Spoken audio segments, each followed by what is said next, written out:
Hello everybody, welcome back to the stream. We got some more work to do on the Game Jam game, so let's go ahead and do it. But before I get into it, I want to remind everyone that Gunforged is available for purchase. It's a great way to support my work, and I think it's a pretty fun 2D roguelite shooter. So that's linked in the description below, and I also have my Udemy courses, the most recent of which is this online co-op and multiplayer course. This will teach you how to build a complete online multiplayer cooperative game in Godot using the high-level networking nodes. So yeah, if that's something that you're interested in, again, that's a great way to support me, but it's also a great way to learn Godot. So please check out the description for those links. I would very much appreciate that. And let's figure out what we're doing. So I've got a whole list of priority things that I need to address. And then if we can get through that priority list, I have a bunch of like nice to haves that I want to do, but let me just show you what I've got so far. So I'm calling the game Retro Mortis, and I've got a basic menu in place. It's not quite finished yet. I actually was working on this morning. Going to play, I've got player animation now, which I love. It's like the goofiest animation I've ever made. So the player has a nice idle animation as well as this goofy run animation. And then you can start the game by dragging in your rune into the ritual loop. Also fixed the issue where entities were just like visible outside of the map. So that's looking much nicer. There's a bunch of other quality of life animation stuff I want to do, and particles and all that stuff, but you know, gotta prioritize at this point, because again, I basically have until roughly 8 p.m. tonight to get this done. So just about 12 hours, it's 8 a.m. right now. So I have just about 12 hours to get this game wrapped up, published on itch, and submitted to the Jam. The Jam does not end tonight. The Jam ends tomorrow at 1 p.m. my time. So I have a little bit of an earlier deadline for myself because I've got stuff going on tomorrow. But anyway, that's the current state of the game. It still needs a little bit of balance work, but I think generally speaking, it's feeling pretty good. And I did add a little bit of a green ghost flame torch that someone suggested, which should make it easier to see where your player is at while you're moving around. I may still also add a little ring underneath the player. And one other thing I want to do is I want to, whenever a corpse gets consumed, I want to animate the base. Animate, I forgot to write that down. Animate base when corpse is consumed. I would also like to, oh, I made a huge change to the UI too. Maybe I should mention that. So I'm showing the currency now. The currency is just a little bone there. And what I did is I moved the altar out of the map and into the UI over here. And I also made it refresh on a more predictable loop. So here you can see that this abomination will cost 5 bones. So I can go ahead and buy that. And then I can place that in my grid. And this restocks every 20 seconds. So it's just a lot nicer, because the previous problem was the altar would restock after this loop restarts, the ritual loop. But the problem is, as the game goes on, the restock becomes longer and longer and longer. So I just made it a fixed 20-second restock, which should be enough time to scramble to consume a bunch of corpses if you need to, so that you can get enough currency to buy whatever's there. So I'm actually going to buy that archer. So yeah, that's the current state of the game. And I need to do some enemy attacks too. I need to write that down. Oh, let's get...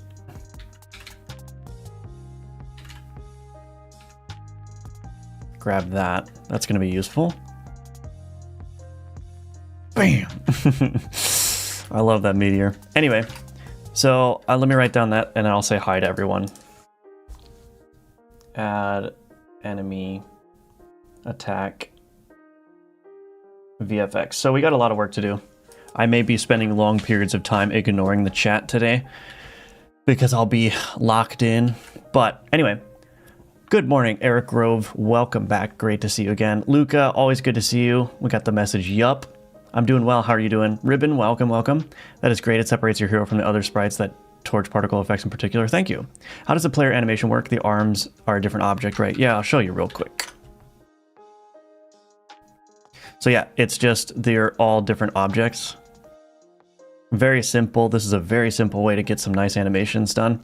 And then the run animation is just that, which may look bad in the editor, and I would say it does look bad in the editor, but the thing about the low-res pixel games is that when everything gets crunched down, it gets muddied a little bit in a good way that kind of masks the jankiness, and it actually ends up looking really good. So it looks really awkward here, but in the game it actually looks really good.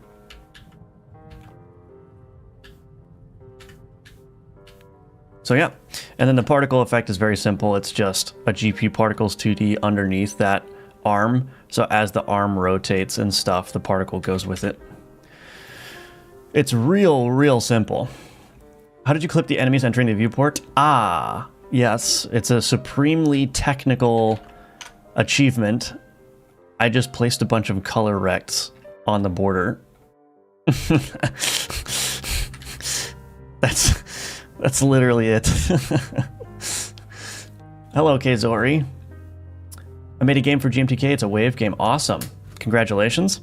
You are welcome. I'm going to be playing game jam submissions probably on Monday. So you're welcome to come back on Monday and submit your game if you want me to take a look at it. Hello, Hamza. Welcome back. Good to see you.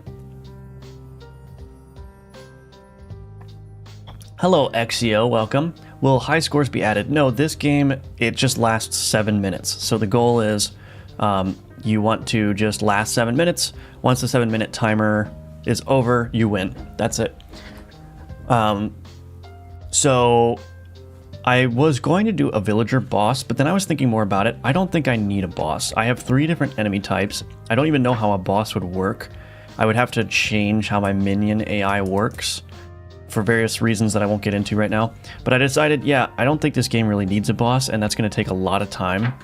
So I'm just going to have it so that when you reach the 7-minute mark, when you're about to be overwhelmed, what I have is all of the enemies explode. I already added this. When the game ends, all of the enemies on screen explode and a bunch of corpses fly out, and then you win. You go back to the main menu. Raise indicator. Okay, so yeah. Anyway, I'm not done with this menu yet. Buy ammo with zombies loot. Nice. The game never ended until you die. Very, very good. That run made me laugh. Good. Good. Welcome back, NetK. Hello, Yao. First time watching you live. Nice game, bro. Thank you. I appreciate that. Very high level clipping, sir. I'm going to put my head down and figure out how to apply it to my projects. Yeah. Has UMP pistol rifle. That's nice. Yeah, it's like a classic zombie horde game. Can't go wrong with slaughtering lots of zombies. You basically can't go wrong. Okay, anyway, let's, I gotta finish. I need a pressed state for the button here.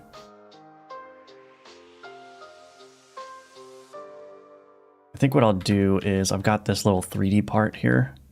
I'm gonna move this down. And move that down like that. Okay, and then let's button pressed. Okay, let's see if we can get that to work.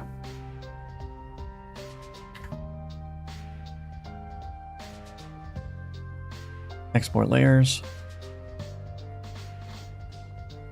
The game deserves more. More what? Content or more work? Exported 2 layers. Oh, I guess that's fine. So yeah, just gonna go locked in mode here.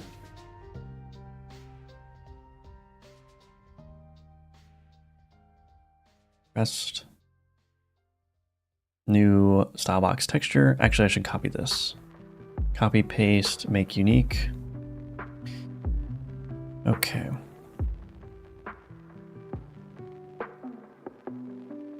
Quick load, pressed. Did it trim? Oh, it trimmed it.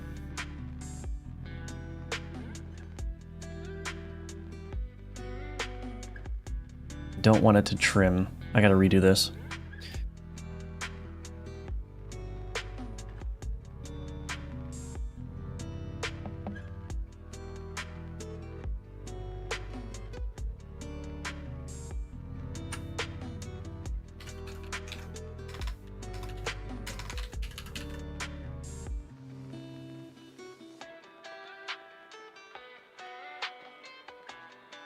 Oops.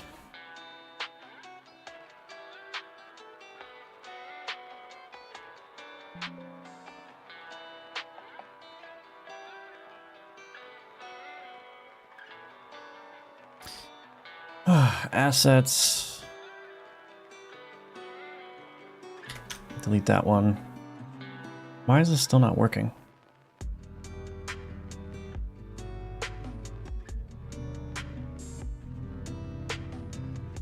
Is this just not working? Hello?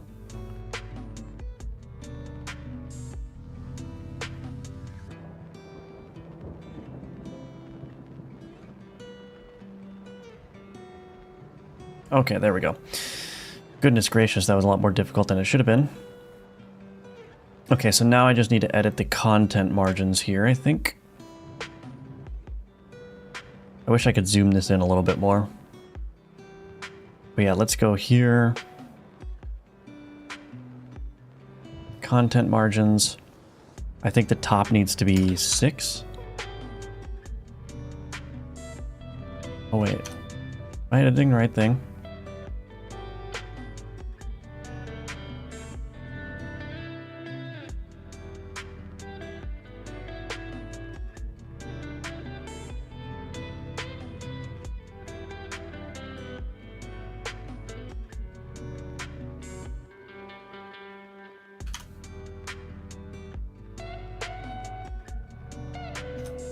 Why isn't that working? Oops.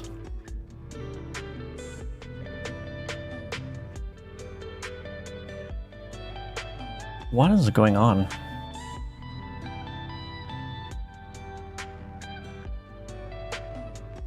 Maybe I just need to do that.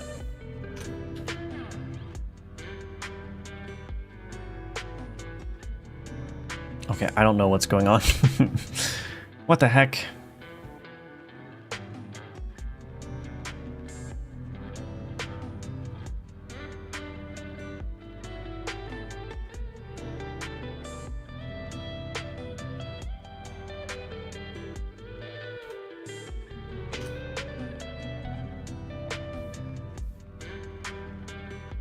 That is not ideal.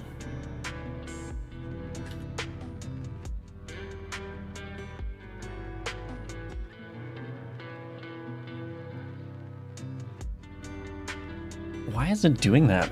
All right, let's turn off the top margin.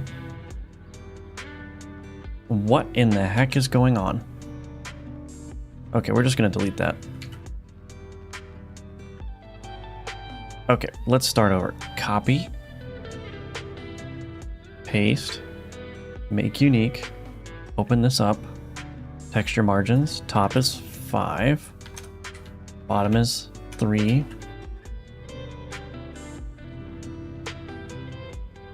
Okay. Quick load, button pressed. Oh, maybe that's all I need to do. Nope. I still need to edit this content margins here. Why did that change for all of them? I don't understand. Anyway. I think this works. So when I press it down, you see how the text moves down with it. I think I need to make it 7 though.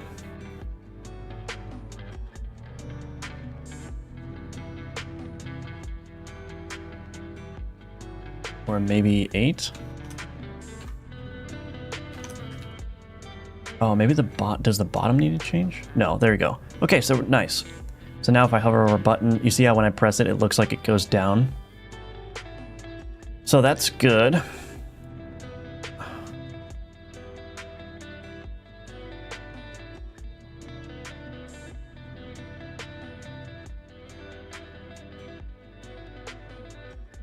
Cool. We need some health text up there as well.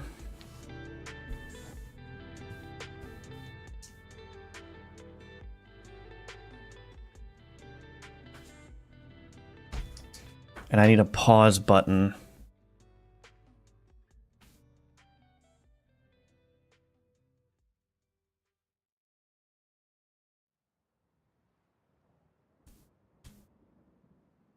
Okay. Add button pressed state.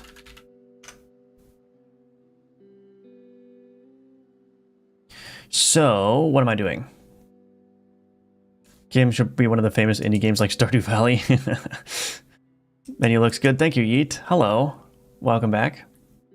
Looks great. Thank you. Do you have any learning materials on saving loading games in Godot? Not standalone, but in my C# and Vampire Survivors course, we cover saving and loading.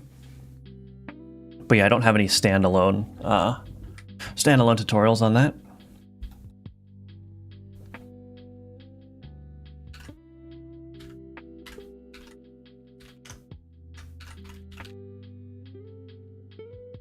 Okay, let's get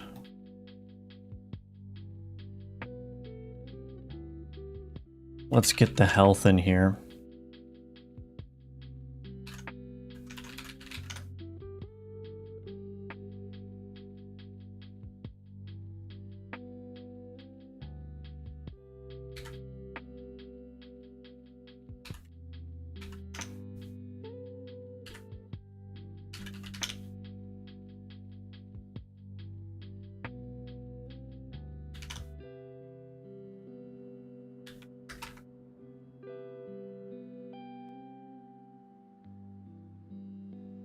Theme overrides, font sizes 32. Is this 32 pixels tall? It's 26 pixels tall. Very cool.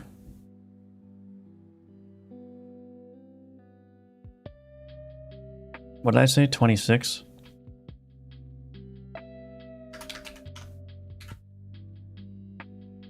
Okay. Current health label. Max health label. We'll shrink this. Shrink that down. I don't know if that works. Shrink this one down as well.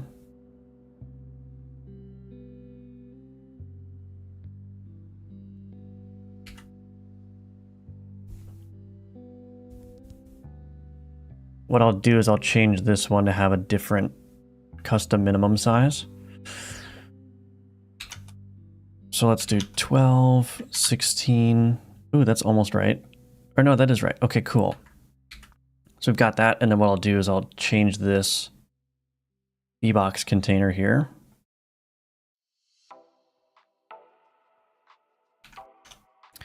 Pro tip, you can use a negative separation in your VBox and HBox containers.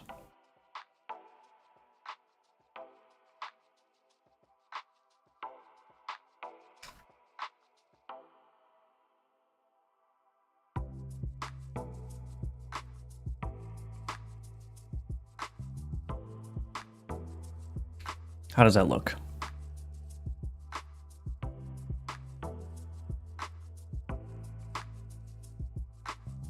wonder if I should center that. I don't know if that's going to look good centered, but let's try it.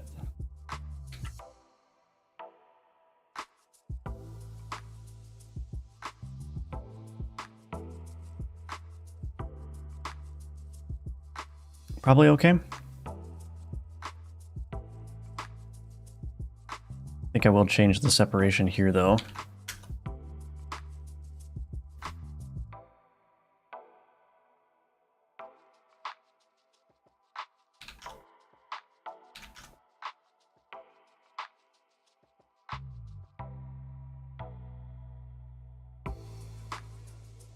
No, I think it was probably better left aligned.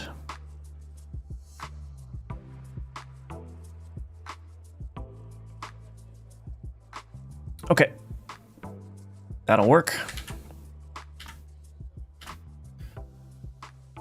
Access as unique name, access as unique name.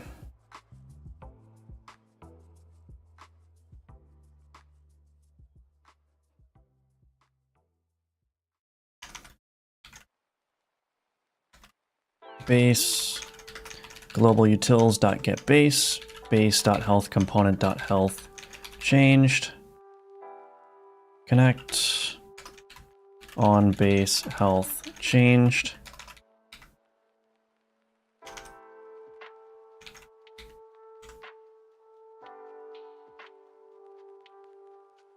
I'm just going to do that. I'm going to cheat a little bit. Oh, there's already... Oh, I'm already getting the base. Oh, very nice. Cool. So base.health component health changed. Cool. On base health changed. Oh, I already have that. Awesome. Right, because I have the health bar. Current health label. Max health label. Current health label dot text is dot text. Oh no, current health label. Thank you. Let's see what that does. Son of a bee.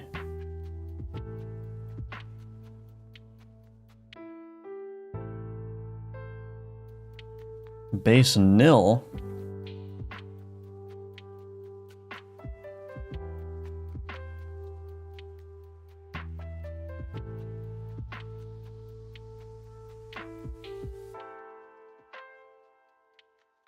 Why did that break?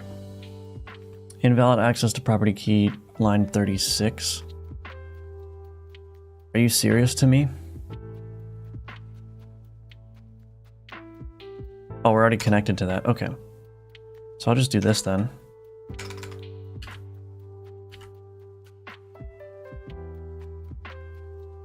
There we go. So we got 20 health now. Let's just make sure that goes down.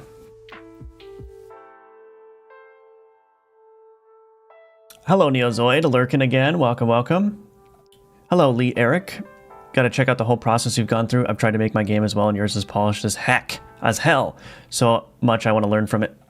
I'll be doing a devlog on this game. I'll probably mention some of my polishing tips in there. But yeah, maybe I should do a video on just polish generally, but is this working? Perfect. Okay, cool.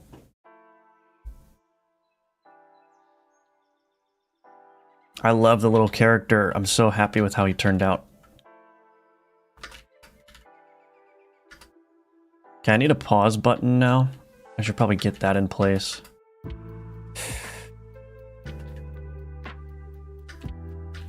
I would like to animate the UI more as well, so got a lot to do still. I think the game is basically done though, so I have plenty of time today to just knock out all this remaining polish.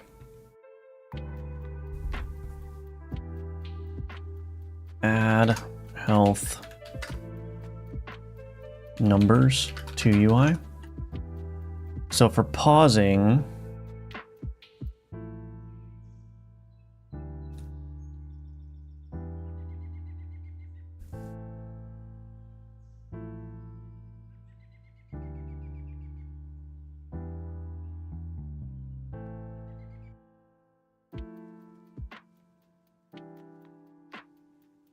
Let me get the pause functionality in place first.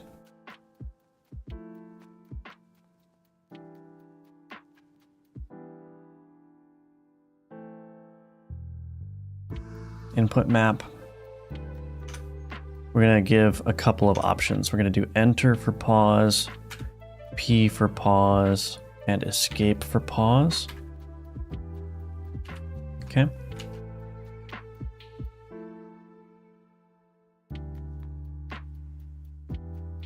I'll just put that in the game interface, I guess.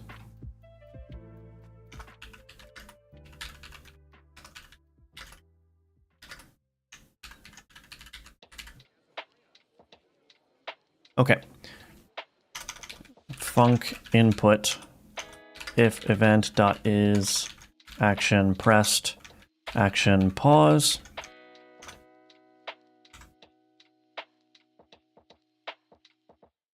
Get tree dot paused is equal to not get tree dot paused. And the thing that I want to do is, what in the heck? Oh, I already have an input. Oops.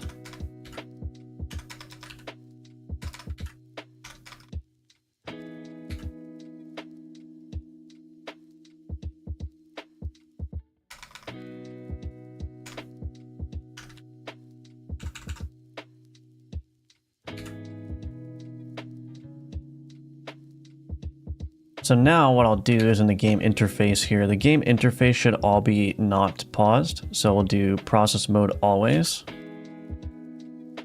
Let's see what that does.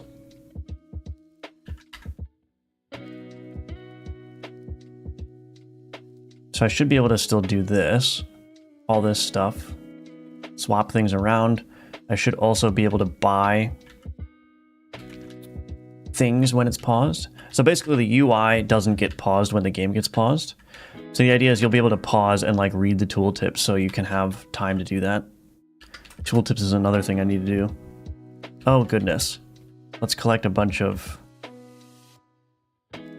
I have no corpses.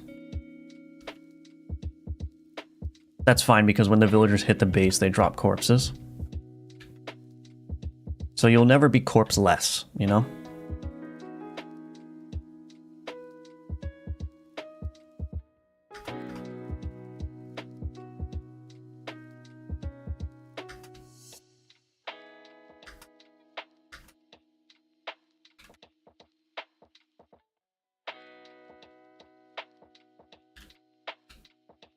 Okay, so now if I pause, this is still running. So I should probably pause that timer if the tree is paused. Yeah, let's do that. But otherwise, everything works. So the shop container. Is there like a... I wonder if there's a paused signal for the scene tree. That looks a bit too close. I would separate the health bar. Is it good now? I think I just put some more space in it since you said that. Hello, Aaron. Welcome. Emerson, good morning to you as well. The torch on his hand fixes the problem with people confusing. He is? Yeah. Character animation is really unique. Love it. Thank you. Hello, Mana. Good evening to you as well. Will you not make a map, just some random tiles in the background? I think it would look much nicer. I mean, yeah, I would love... There's all kinds of things I would love to do, but I have to prioritize the things that I need to get done right now. If I have time, I may do that, but...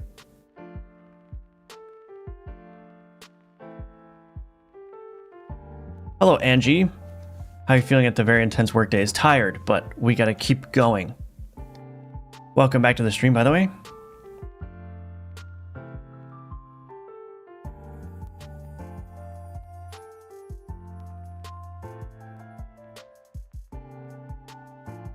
I see. So let's do this.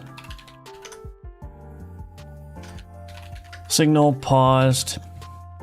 Func emit paused. Pause.emit. Signal unpaused. Func emit unpaused. Unpaused.emit.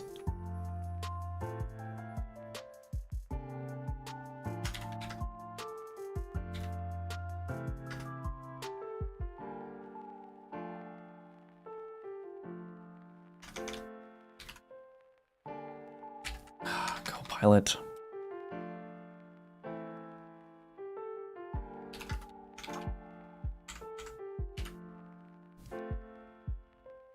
Okay, shop container.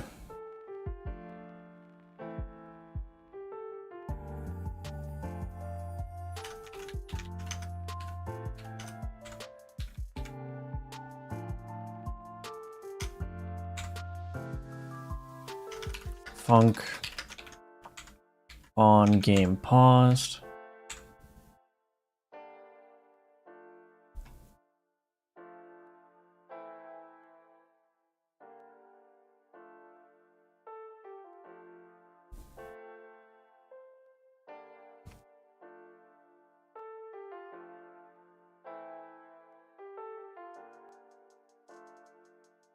Restock timer.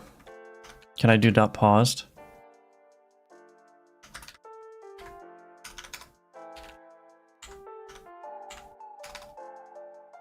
Yeah, false. I don't know if that's gonna work. Let's see. Actually, here's what I'll do. Shop container, restock timer. Let's just do 3 seconds for now.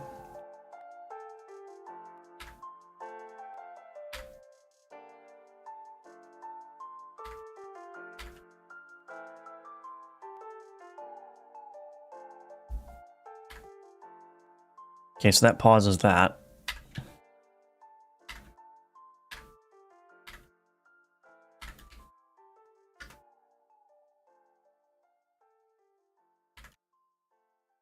I think that's working.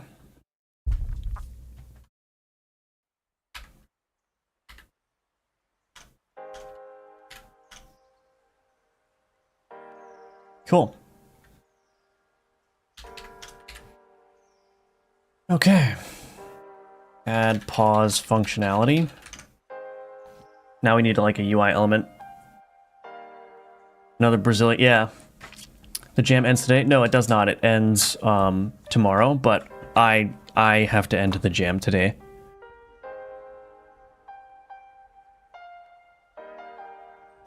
So there's over 24 hours left in the jam, but I have like 12 hours left.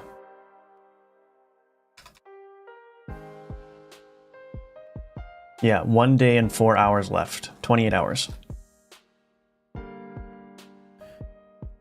Now I need like a pause button somewhere. I wonder where I should put that.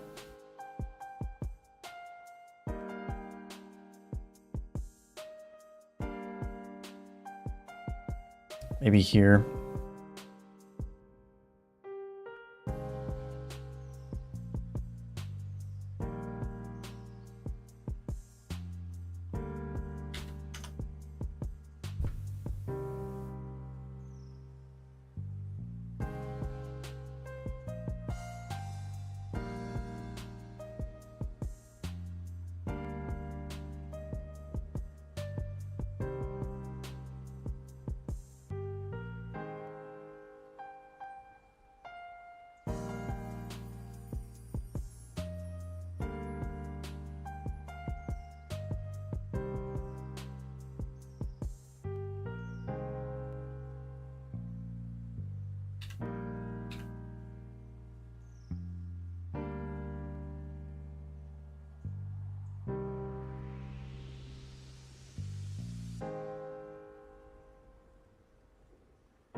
That might work.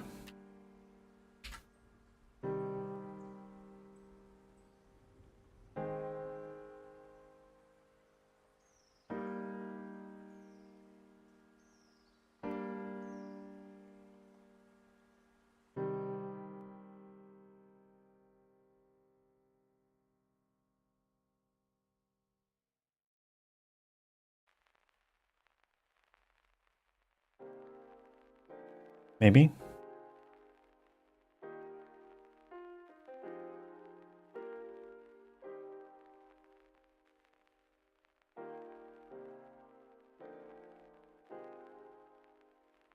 Maybe it'll work. I don't know.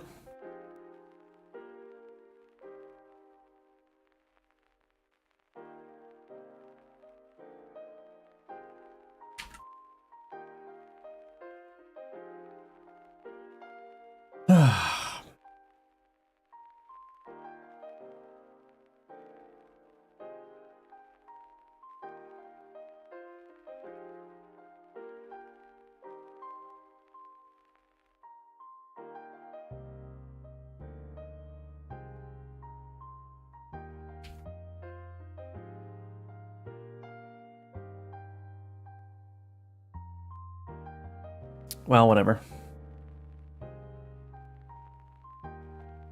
It's roughly fine.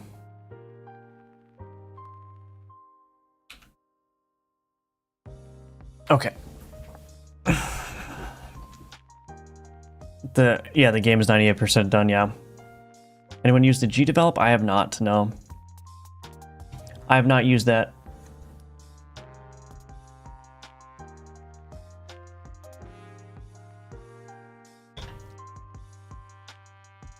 Okay, and then let's do this.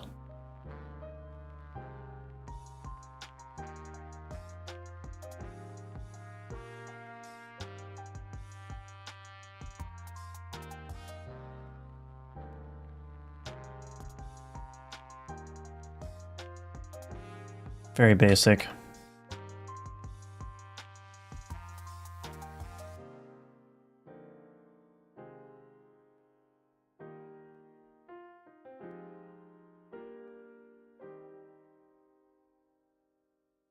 That'll work. I think. Who knows? We'll figure it out. All right.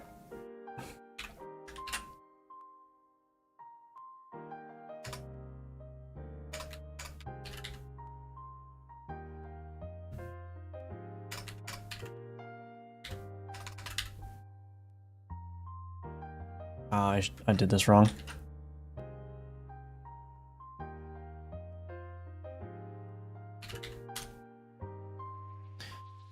Okay, let's figure out where to put this. Let's figure out where to put this. I don't know.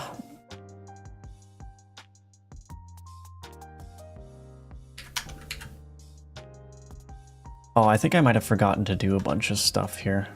Do I need to change the mouse mode? Change that to ignore. Okay.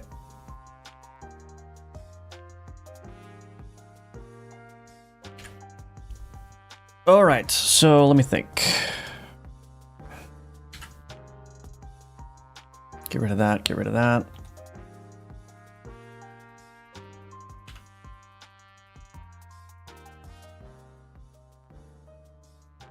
$34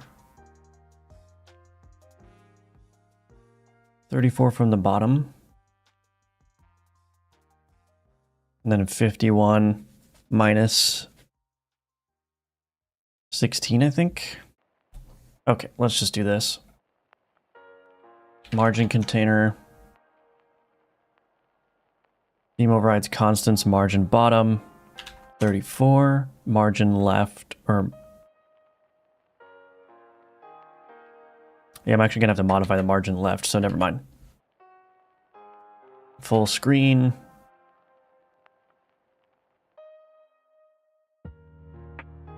Mouse, ignore. Okay.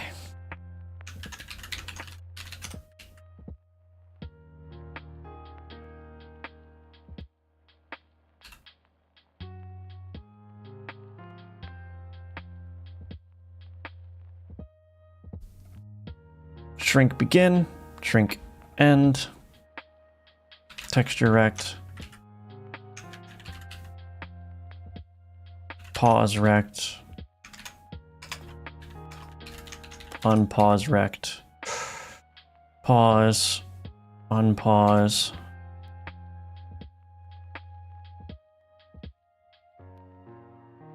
keep,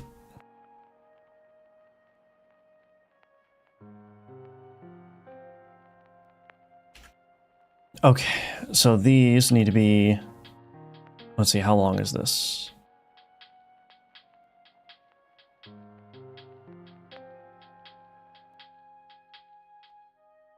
I think that's right.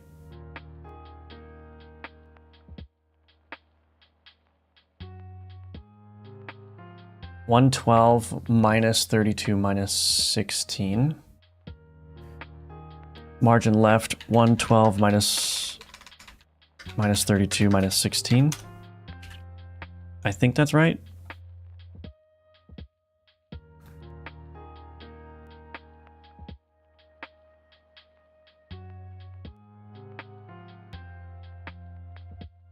Got to keep all the margins consistent.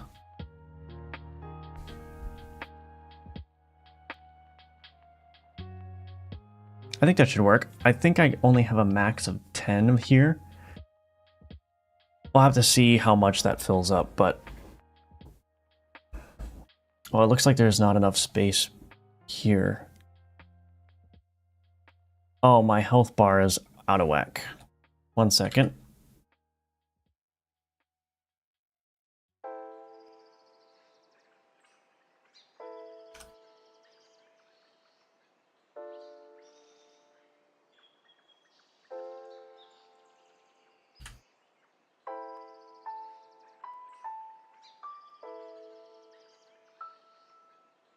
There we go.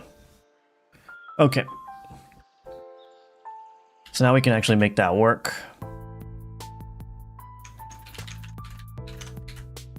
I think I changed this mouse mode to ignore, but this, or no, this needs to be stop.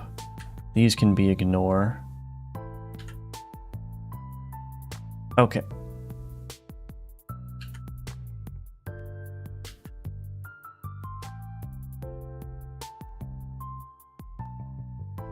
Oh, shoot. Oh, wait, no, I can do this.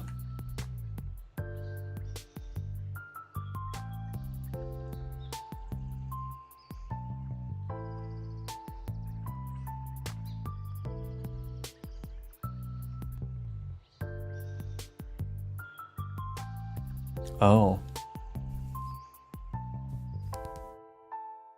Oh, that's fine. I think I just need to go another 32.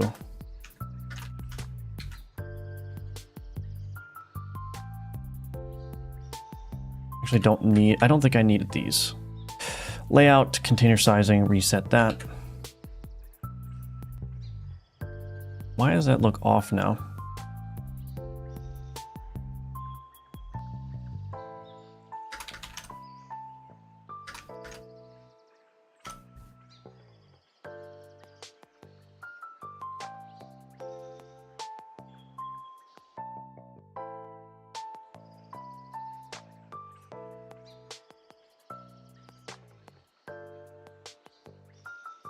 Oh, it's 16. Oh, I see.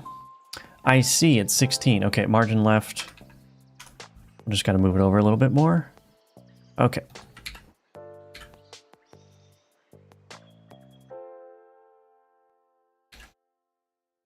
Now we gotta get references to those things. Oh, I also need a reference to the pause container.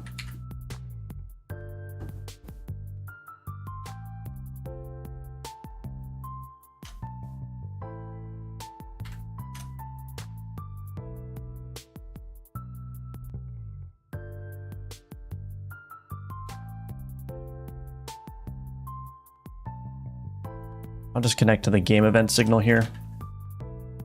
Paused. Dot connect on game paused. Game events on game unpaused.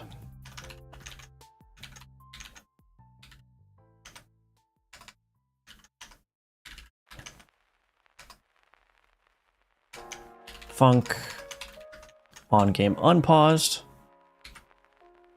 Pass. I'm going to create a function called update pause state.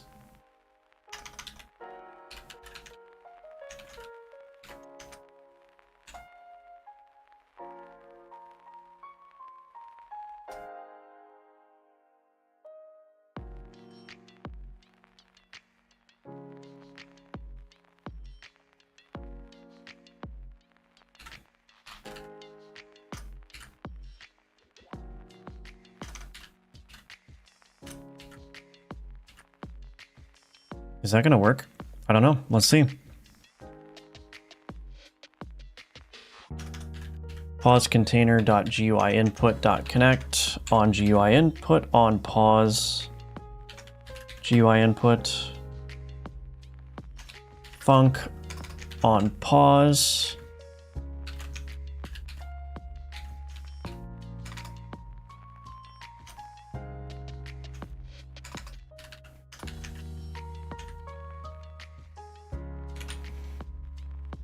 action click left.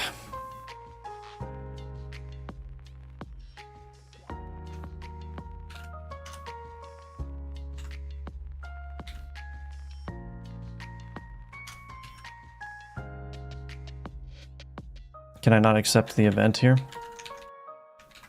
Does that not work? Why doesn't that work? Do I have to do pause container dot accept event? I guess so.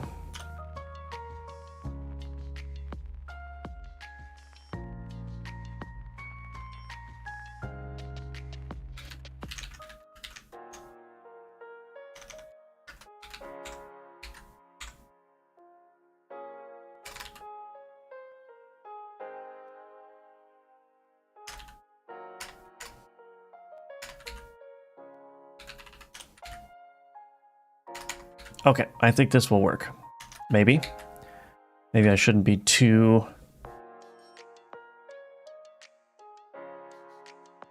Okay, it works. And if I press pause with the keyboard, that should work as well. Okay, excellent. Good, good, good, good. Looks fine. Did working on another project give you perspective for your commercial game? Not really. I think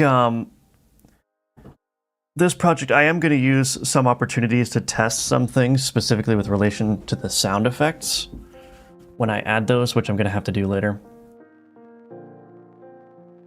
Very basic, comes up with perfect. Yeah, I'm going to test some sound effect stuff that I want to use for my commercial game, but I don't really think I'm learning anything or getting inspired for my commercial game from this work. One second.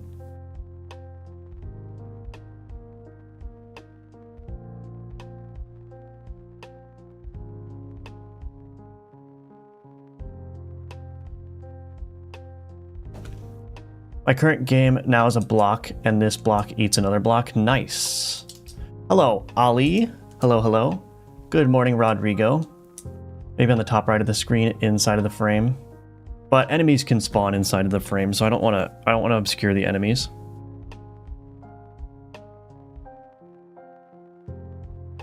Maybe you can put it down and go left from left to right. I don't know. I'm not checking up on the chat as often as I should. Is the pause play backwards? It looks like it was play icon when the game was running. I don't think so. Oh, maybe it is backwards. You're right. Gee, dang it. Thank you for pointing that out. We'll just reverse these, I suppose.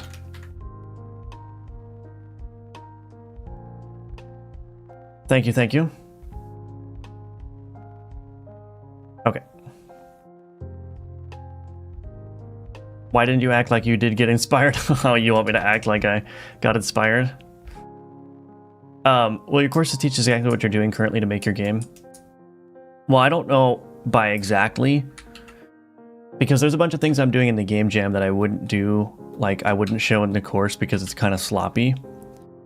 But yeah, generally speaking, like my general approach to writing the code and everything is covered in the courses. And we do spend a lot of time on polish in the courses as well. Or not, maybe not a lot of time, but a decent amount of time. So I show you, like, the whole point of my courses is I want to show you the start to end process of making a game. So we start with an empty project, and then we add features and functionality, and then we add like menus and saving and loading if that's part of the course, and animations and particles. So the idea is I want to, like, as one course experience, show you like basically all of the systems of Godot that you need to know about to make a presentable game. A jam game is a lot more frantically made. Yeah, I'm doing all kinds of really sloppy stuff with the code and stuff that if this game were to grow in complexity would definitely like hold me back. But there's no time to make it nice. So okay, so the last thing that I want to do is, let's see. This is the last, so let's see. Add pause UI. The last thing I want to do is I want to put a giant, like, I want to put paused over the screen. How am I going to do that? Here's what I'll do. This is one of the sloppy things that I'm talking about. I'm going to take this enemy manager here. I'm going to copy the size and position. So I'm going to do this. going to create a new margin container here. Paused indicator. Okay. I'm going to paste this. Transform size, paste that value there. And then I'm also going to copy the position. Paste value. And then I'm going to add a label in here. Paused.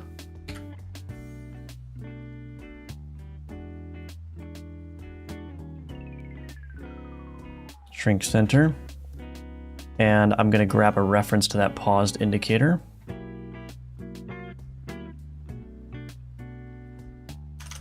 Okay.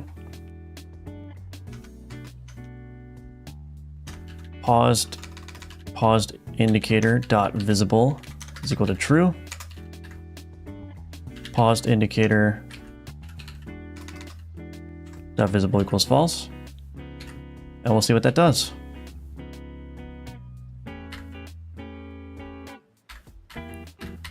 Yep, that basically works. Now what I might do is, so that's centered in the screen, but what I'll probably do is take this label and just go to layout custom minimum size, make it like 32 or maybe 64. So now it's just going to be offset a little bit. There we go.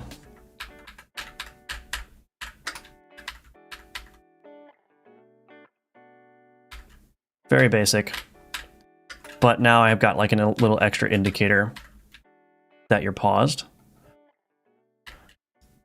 And that's it.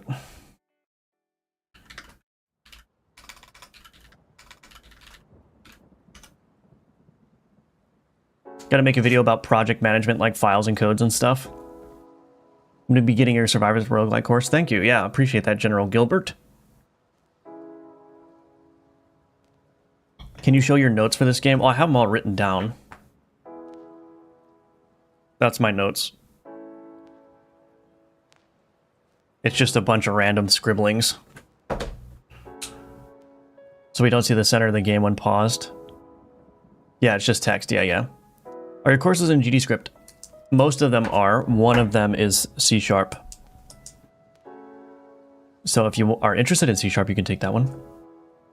Talk about sloppy compared to your Obsidian setup. Yeah, everything is being done for just maximum go fast, basically.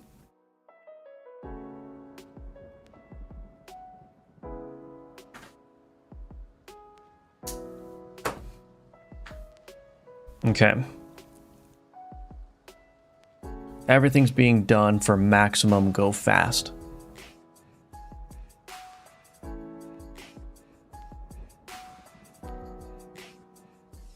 One thing I want to test really quick.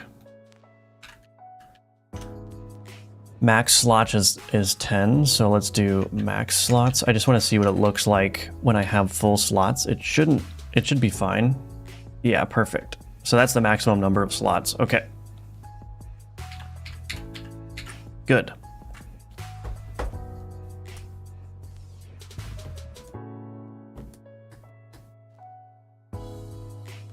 I'm also going to need like a settings menu.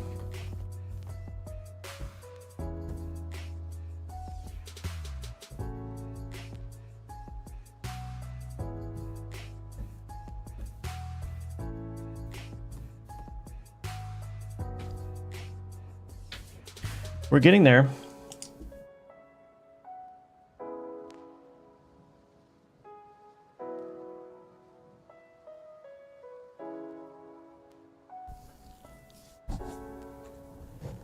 I'm just reading my notes real quick. What do I want to do?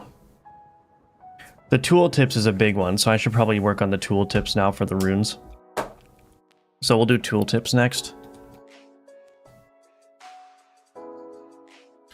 I'm going to make this also very basic.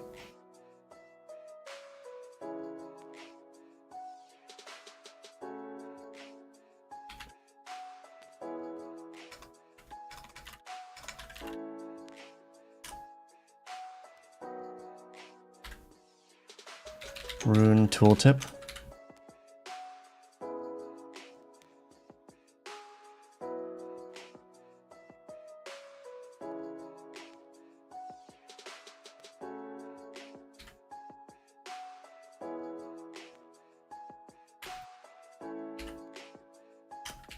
Okay, I'm going to take a quick 3-minute break, though, before I start work on the Rune tooltips, and I'm going to do something very sloppy here as well.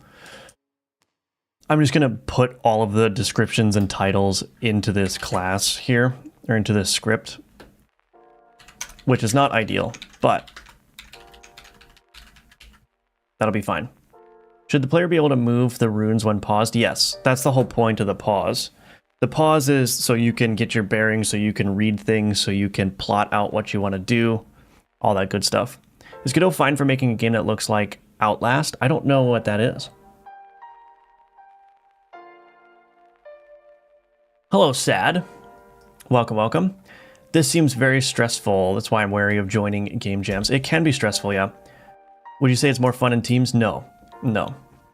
I have more fun working solo. Although I have worked very well with my friend. My friend and I have made some really good jam entries in the past, but we did that in person. And so we were able to sit in the same room and like closely coordinate. But I wouldn't do it like asynchronously with randos over the internet. That's for sure. Are you going to make a tutorial? Yes, I am. Is the game almost finished? Yeah, I would say it's like 98% finished.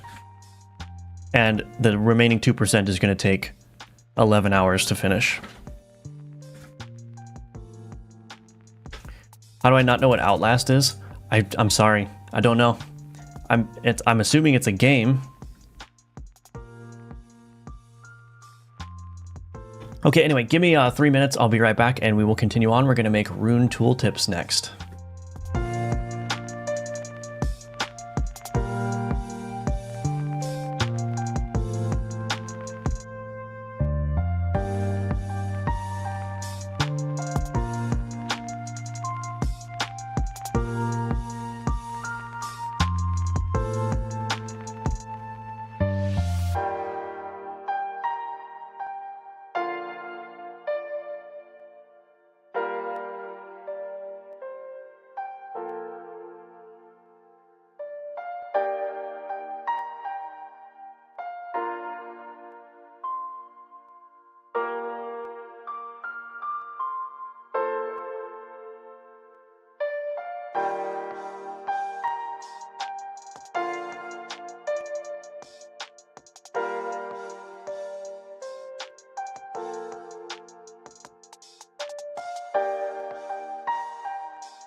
All right, I'm back. Sorry about that. Sorry about that delay. I had to take care of something, but now we can do tooltips. Okay, how am I want to do the tooltip? How do I want to do this? So add child node, panel container. You're like a film director who only watched Avengers? Maybe.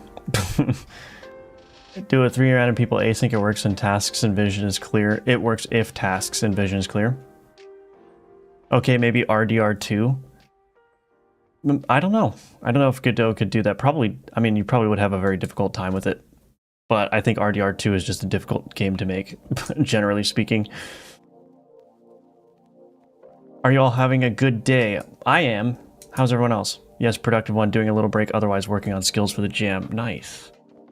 Brackies is going to do a jam? Yes. Yes.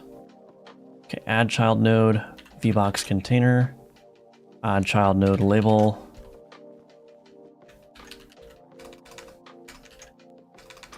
Title. Oh, I want to do margin container. Margin container here. Theme overrides. There we go. So we'll just say raise skeleton label.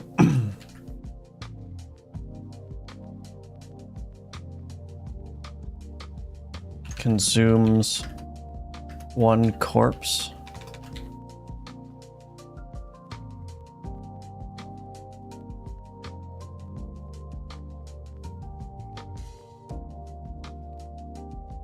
To create a melee skeleton.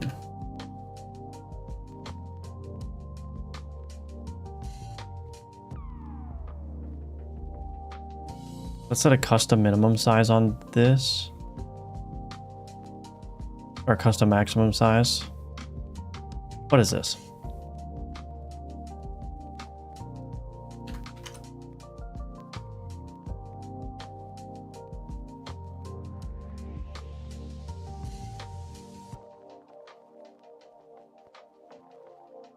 Cool.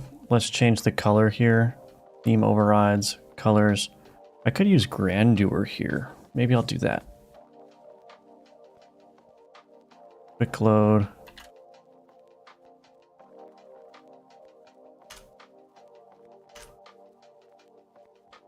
That might be too much.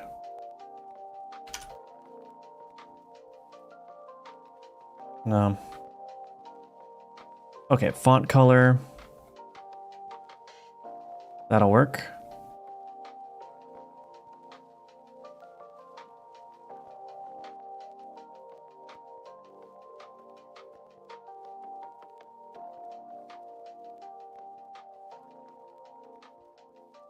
Okay. Description label.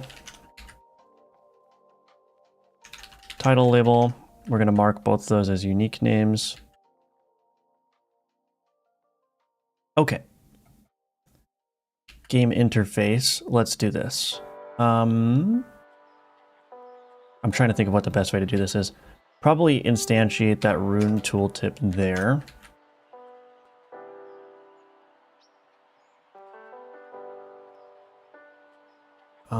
Node signals. Is there a visibility changed here? Yes. Okay. Func process. Visibility, or no. Let's do this. Pass. Func ready. Set process false. Visibility changed. Dot connect on visibility changed. Func on visibility change set visible process. Oh. Cool. This is not doing anything. Func update tooltip.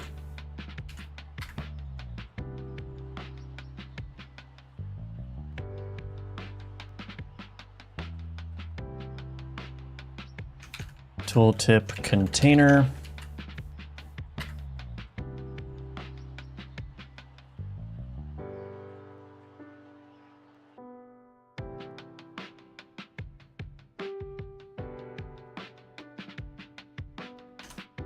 Okay.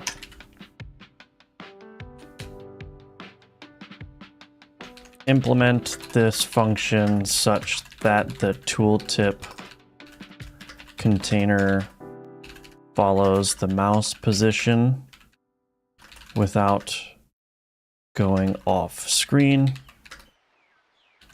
If the tooltip item is on the left of the screen, the tooltip, or on the right of the screen, the tooltip should be shifted left. I don't know if Claude is going to have enough information there.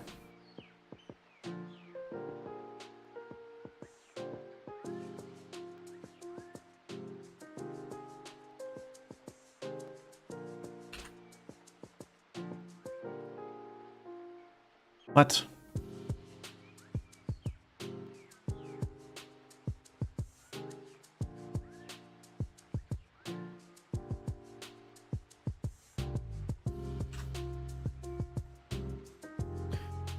Okay, update tooltip.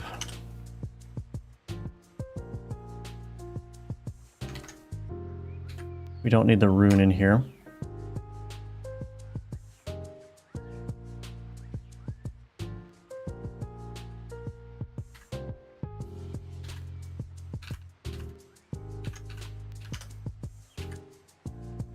I have no clue if that's going to work, but we're going to figure it out.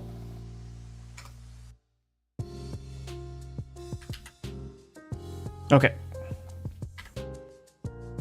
We don't need that. Alrighty, so now in the game interface, I'm going to need a Rune tooltip. This can be Rune tooltip.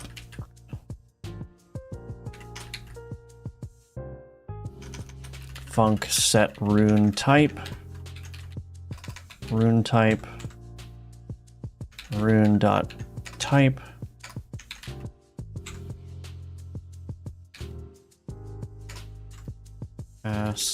Okay, so now what I need is, what do I need?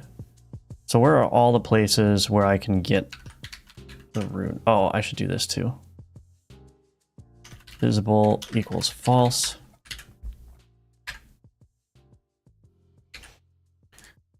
Okay, so in the altar here. Oh wait, that's the old altar. Shop container.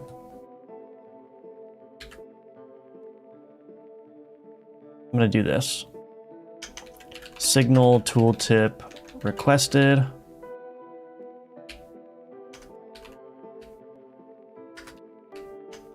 Tooltip closed.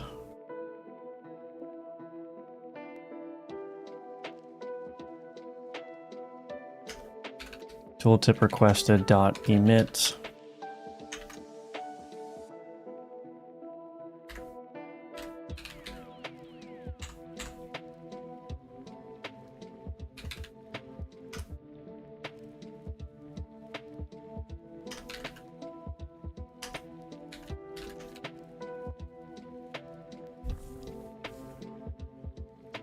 I think that'll be fine.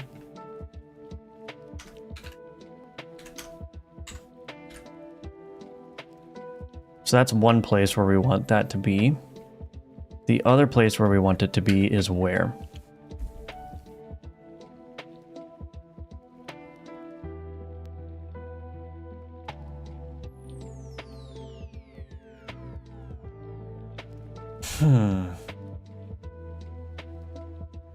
Rune inventory, rune placeholder.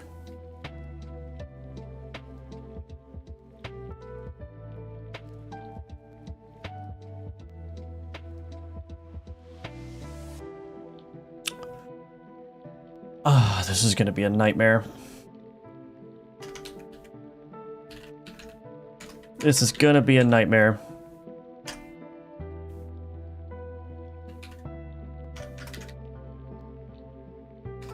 What am I doing plus equals for? Dot connect.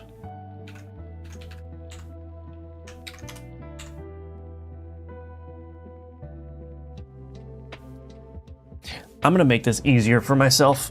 I'm not going to be fancy. I'm not going to try to do this easy stuff. Or this, not easy, but correct stuff. What I'm going to do instead is I'm just going to make this tooltip a static thing. Static var instance Rune tooltip.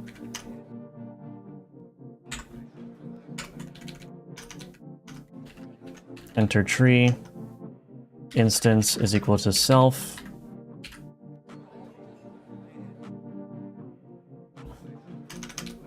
Static func show tooltip Rune type. If is instance valid, instance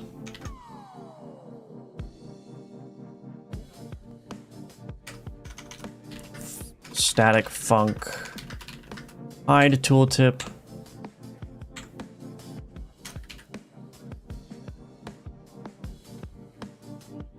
Okay, so now in here, I'm just going to do this Rune tooltip dot hide tooltip, Rune tooltip dot show tooltip. Okay, and so now in here, mouse entered, func on mouse entered.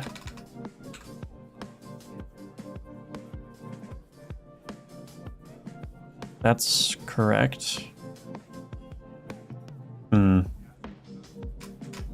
We're gonna have to address that in a second. Func on mouse exited, hide tooltip.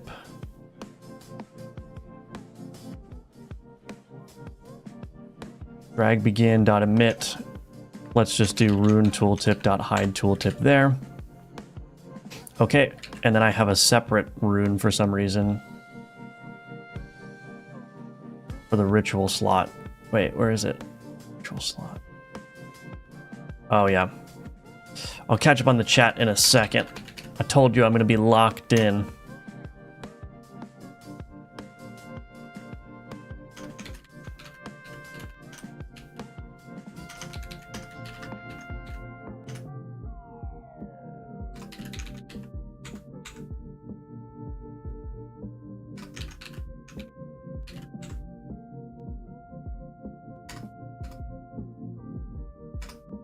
On mouse exited.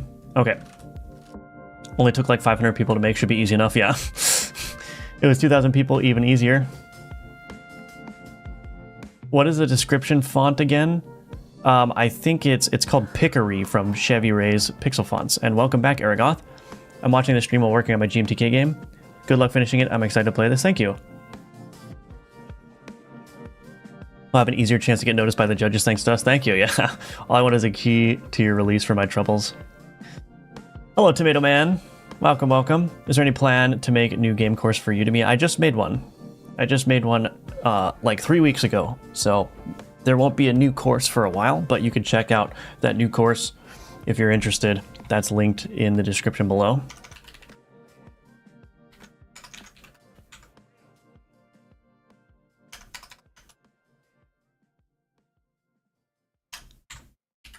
I have no clue if any of this is going to work, but we're going to try it.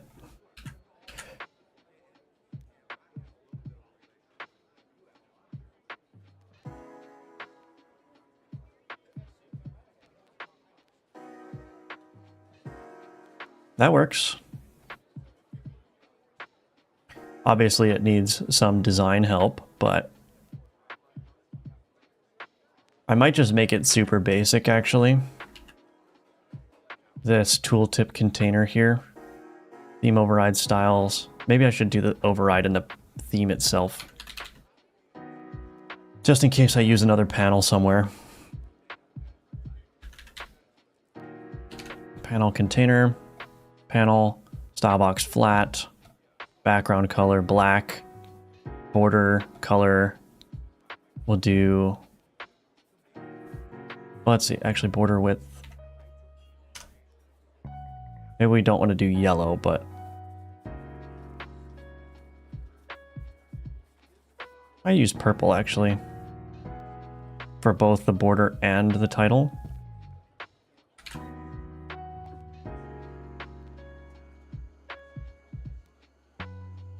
Actually, I'll make it green.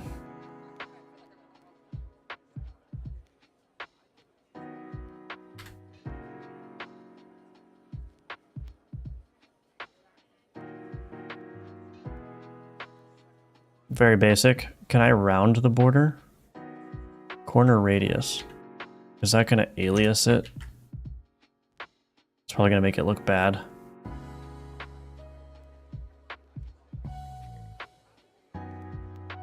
Let's do 1. Actually, it doesn't look terrible. Actually, no, that's creating a separate color that's not in my color palette. So if I wanted to, I could create my own panel texture for this, but we're going to leave that alone for now.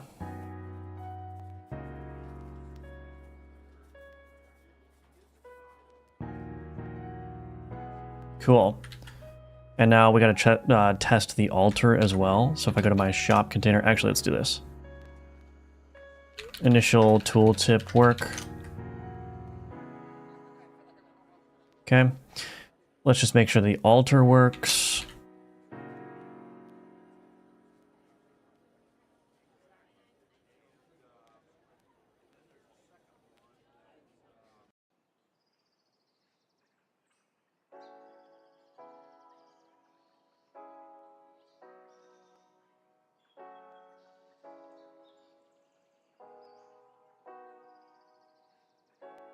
That seems to work. I'm going to modify the offset a little bit.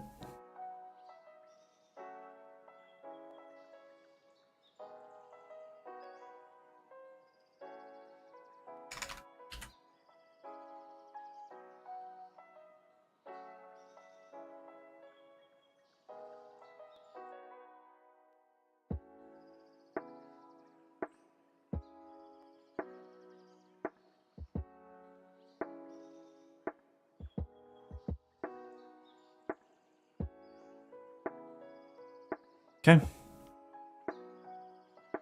That works just fine. So now we actually have to write descriptions and such for everything.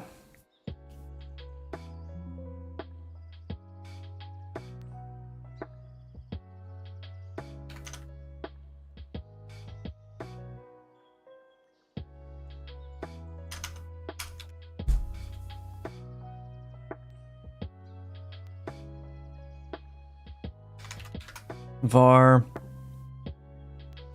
titles, let's just call it details. Dictionary, rune.rune type, and then array. Gonna do very basic. Rune.rune type race skeleton.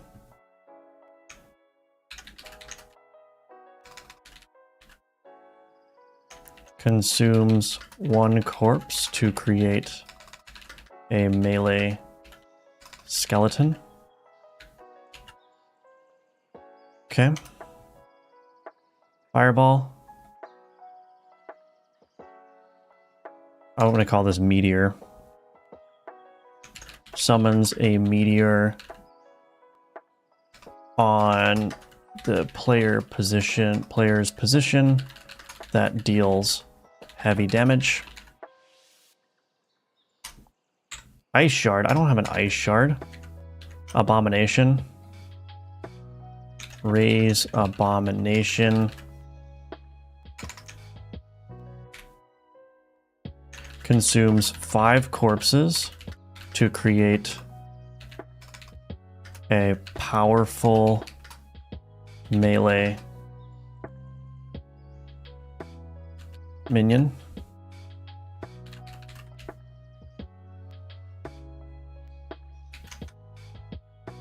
Rune.rune type dot raise archer. What? Where's my archer?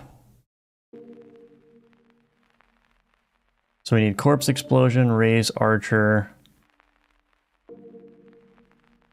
pull corpse.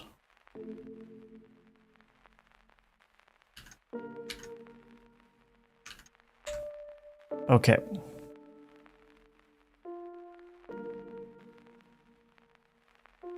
Do I want to call it pull corpse? No.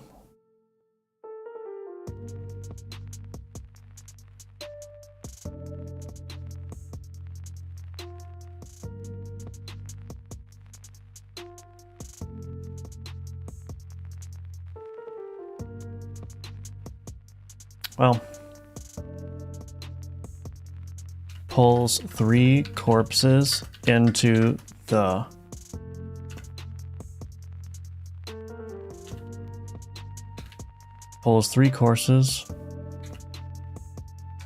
into the base's radius. I guess that's fine. I'll call this corpse pull instead. Hee. Raise archer consumes 2 corpses to create a ranged minion. Corpse explosion. All corpses in the vicinity of the player explode, dealing massive damage. Okay, so now when we set the rune type in here, I'm going to say var details, text is equal to details.get, whatever, doesn't matter, rune type. Then we need the title label and the description label.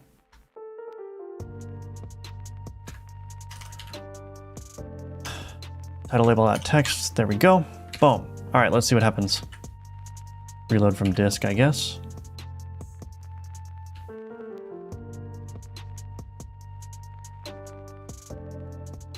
All right, let's see what happens.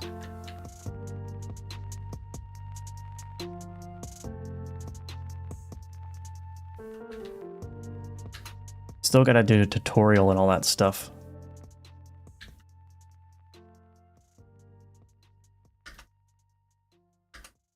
Raise archer consumes 2 corpses to create a ranged minion. Okay.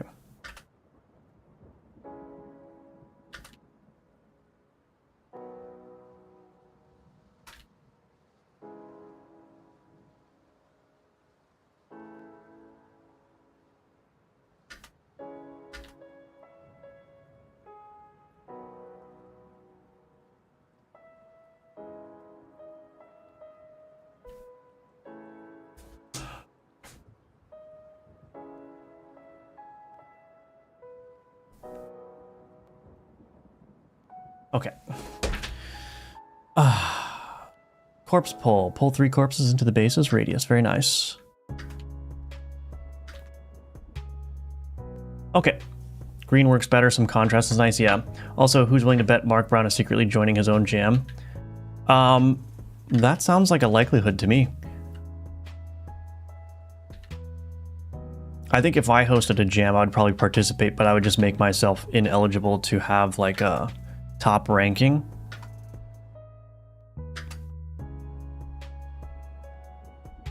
Good morning, Orpheus. Necro animation looks great. Thank you. Yeah, I love this player. I think this player alone is going to get me some pretty good reviews. I think even if people don't like the game, they're just going to be like, well, the player is cute, so. I just love the way he just runs around. I'm going to change. I have so much that I want to change, but it's okay.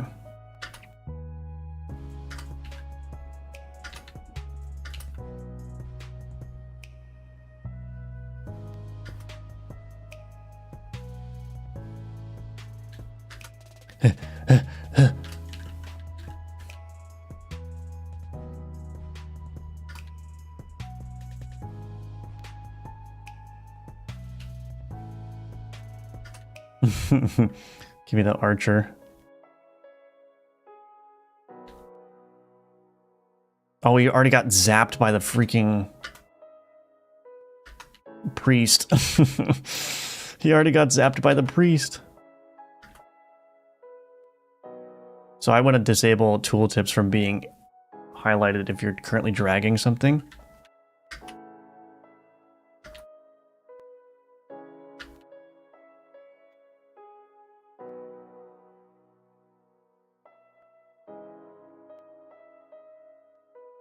Wonder how I could do that. Anyway, add rune descriptions. So that works. I think what I want to do probably is static func lock tooltip. I wonder if this is going to be the easiest thing to do. Let me think. Game interface.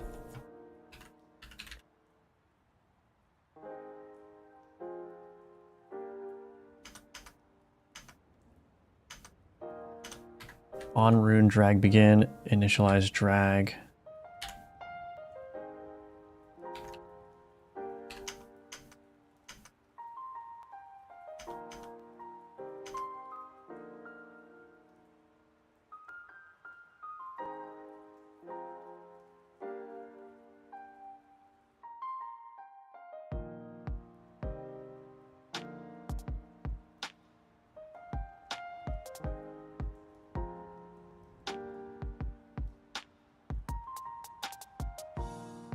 Yeah, I think what I'll do is this.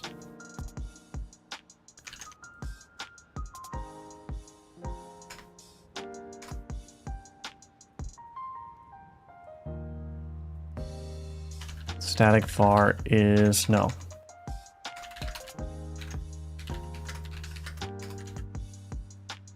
Instance.isLocked is equal to true. If instance.isLocked return. Okay, and then we'll do static func unlock tooltip. Okay, and then in the game interface here, drag began. We're gonna do Rune tooltip.lock. Rune tooltip.lock. And then when we do is action released, every time we release the mouse button, we'll just do Rune tooltip.unlock tooltip. So again, very sloppy, but it works, I think. I mean, I haven't tested it yet, but I think it works. Oh, it doesn't work. I think because I need to do this unlock tooltip in the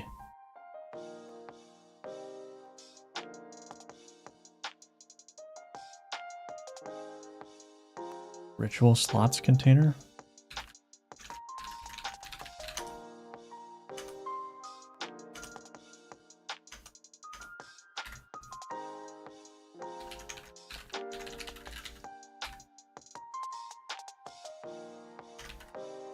See how sloppy this is? I could get into a situation where the tooltip gets permanently locked, but we're going to try to avoid that.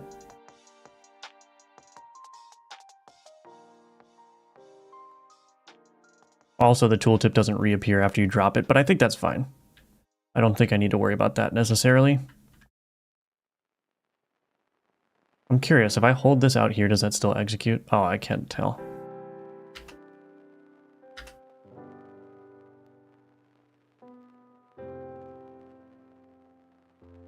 Consumes 2 corpses to create a ranged minion. So now if I drag over, yeah. That's a bug there. I'm not going to worry about fixing that though. Okay.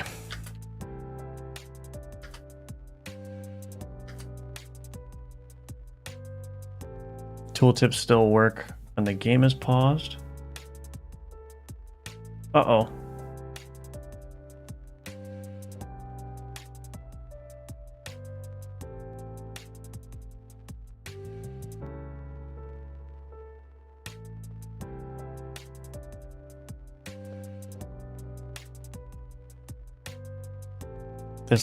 This Rune tooltip lock system may actually be broken.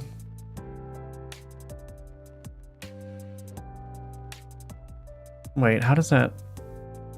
Oh, maybe it's not. Hold on. Let's take a look at the game interface here. Oh, I have the returns here. Oh, this needs to go up here. So anytime the mouse is released, it needs to unlock the tooltip. So if I do this and I put it here, there we go. Okay.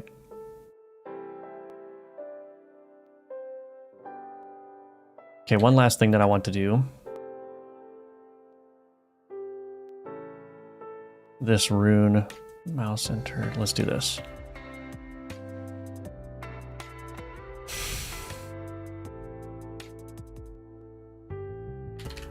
Outline material.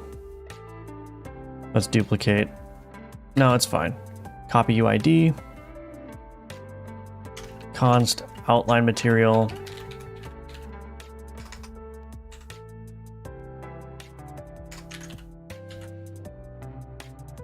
On mouse entered. Sprite 2D dot material is equal to outline material. Sprite 2D dot material is equal to null. Play. And we want to do if not is dragging.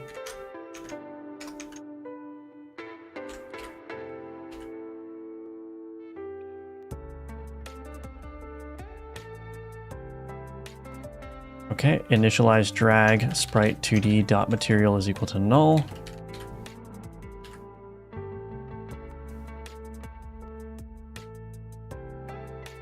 So yeah, there's some mouse event issues, but I'm not going to worry about them. As long as it works when you re-hover over it, I'm okay. Okay, perfect. Are we done with tooltips? I don't know. Did I make any dumb changes?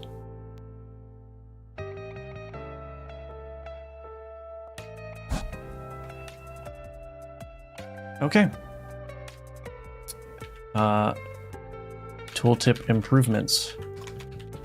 I'm gonna say that that's done.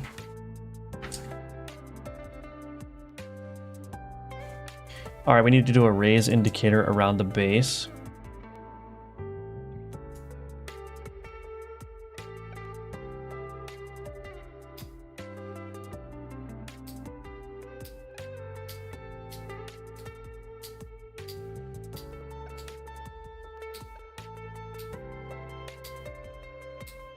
So I'm just reading my notes here.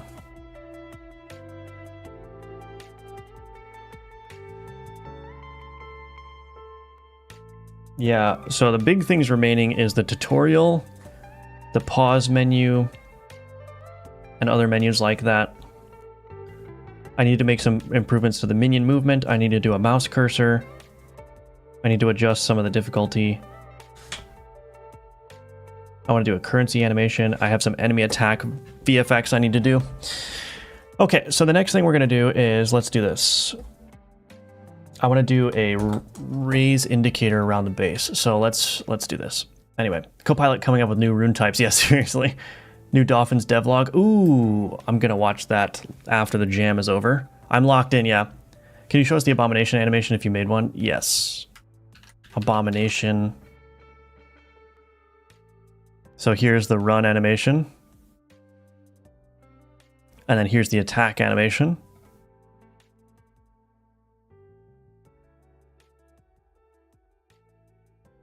Run. Attack. Game is looking juicy now, thank you. If you nail the sounds, it will be a cool entry. I think so, yeah. Galloping, yeah, all of my minions are galloping. Your UI drags look so smooth, I couldn't figure out how to do it with Godot's default get drag and drop stuff. Yeah, I'm not using that in this game. How about a custom mouse cursor? Yes, I'm going to do that. Priest attack particle, yeah. So the priests need attack particles and the musketeers need attack particles. Hello, Sadman. Welcome, welcome. Can handle a lot, but there's no time, right? Okay, let's do this. I need a shader here. Let's do this. Create new shader.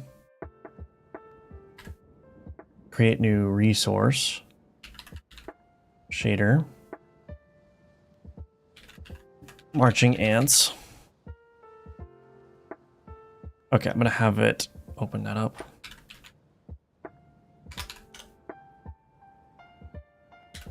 Hello, Claude. I'm gonna bring you up from your dungeon now. Write a marching ants shader that works using a circular, that works in a circle. Color, the output should be a circular marching ants region with the same size as the texture. Marching ants should be 1 pixel wide and 4 pixels tall. No, 4 pixels wide and 1 pixel tall. And color should be configurable via shader uniform.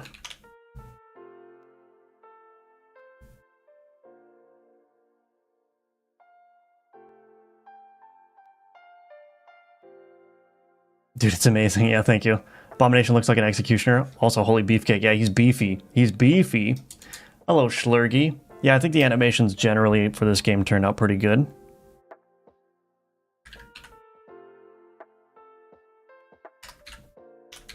I'm happy with it.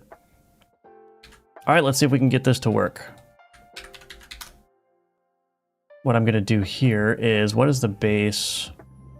Well, I'll just make it configurable. Where's my base?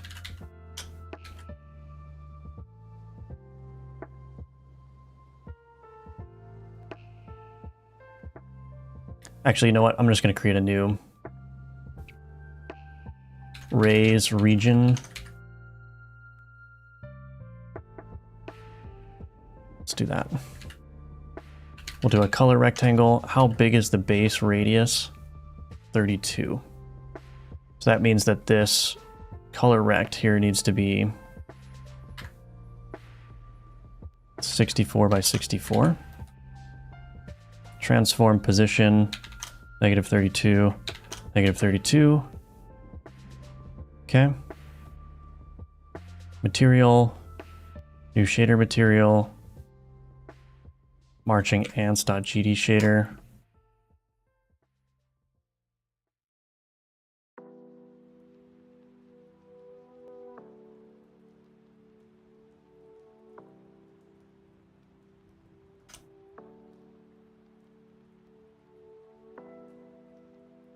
Why does that look weird? There should be no aliasing at all. It needs to be pixel color. Also, the ants need to touch the edges of the texture region.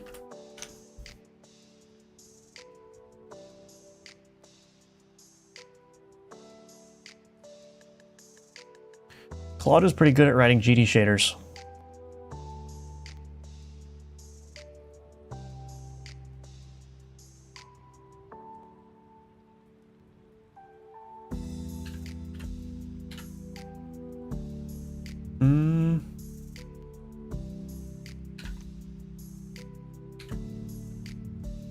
Texture size.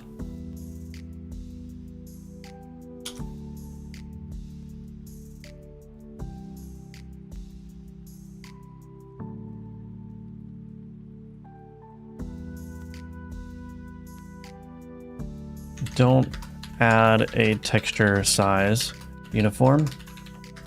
You should use the texture size of the texture itself if necessary.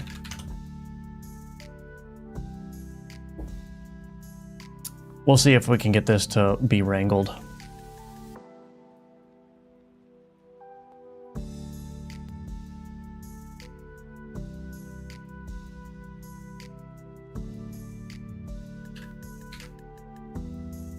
That is not correct.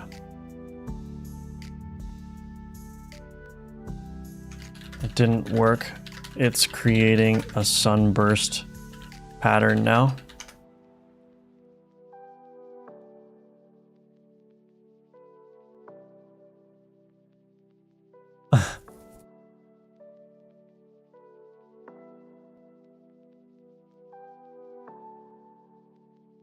Copy, paste. That didn't work either. Pattern worse. Your first shader was largely correct.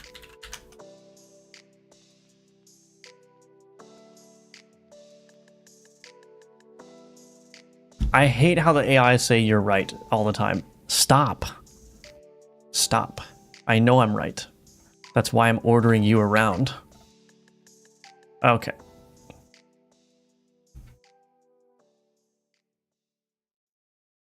Let me just make sure that this is not... That still isn't working.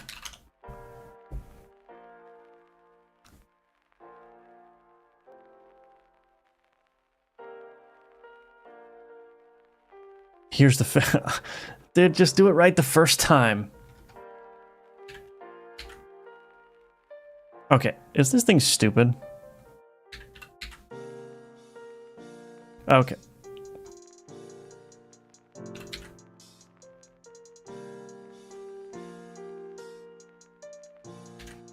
I've reverted back to your original shader. Okay. Now, apply fixes as minimally necessary to accomplish the following. There should be no aliasing. Every pixel needs to be exactly the color from the uniform. There is some padding between the edges of my square texture and the marching ants. Make it so the ants touch the middle of each of the square sides. In other words, the circle needs to fill the entire texture.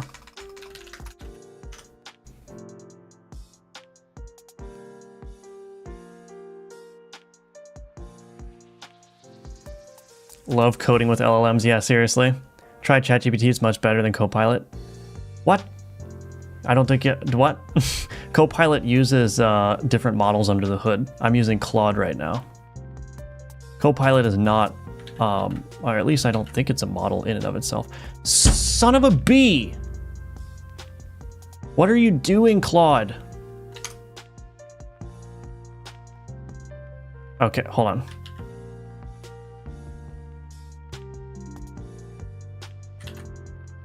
Your changes are now creating this pattern instead of circular marching ants.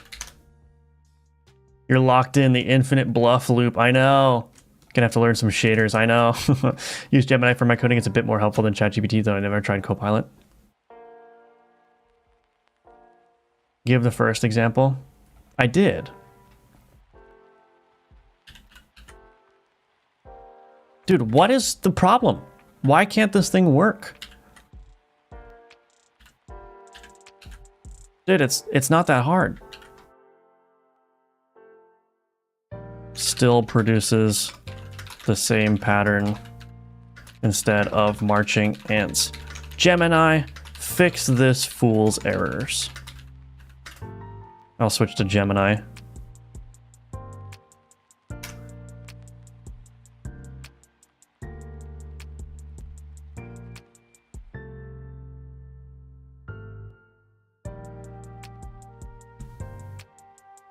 Isn't what you're trying to do the 2D outline shader on the Godot shaders website? It's not an outline shader, it's a marching ants shader.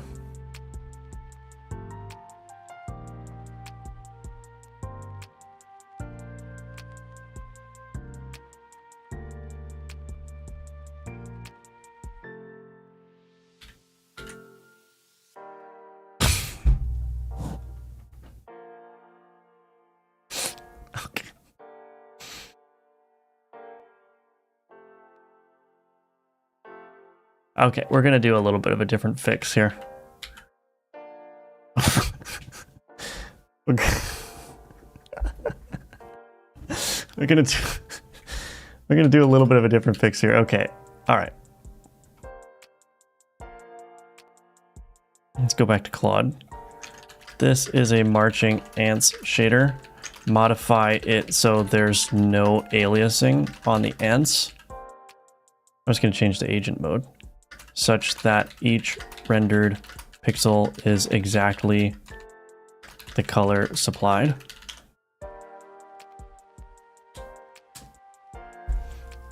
Yeah, Gemini apologizing for what Claude did and then doing some, yeah.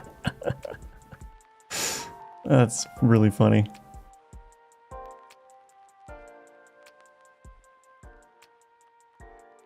Do I just need to change this radius? Oh my gosh, I fixed it. Radius is less minus texture pixel size dot x. Oops. Did I not do it right?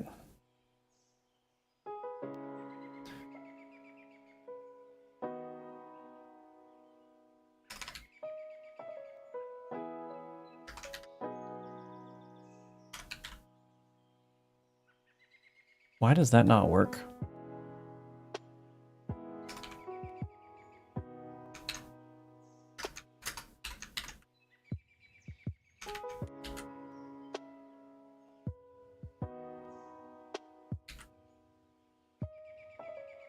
What?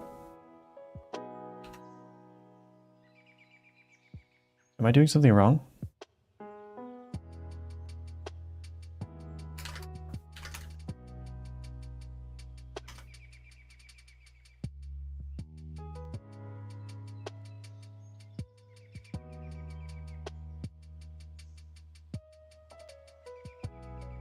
Well, I'm just gonna hard code it to 0.495. Whatever, dude. Does this not do anything either? This ant height doesn't do anything. Okay.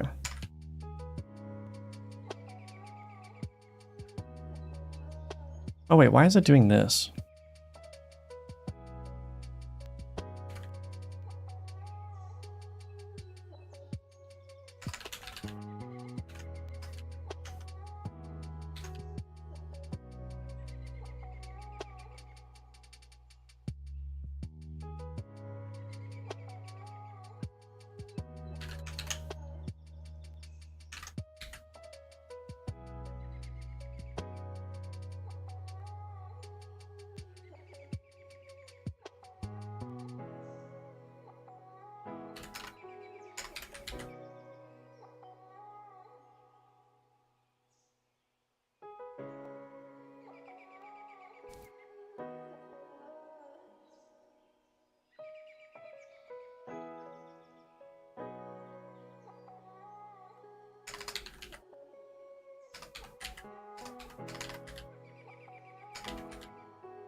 I don't know what this is doing.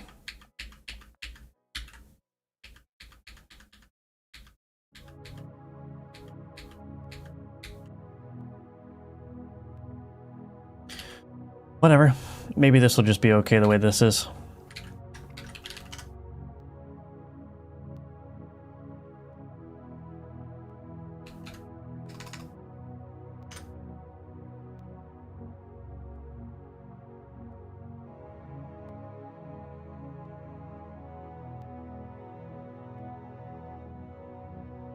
That is not working at all. Okay.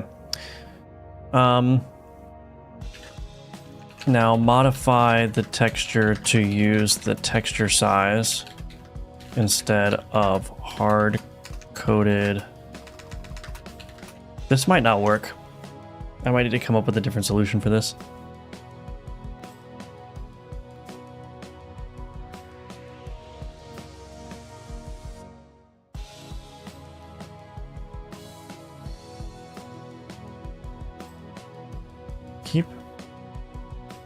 Why does that look weird? Why is it doing that?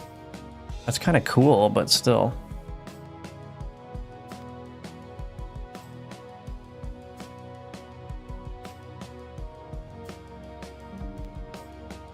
It's producing this pattern instead of marching ants.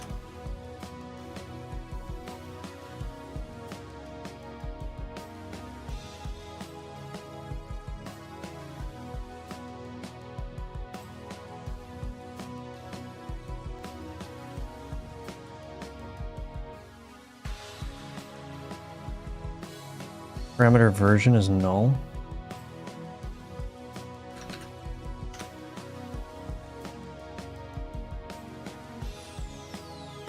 What? Close all. What happened? I'm gonna be struggling with this forever. I should probably do something different. Oh, here we go.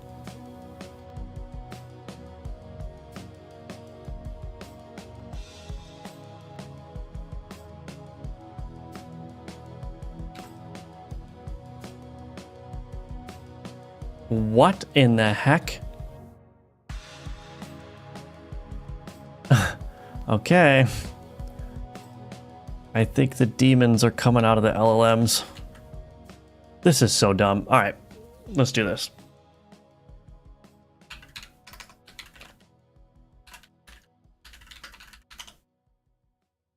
I'm gonna see if there's a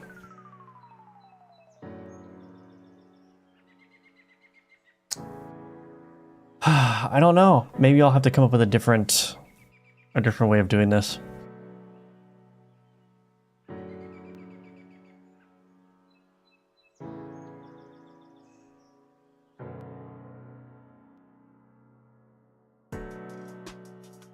That's not right. I'm just going to keep telling it it's not right. Missed a whole arc. Did the playtest go out on the auto battler, or is this just a side quest? This is just a GMTK jam. That's all it is. Just a short jam. Maybe they explaining that marching and shared is. Brain is more powerful than AI.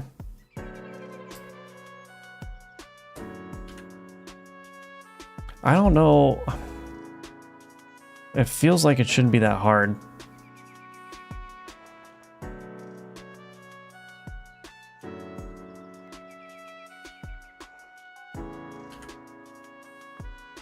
That doesn't do anything. The ant width. I think the ant width calculations are wrong. Width should be expressed in pixels. The uniform value.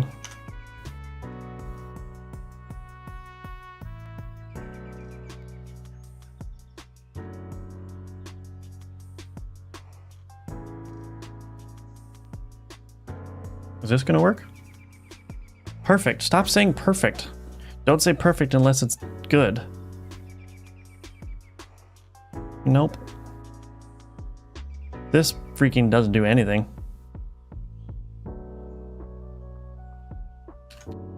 It's not a marching ants shader. Okay. Rewrite the shader to make it work with only a color uniform.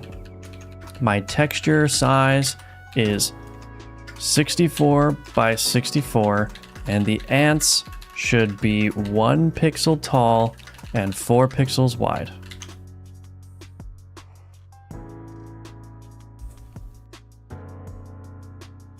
Goodness gracious. Bread tastes better than... What? AI gonna take our jobs. Imperial Japan flag shader, yeah. They don't want you to use AI in the rules. It's more generating art and assets, but in general, they prefer you don't use it at all. Yeah, that was trippy. Yeah. I mean, here's the thing, too. With the AI, it's like, what's the difference between copy and pasting from Stack Overflow and copy and pasting from, you know, the AI? What am I doing? Oh, I didn't make this.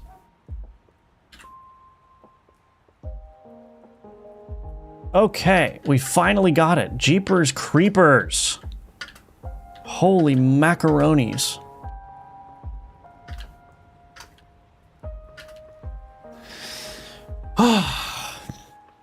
Okay.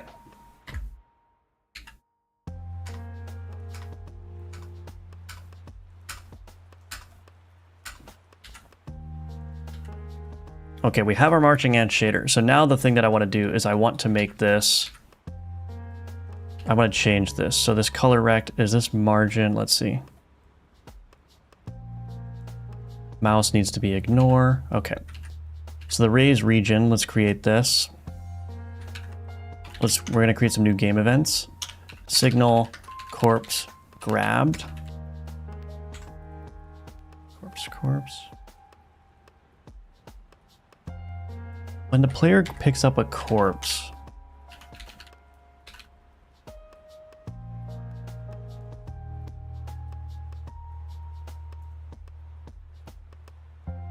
target interactable dot disable.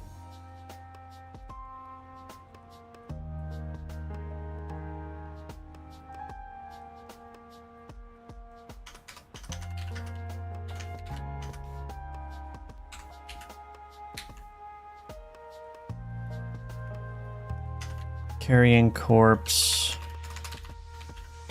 dot, what is it called? Interactable component dot enable. Okay.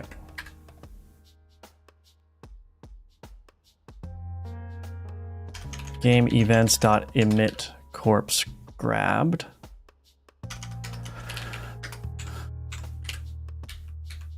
Emit corpse grabbed, carrying corpse. Okay, so now in this raise region, func ready game events dot corpse grabbed dot connect on corpse grabbed game events dot corpse drop dot connect on corpse dropped. On corpse grabbed, we are going to do visible equals true. Visible equals false. Func on corpse dropped. Visible equals false. Okay. Func process pass set process false. Set process true. Set process false. Okay.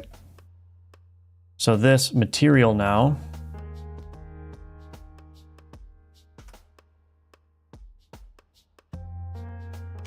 var material is equal to what? Color rect.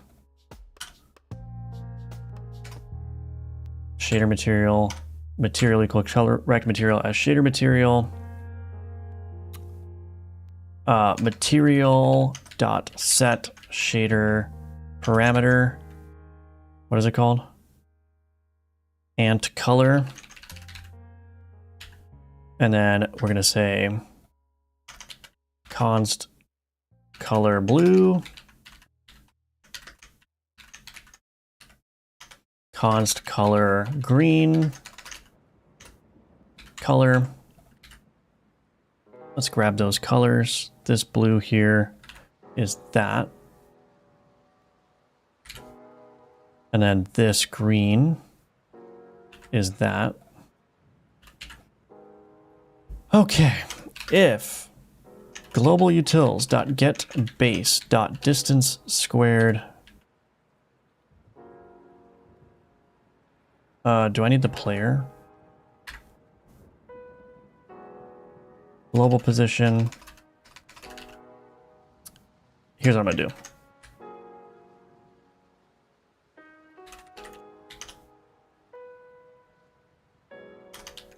Func is player inside radius. Global position distance squared 2 is less than or equal to power resurrection radius. Okay, cool. If global utils.getBase.is player inside radius.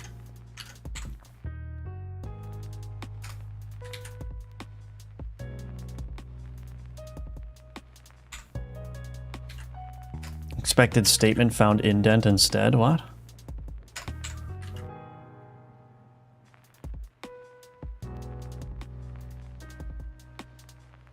What?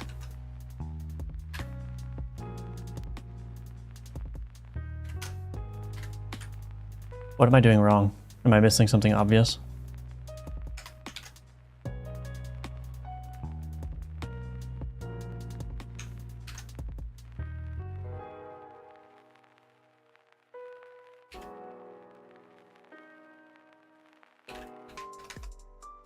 What is going on?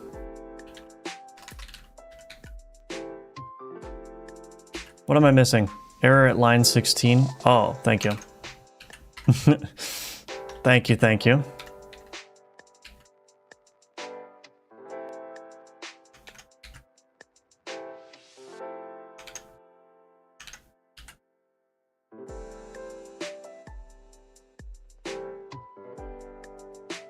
Member material. Oh, ant material.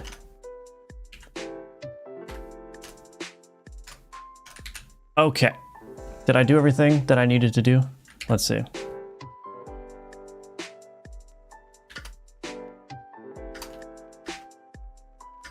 Okay, perfect. So now that radius will show up and then it will tell you when you're near.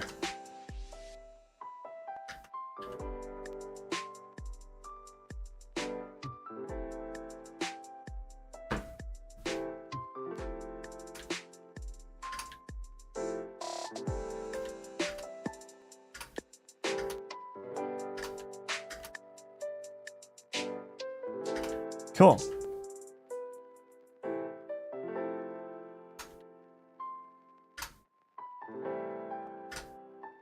Wow, that was a lot of effort just for that, but that's okay.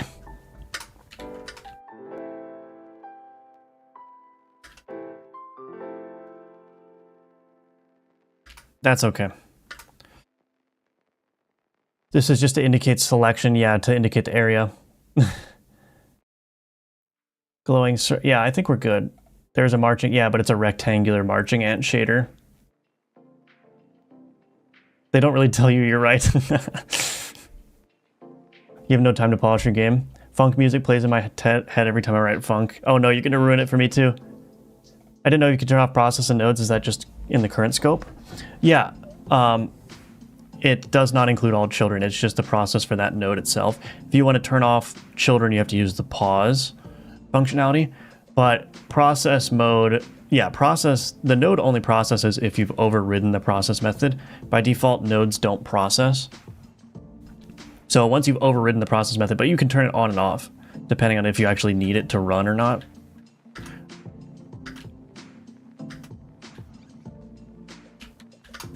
Okay, that's looking good.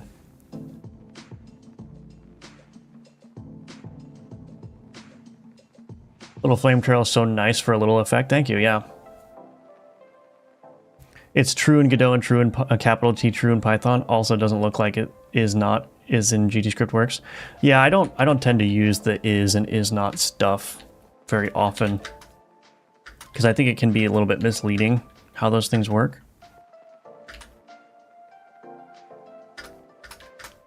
Cool.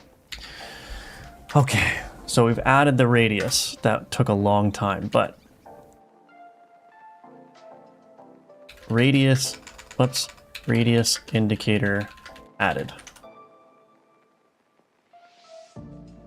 Step by step, this game is getting a little bit more sophisticated.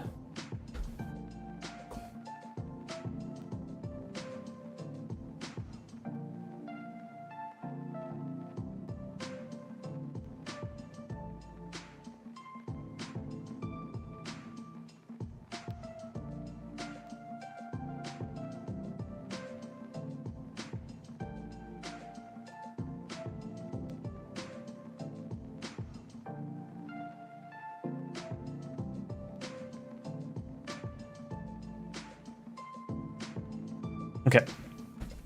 We need a tutorial, we need a pause menu, sound effects. We're not going to do sound effects on stream. Minion and player movement improvements. We need a mouse cursor. I need to adjust the difficulty curve, animate the base when the corpse is consumed. Yeah, let's do that. Let's animate the base when the corpse is consumed. I'm going to make a really goofy base animation. Base. Add child node. Animation player. Nope. Animation player. We're going. We got to go fast. Consume. 0.4. Okay. Sprite 2D. We're going to edit the scale. Is the offset correct? Yeah.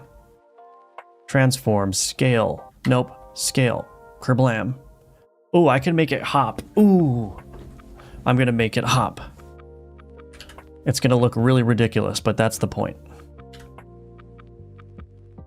Okay. 0.05. This. Okay, so we're going to go out here. We're going to take this scale now.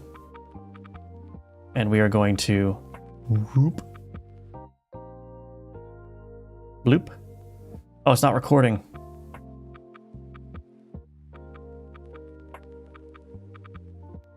Then we're going to go whoop, whoop.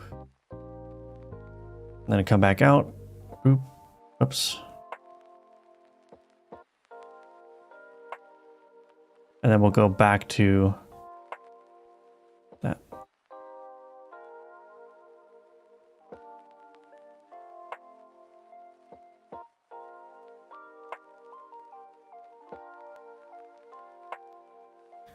That might be too tall in the Y there.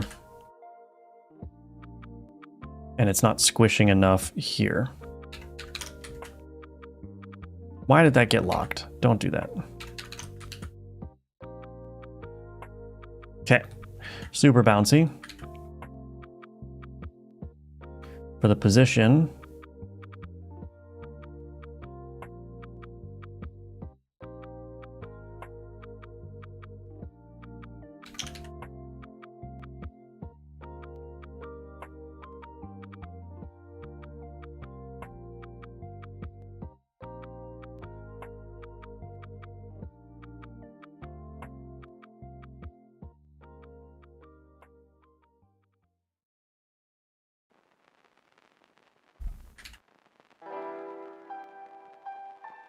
I don't think that...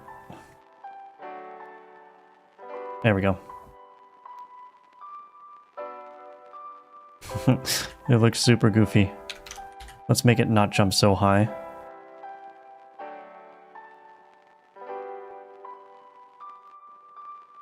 Okay, and then the rotation.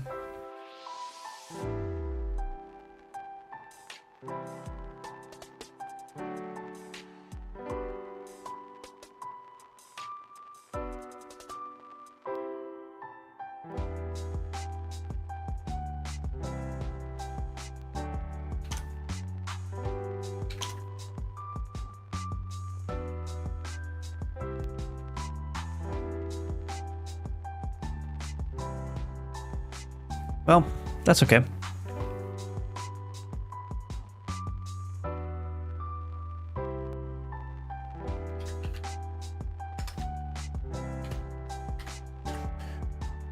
Oops. I'm going to need to come up with a way of listening for that. Let's see. Currency.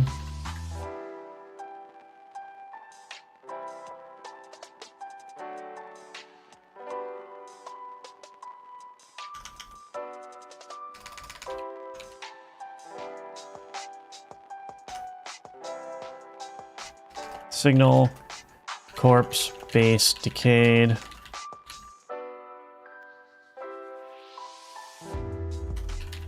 Emit, corpse, base, decayed. Game events dot corpse base decayed dot connect on corpse base decayed. Func on corpse base decayed.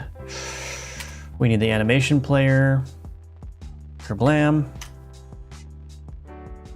If animation player dot is playing, animation player dot stop, animation player dot seek 0 true, animation player dot play, consume. Okay, and then we need to emit that.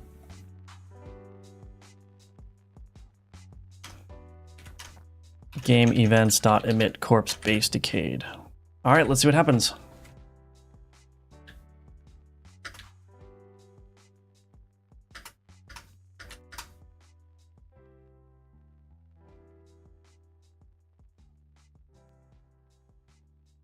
So when this one decays, oh.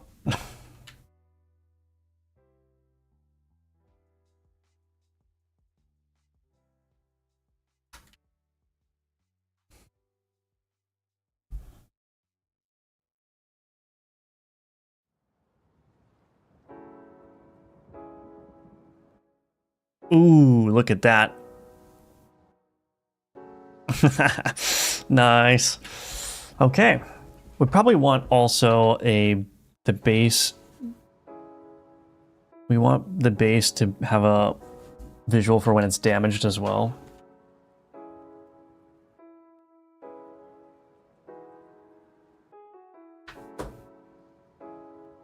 But I think it looks good.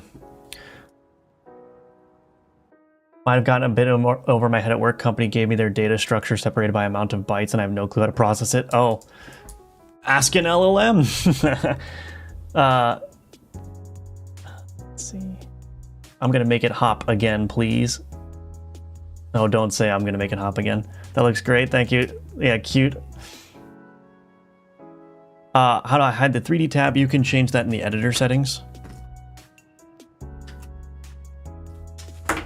Oops. Or you can manage editor it's called manage editor features.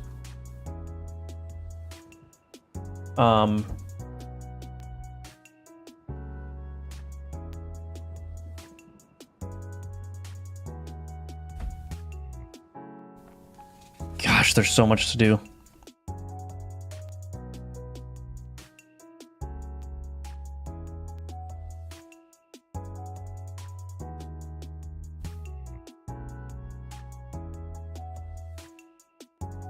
I'm just trying to think. It's basically there. I just have a bunch of extra stuff to do here. I should do a base damage animation, but I kind of don't want to do another base animation right now. Oh, I gotta do UI animation. Ritual slot animation. Oi! The work just keeps coming.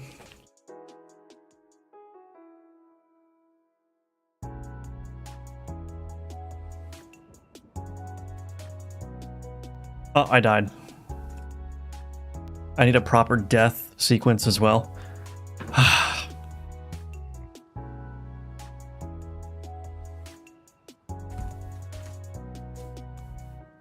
That feel when your to-do list keeps getting bigger. I've got a lot done though, in just this since I started working this morning. Okay, what's the next I mean, the tutorial is very important. The menus are very important. Minion and player movement improvements. You can do a mouse cursor. Adjust the difficulty curve. That's probably one I want to do. All right, let's do this. Add that. Let's do a mouse cursor. I want to make the cursor...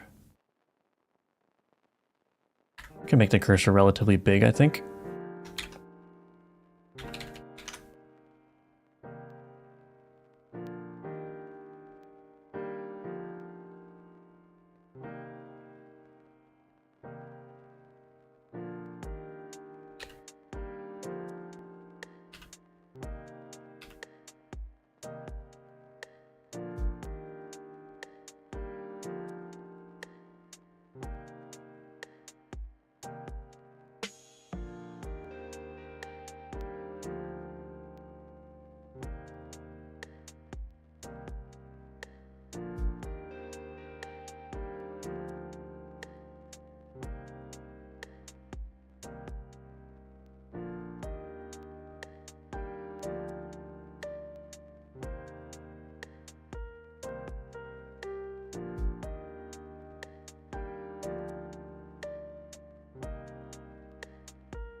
I don't want to do this.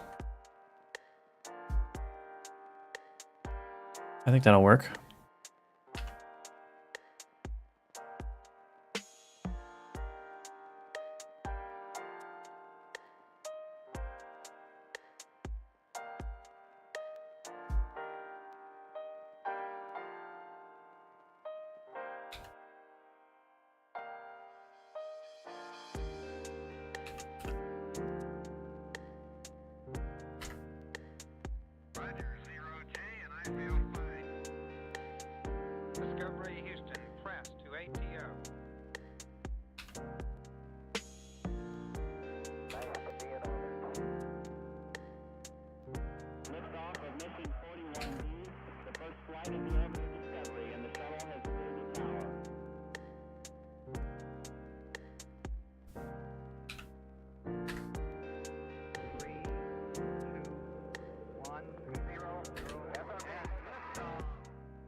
Okay.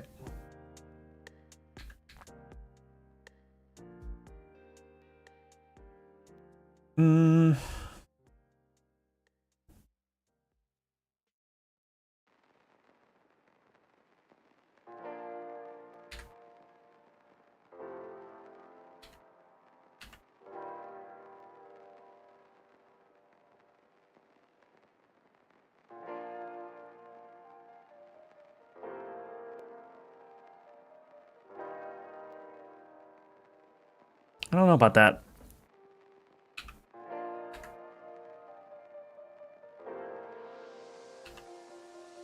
Oh, that looks better.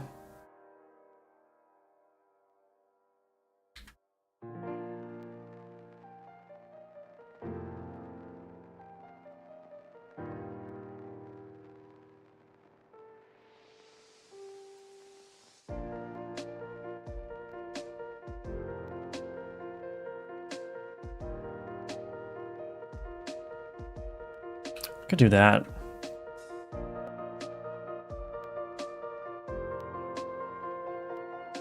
Oh, yeah.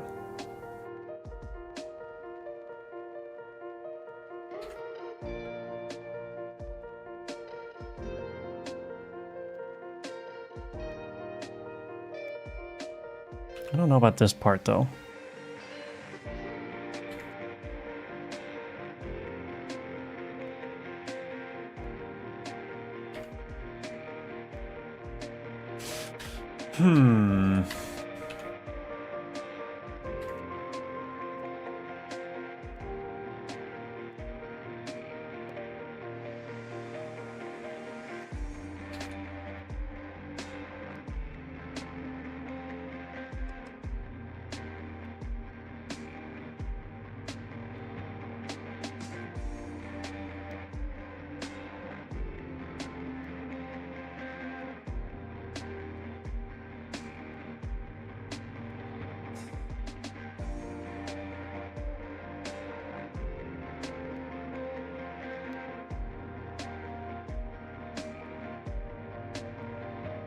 I don't know. I don't know. It's something weird about this.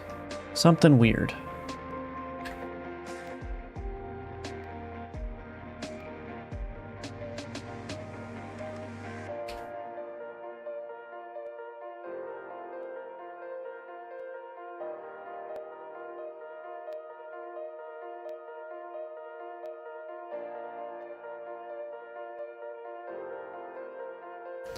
I'm gonna have to figure this out.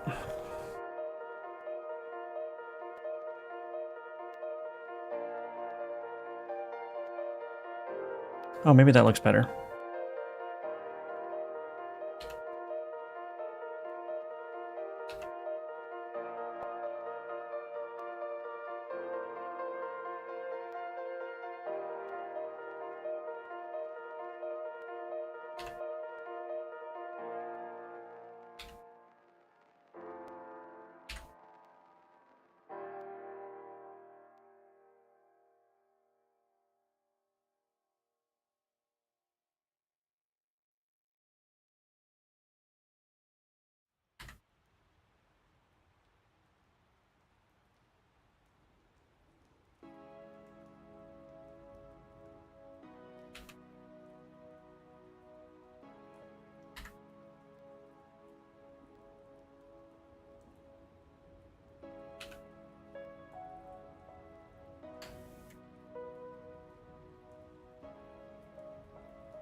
I wonder if I could just add...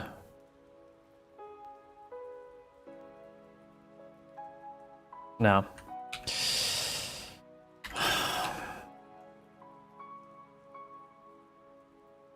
Basically back to where I started. I don't know, man. This is too difficult.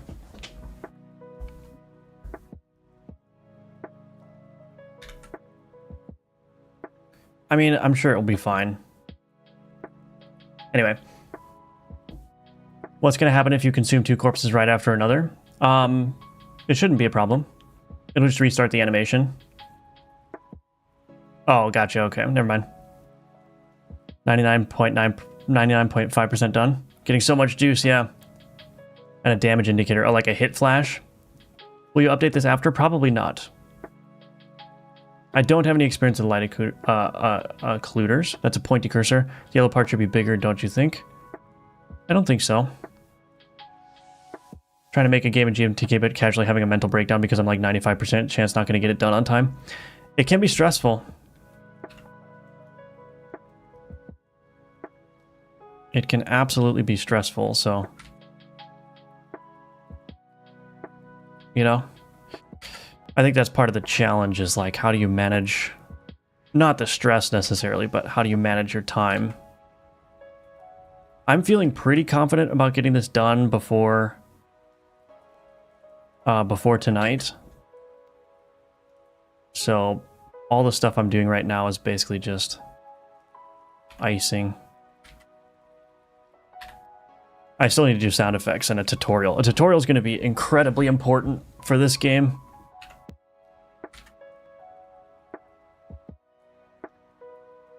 Because if there's no tutorial, then people are going to be completely lost.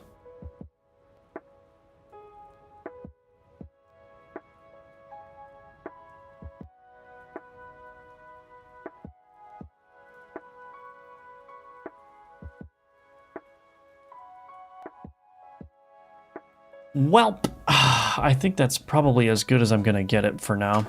I shouldn't spend too much time on it.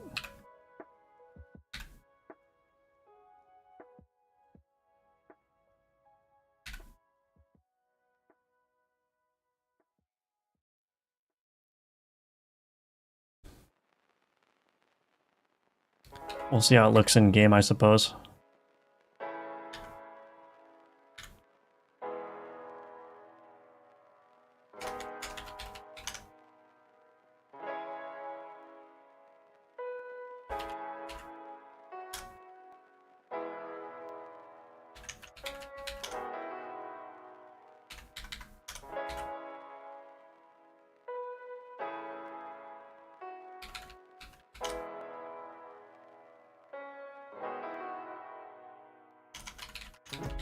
Sorry if I'm not talking too much. My voice is actually starting to go, which is not ideal.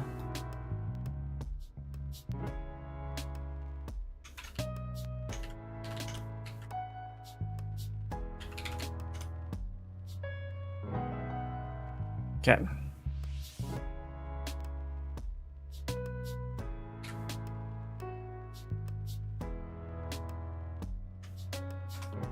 Input.mouse mode is equal to input.mouse mode hidden process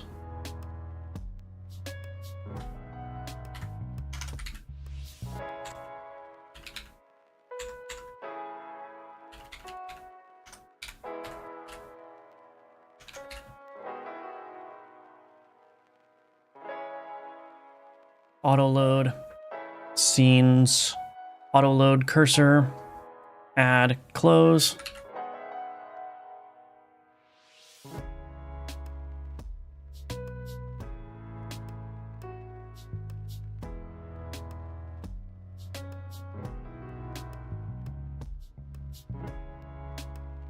Cool.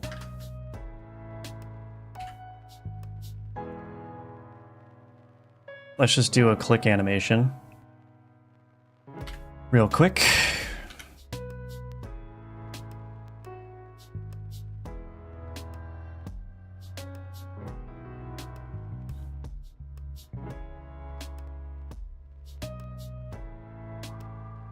I wonder what it would look like if I just did this.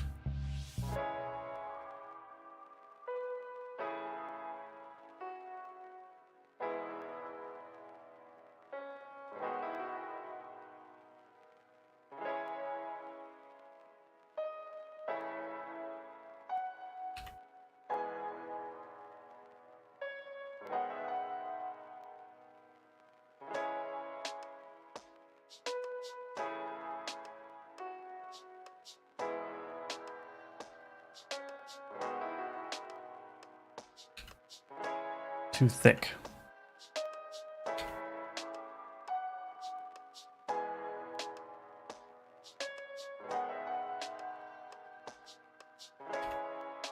How am I gonna do this?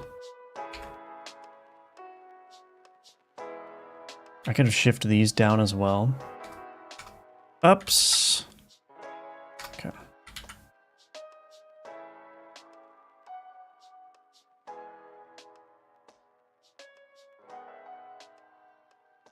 Yeah, I don't like that. I think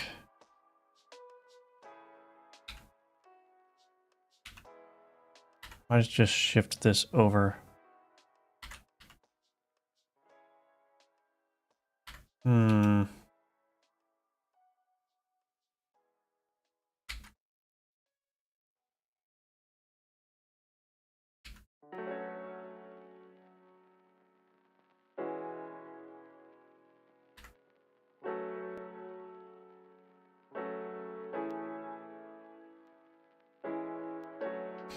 I don't know how to do click animations, apparently.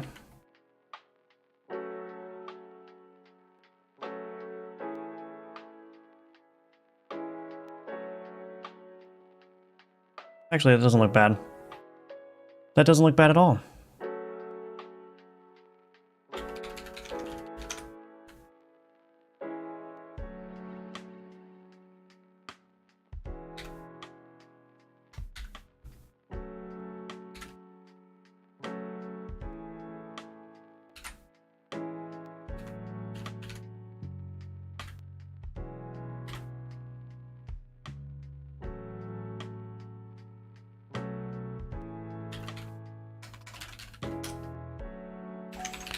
Cursor click sprite. Woo, I'm getting tired now. This is my first game ever, and I'm a little worried. I don't know why I'm making a 3D game. Oh yeah, 3D's hard, but, you know, gotta start somewhere. It's not, you know, what's the worst that will happen, you know? Worst that can happen is you try again next year if it doesn't go the way you want it to.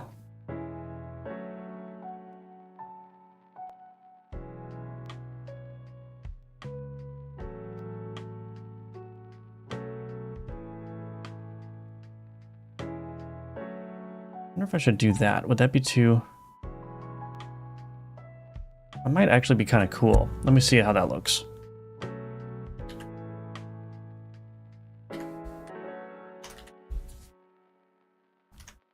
Is mouse pressed. Input dot is action pressed.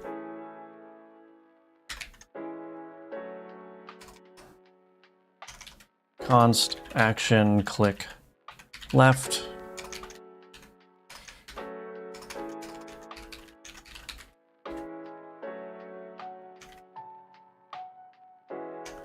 Cursor sprite.visible is equal to not mouse pressed. Cursor click sprite.visible is equal to mouse is pressed. Oh.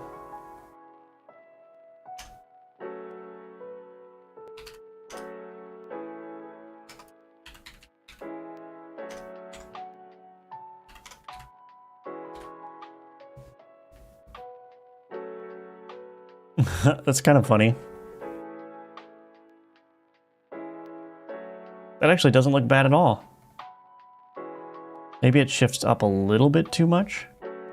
I might just move it down just a bit. I do like the little motion that it has, though.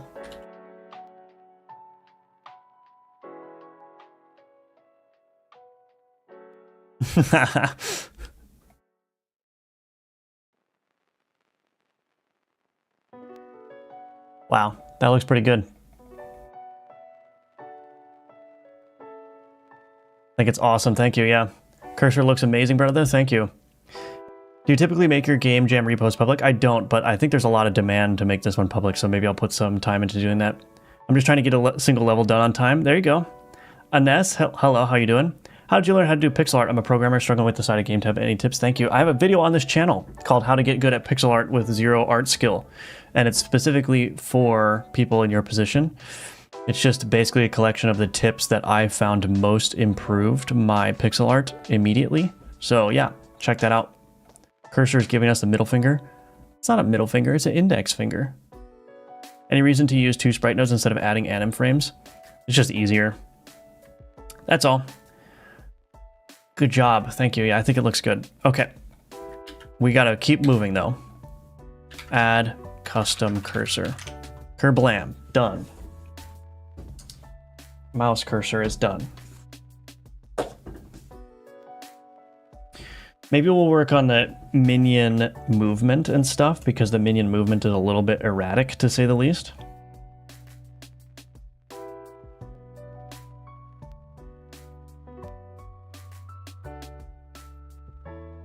We're almost done. I mean, I'm feeling very confident about my ability to get this all done. Maybe I shouldn't say very confident. I need to get the tutorial, menus, sound effects. So basically I need a tutorial. I need to finish the menus. I need sound effects. I need to make improvements to the minions and the player. I need to adjust the difficulty curve. I need to add attack VFX for the priest and the musketeers. I need to animate currency going to the currency UI. I need to animate the base when it gets damaged. I need to animate the ritual slot when it activates, and I need a proper game over sequence. Can I do all of that in 9.5 hours? I think so. Okay. I'm going to take a quick 3-minute break, and then when I come back, we will continue on. I'm going to edit the minion motion stuff, so they're not going to be so erratic. So when we get back, we'll figure out how to do that. And in the meantime, I don't know. There's stuff in the description, so check it out, and I'll be right back.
Okay, I'm back. Let's see if we can make the minions any less erratic than they currently are.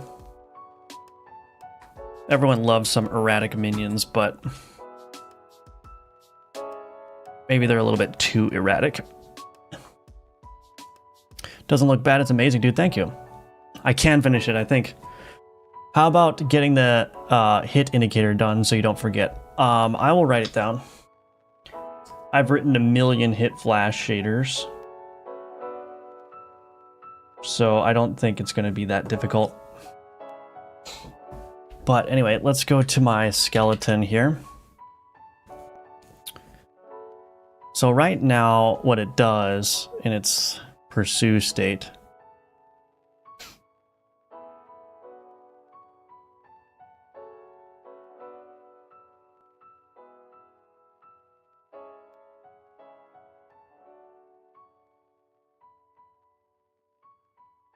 Let me just, let me see.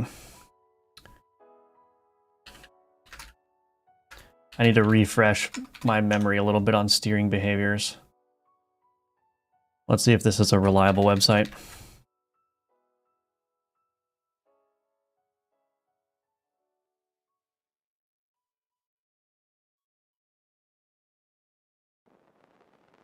Okay, displacement force has its origin at the circle center.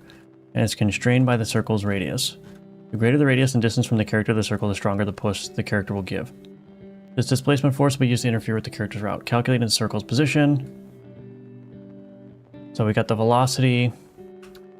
So the circle center is the velocity.clone, circle center.normalize, circle distance.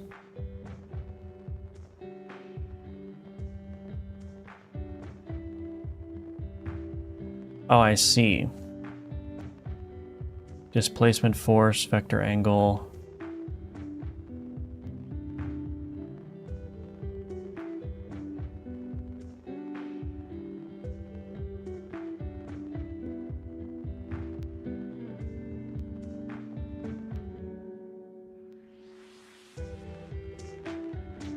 Okay, so essentially we place a circle ahead of the entity in the direction of the velocity, and we choose a random direction within that circle.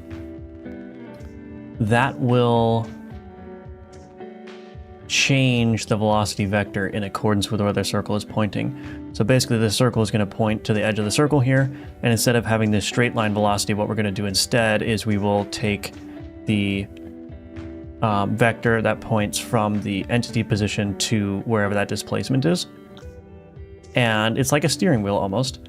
And then that will change the velocity direction based on the parameters. So we can increase the strength of the wander by increasing the radius here. And of course we need the circle to, it's also going to be affected by how far away the circle is offset. Because if the circle is very close, then you're going to get a much stronger difference. And if the circle is very far away, the angles are going to be shallower. So the other problem though is that you can't just use, I mean you can, but it's not going to produce a good result. If you just use a random angle every frame, this arrow is just going to point in nonsense directions every time. So you can introduce a noise sampling as well to change how that angle of that inner red vector here changes. So yeah.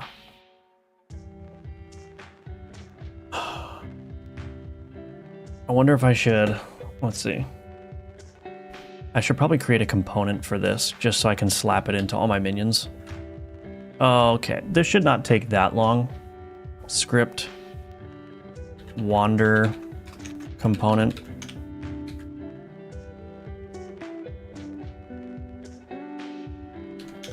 Class name, wander component.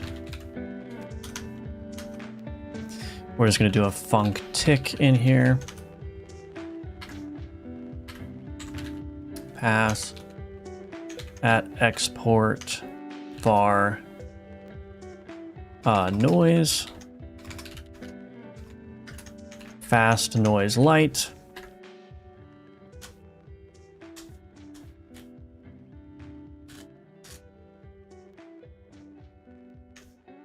export var circle distance.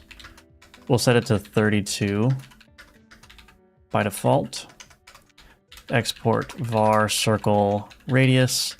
We'll set that to 16 by default. Okay, so in the tick here, what we're going to do is we're going to take, let's do this. Noise sample, float,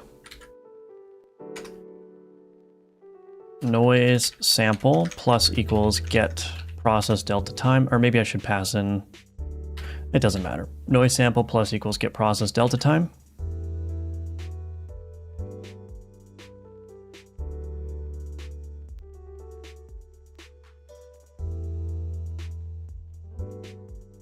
Actually, let's do this. Export var angle delta speed. Let's just do 1 for now. So the noise sample plus equals get process time. Let's do var current vector 2.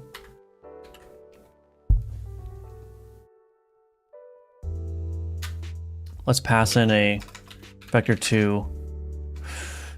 Let's do straight line velocity vector 2.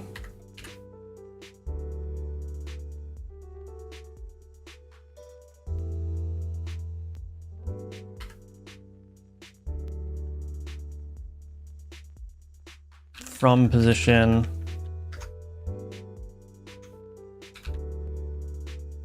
I guess I could make this a node 2D, and then I could just use its own from position. Okay. So we got the straight line velocity. So what we're going to do is we're going to say normalized straight line colon equals straight line velocity dot normalized var circle position normalized straight line times circle distance. Okay. Then we're going to get a sample. So we're going to do noise dot sample. Am I not allowed to sample this? What? What is it called? Oh, get noise 1D. Noise sample.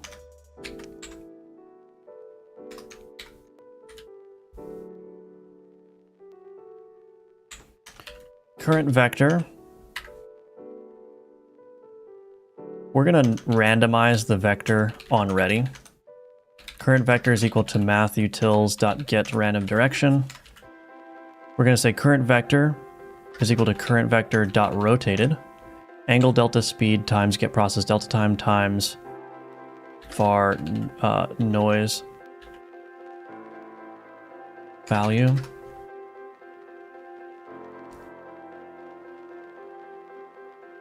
So this is actually in radians. So I may want this to be, let's do angle delta degrees here. We'll set this to 360. This will be deg to rad angle delta degrees. Okay, circle position. So we got the current vector. So var wander position is equal to circle position plus current vector times, is this normalized? Yeah. Current vector times circle radius. And then what we're going to do is we're going to say, we're going to return a vector 2 for the new velocity.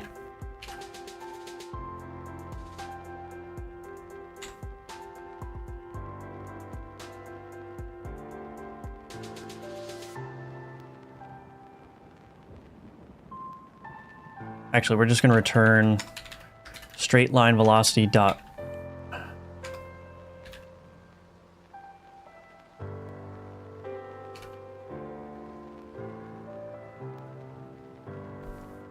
Do I want to just take the length of the velocity?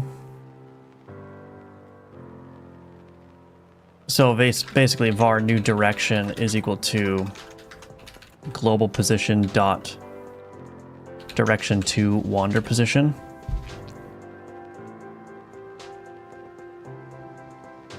I'm just going to do the easy thing. Return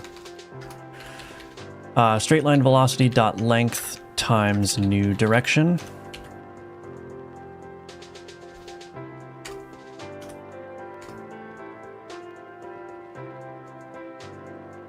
I think that's it. Did I do it right? So we're getting the normalized velocity. We're setting up the circle position times the circle distance. The noise value, we're sampling the noise value. Current vector, we're rotating that by the noise value. Wander position is equal to the circle position plus the current vector times circle radius. Yep, and then the new direction is the direction from the global position of this node to the new wander position. And then we're just modifying the input velocity and returning it. So now if I were to use this in the skeleton, I keep opening the skeleton image. Add child node, wander component. We'll just leave that at the root there. New fast noise light. Turn up the frequency.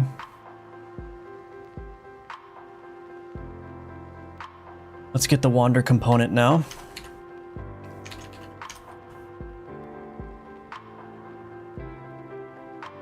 And in here we'll do wander component dot tick direction times speed.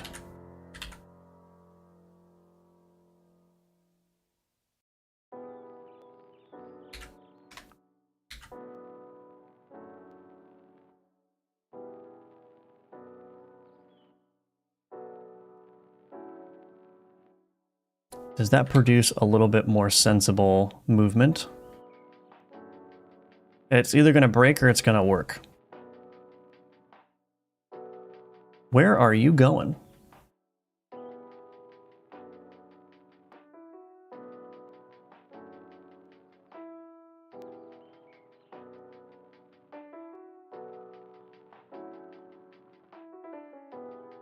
I have a feeling that didn't work.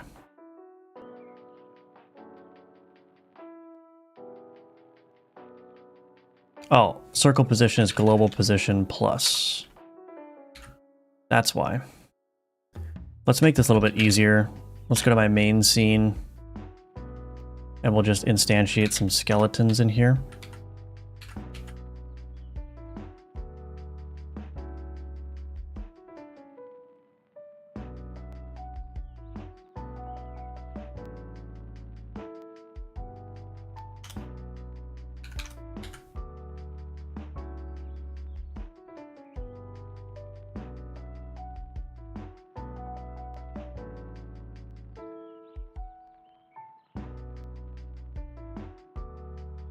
We'll have to play with the numbers a little bit.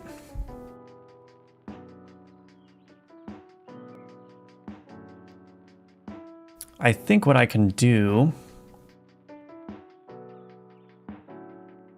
is either increase the frequency of the noise or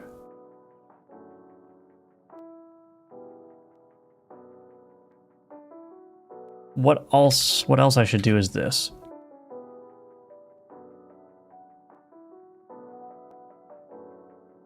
Velocity equals velocity.lerp.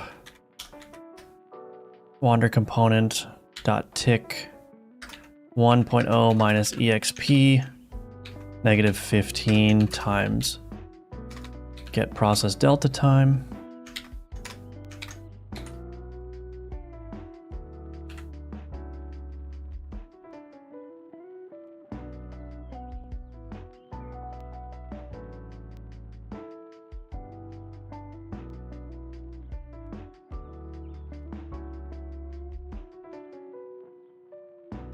Okay, what happens if we get a villager in here?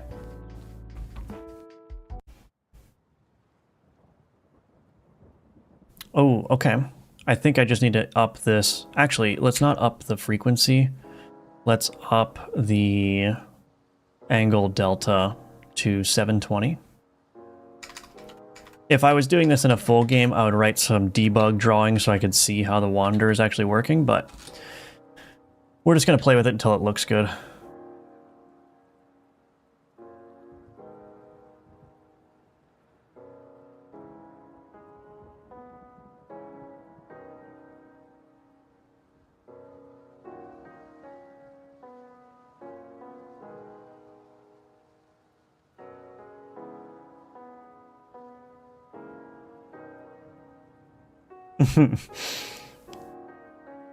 I might increase this even more, actually. Actually, this is where I'd probably increase the frequency.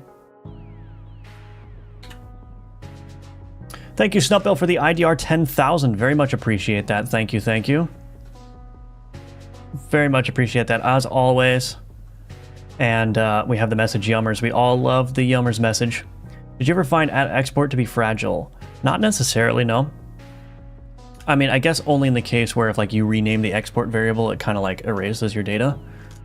That's the only part that I really don't like, but other than that, I think it's pretty reliable. Okay, I think that's looking pretty good. So the skeletons are naturally not grouping up together anymore because they have this wander behavior. I may end up, let's see, do I want to tweak the circle distance? What happens if I put this down to 16? Does that make a noticeable difference?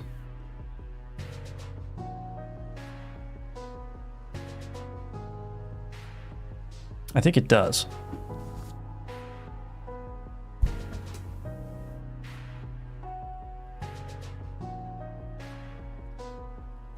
Oh, it's making too much of a difference, I think. They're having difficulty actually getting to the target. Okay, we'll keep that at 32.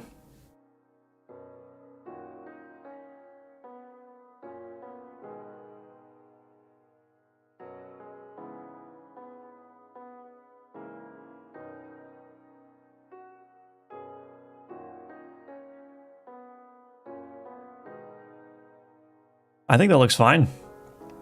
Yummers indeed. Yum. Yum McDonald's.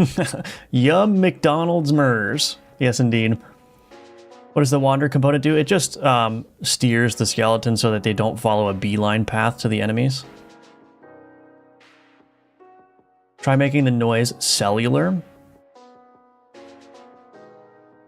Debug draw 3D. Yeah, I'd have to look at that. That would be nice. How do you get it to upscale cleanly? I just have the display or the stretch mode set to viewport. That's all. Oh, the skeletons are kind of like going off the map.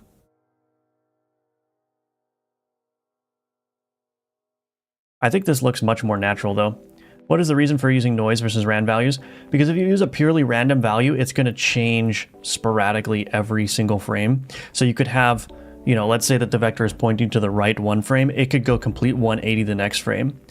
And if that's happening multiple times a second, like 60 times per second, you're going to get either really jittery motion or you're not really going to see much of a difference.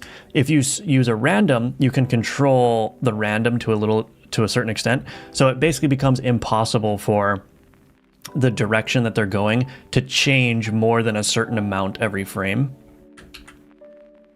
And because of the way that the noise works, like if you imagine you're scrolling across a noise texture, you kind of go into patches of black and then into patches of gray and then to white. So you get a very nice like rotation, right, of like the vector as you're scrolling through the texture basically, or scrolling through the noise.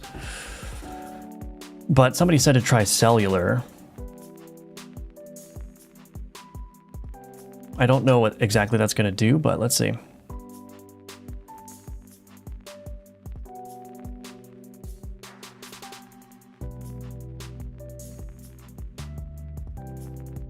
Oh, I see. I guess that creates a more consistent motion. They kind of, you see how they wander back and forth?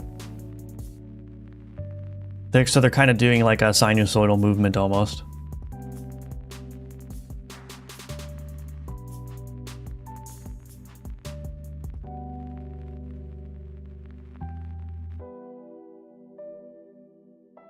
Is this ever going into the idle state?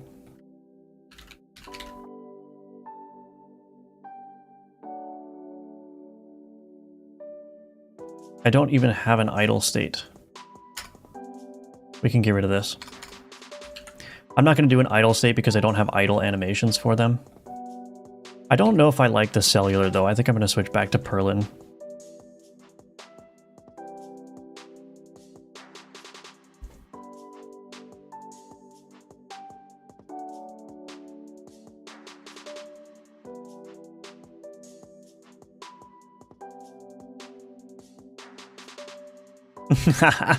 Yes, they look so much better. Okay, now we got to transition this over to all the minion types.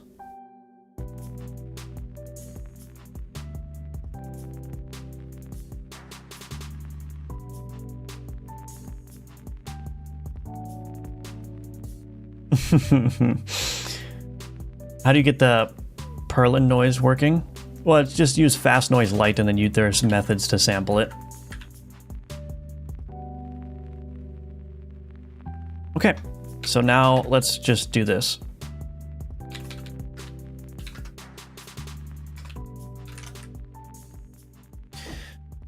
Let's go to the skeleton archer now. Paste this in here. What I'm gonna do though is I'm gonna change. Maybe not, maybe I'll just do this.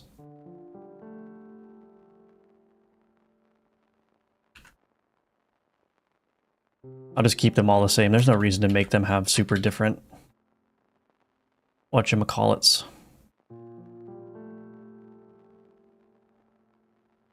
We're going to get rid of the idle state because that's just confusing me and we don't need it.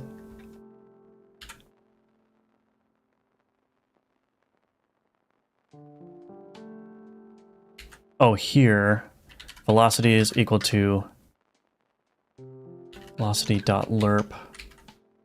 Well, I can do this.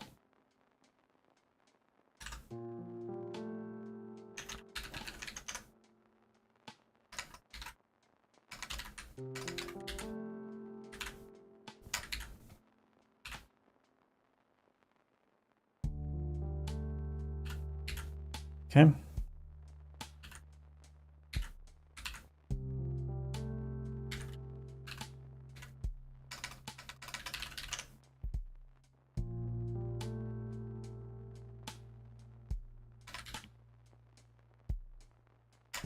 So we got wander component.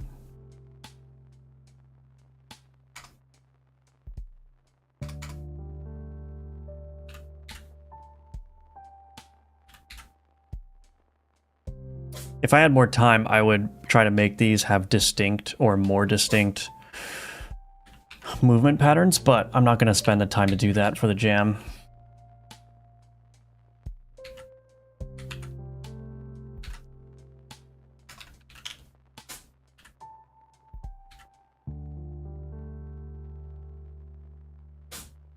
My cat keeps sneezing. Hey, bless you. Ah!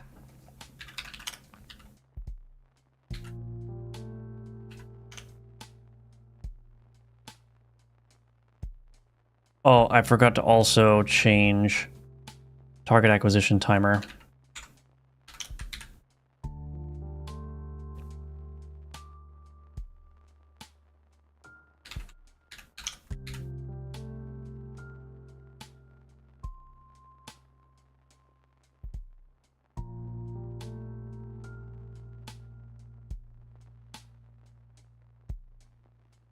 And here's what I'll do also. Noise sample is equal to randf times 1,000. Yeah, why not? So I can randomize the noise because they're all using the same noise texture. So that can produce like similar patterns, but I think just randomizing it might help a little bit. All right, let's get some villagers coming. Now they look much better.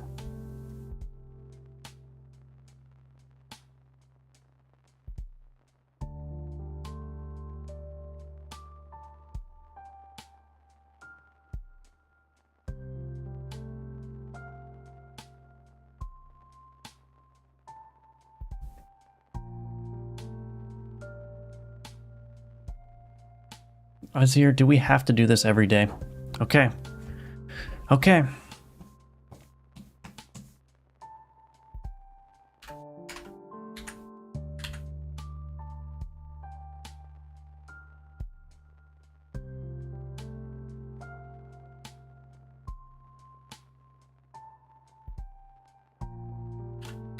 Okay. How do you define a noise in Godot? It's fast noise light. That's the class you should use. Those details are what makes a game unique. I love that. Yeah.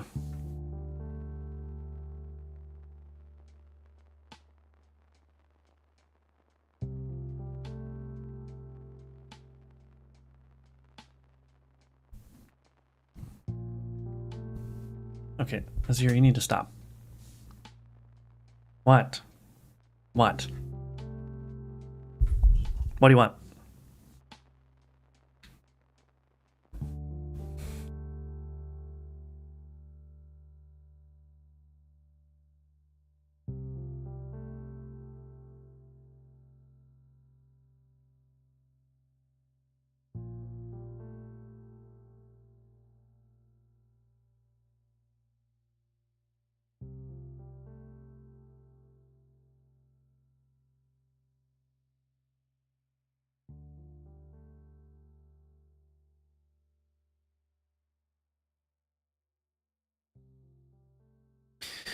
Okay. I think it's working.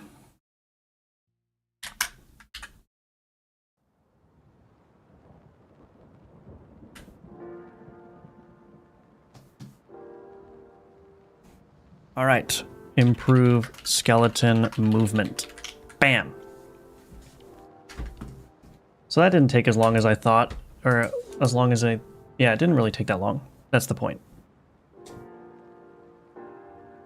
There's one change I want to make with the arrows.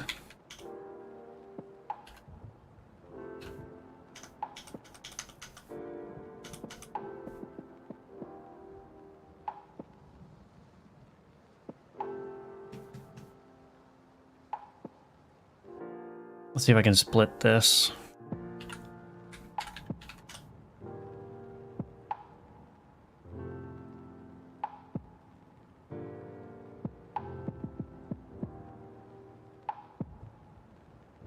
So I need the parabola y initial. Do I need the current parabola velocity too?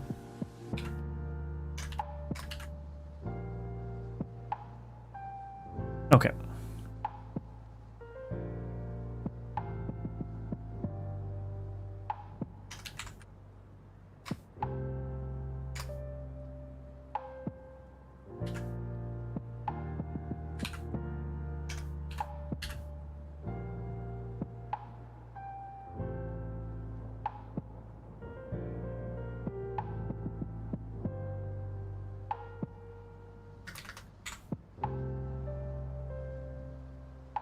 Parabola y initial. Okay, so then into my process, current parabola velocity dot y plus equals gravity times delta, parabola y position.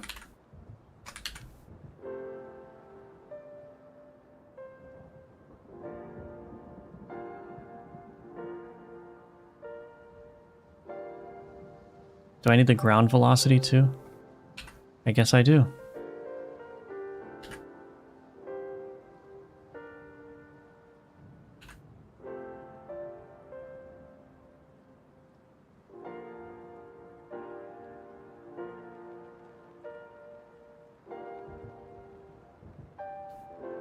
Ground velocity is equal to displacement divided by flight time. I'm making a mess of this, but that's okay.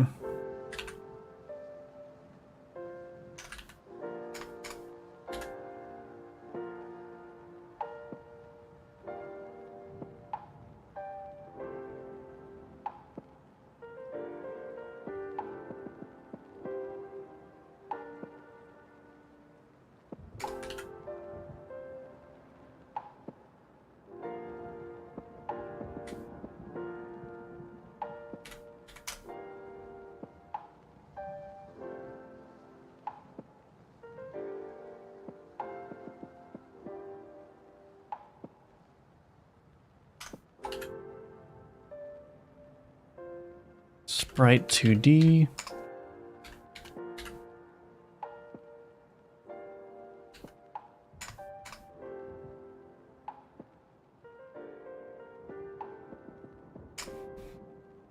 I hope I didn't break anything. Let's see.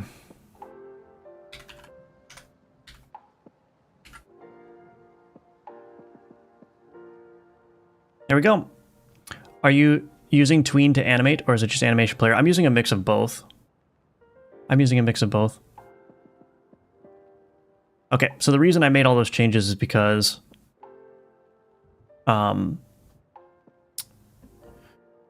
previously the position of the arrow was changing, and so it was changing the Y sorting as well. And so sometimes the arrow would be in the air at an elevation, but it would render behind things.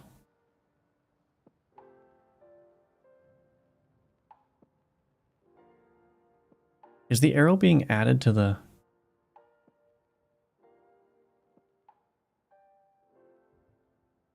Hold on a second.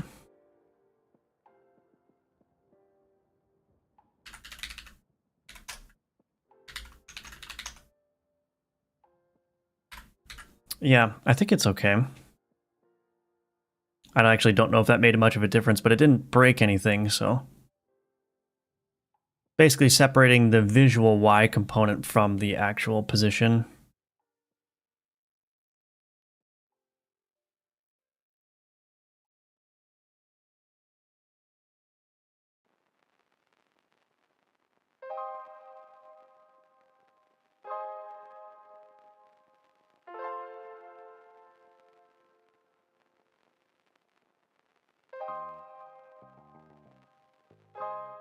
Okay.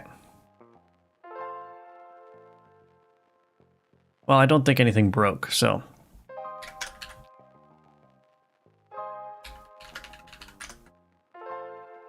What's up, Fire Bradley? Progress looking good. Thank you. Thank you. How are you doing? All right, I'm out. Good luck. Have a good day, everyone. All right, thanks, Hamza, for joining. It was great to see you as always.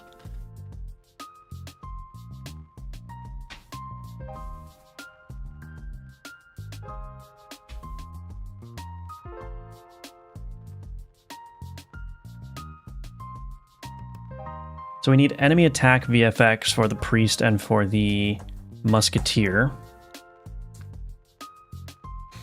Currency animation. Animate base damage, ritual slot animation, proper death sequence, hit flash shader. So we've got a couple of things to do still. Still 9 hours to go until I'm done with the jam. The jam doesn't end until tomorrow at 1 my time. But what I also have to do today is I have to get the itch page set up and posted. Hello. Hi. Look at the camera. Everyone wants to see you. Look at the camera. Look at the camera. Hey.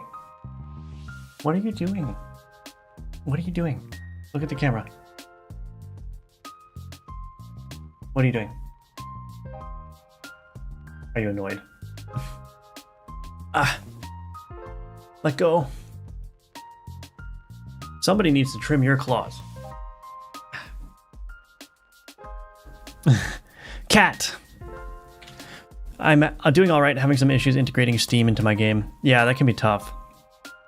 Beautiful specimen. Yes, he's cute. He's cute. All right, well, I guess we should work on the enemy attack VFX. Specifically for the priest and for the musketeer.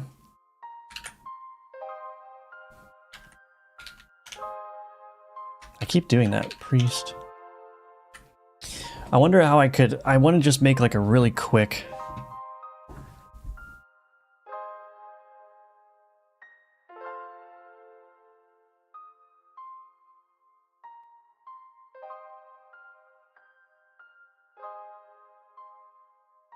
I don't think particle is going to look good. What should I do for the priest? Well, let's do the musketeer while I'm... Because I know what the musketeer is going to do.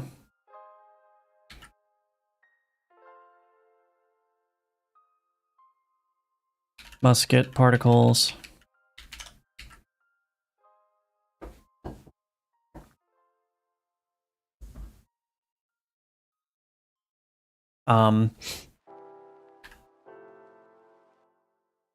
Gosh, setting up particles is so annoying. There's so much boilerplate you have to do just to get them to work.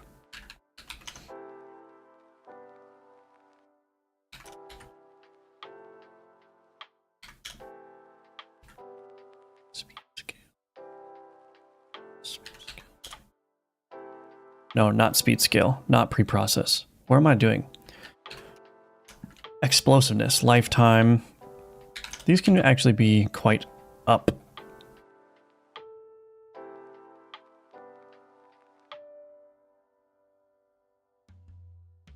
Okay, let's just get this stuff out of the way.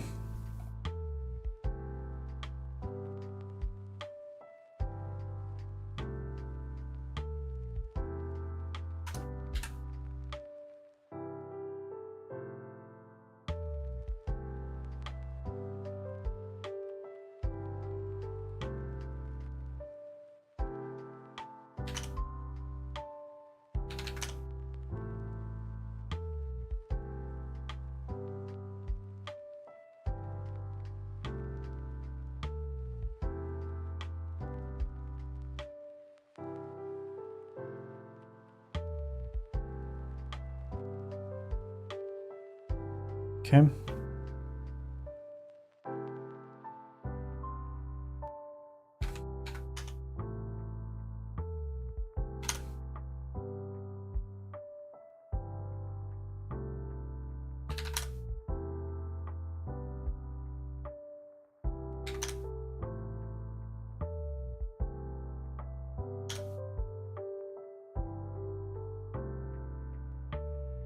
Turn the lifetime up a little bit.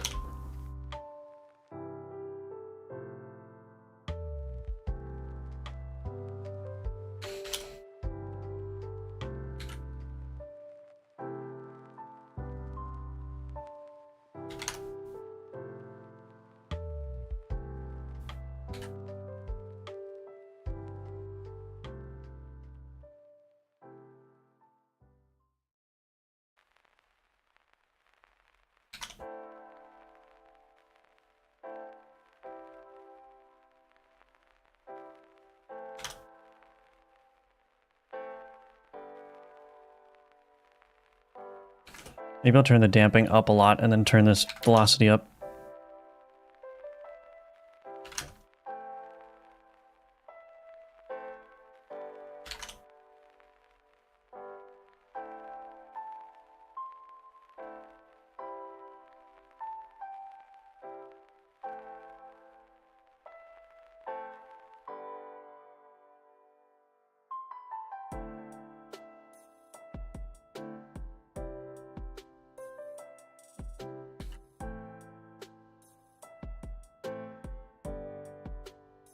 Oh man. It's getting there. The end is in sight. The end is in sight, everybody. I still need to do sound effects and stuff.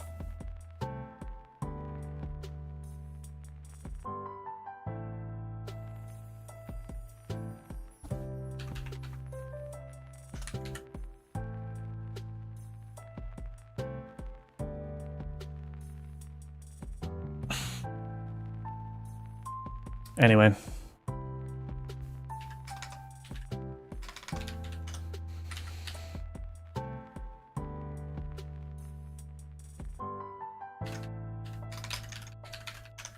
Barrel position. I feel like I need to learn how to clip your vids so that I can use certain comps in my game. Yeah, feel free. Clip away, clip away.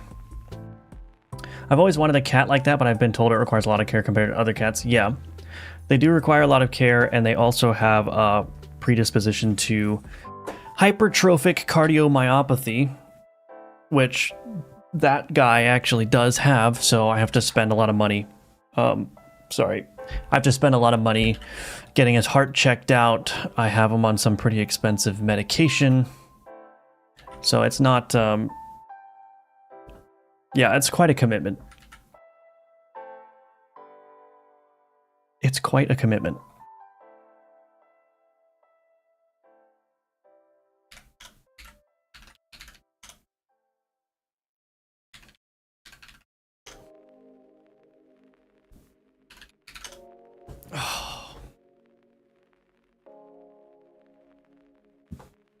Goodness gracious.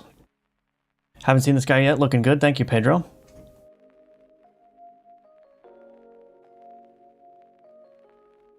That's unfortunate, Datum. But thank you for the good luck wishes. And sorry that happened to you, but hopefully in a future jam that won't be a problem. Do you have pet insurance? It's been a huge help for my chronically ill fur babies. I don't have pet insurance. I do not. I don't think they would accept my claims anyway, because of pre-existing conditions and all that.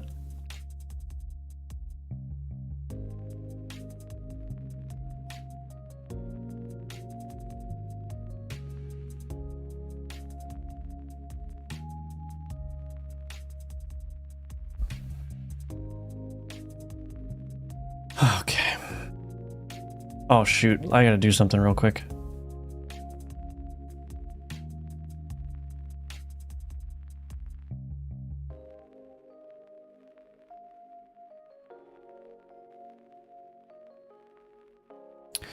Gotta do something real quick.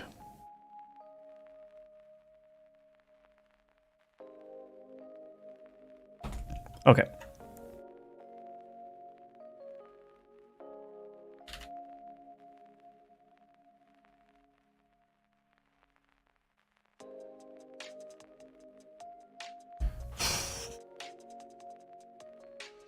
Let's get particles. Can you tell that I'm slowing down? Copy UID.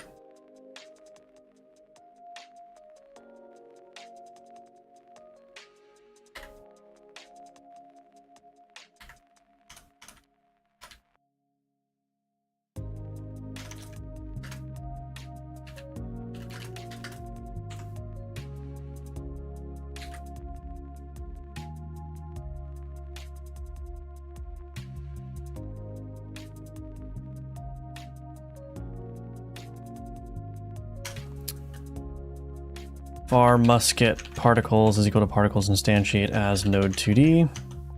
Global position is barrel position, global position. Get parent dot add child musket particles.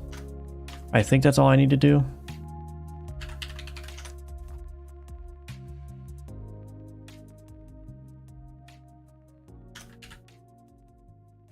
Let's see.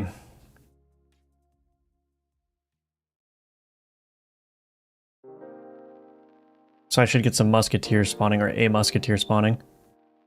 It didn't work. Oh, I didn't turn on autoplay, I don't think. No, I did. Oh, I didn't turn on emitting. That's what I didn't do. Let's turn off. Okay. Almost there. I need to find music. Goodness gracious. Look at the musket particles. Bang!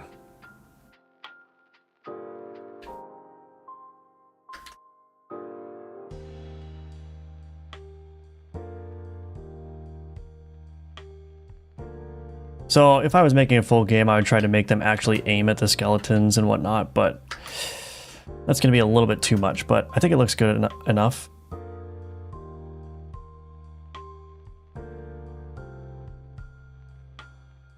I'm going to change one thing here. I'm going to update that so that the position of the barrel is updated, because it looks like the particles are not being placed in the right spot immediately.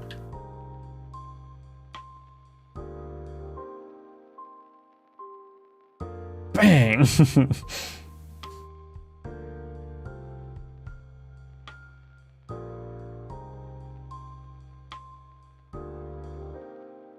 Oh, I don't have another skeleton.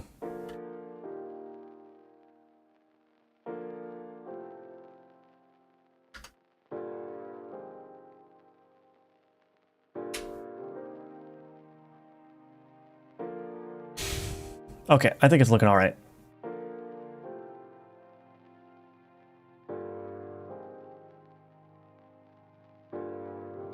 Oh, we killed that guy.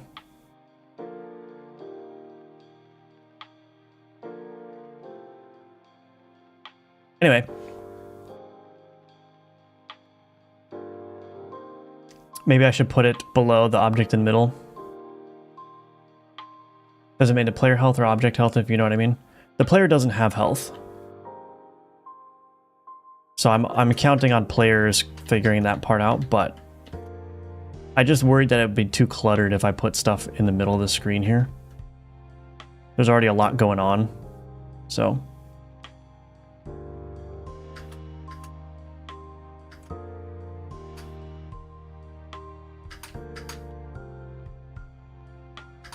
But it's a good suggestion.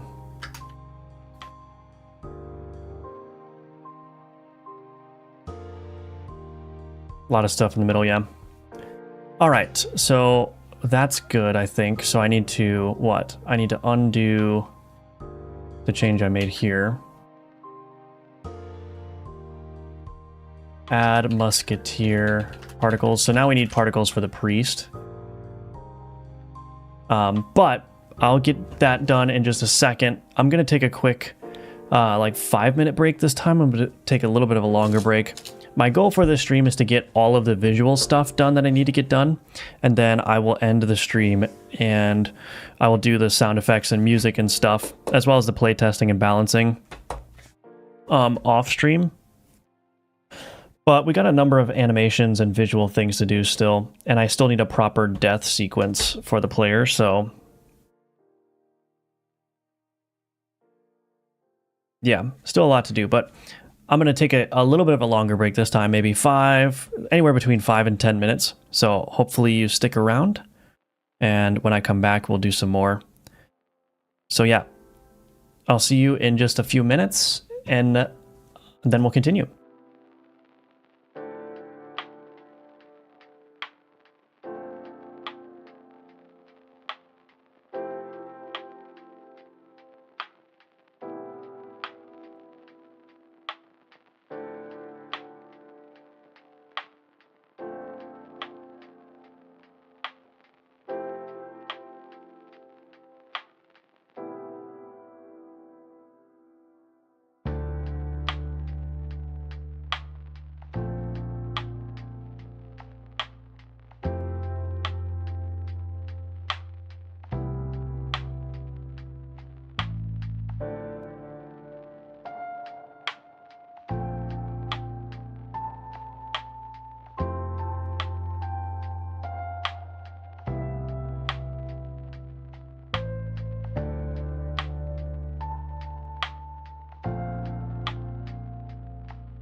Okay, I'm back. I don't know how long that break was, but hopefully it wasn't too long. Whew. Hello, Monty Mesh. I've been using your streams as a countdown. When you publish, I also want to be publishing. Okay, well, my deadline is 8 p.m. tonight, Eastern Time, which is in 8.5 hours. So, yeah, let's get it. Okay. We have to do the priest VFX now. I really don't know what I'm going to do for that.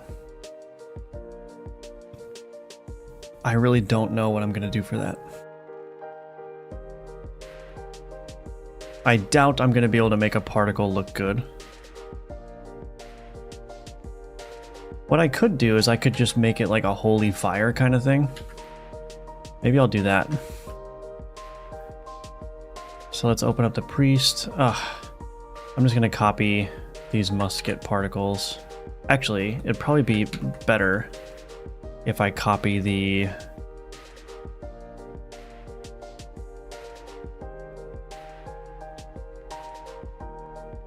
trying to think.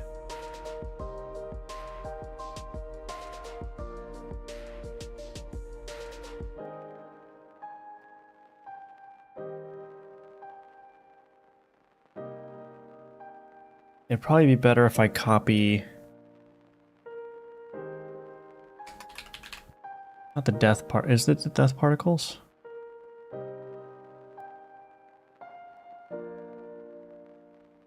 Oh. Yeah, I'm going to be better off if I copy... which one is it? That one. Let's copy this one. Node 2D. I'm just going to call this priest particles. Paste that there. Make unique recursive. Okay.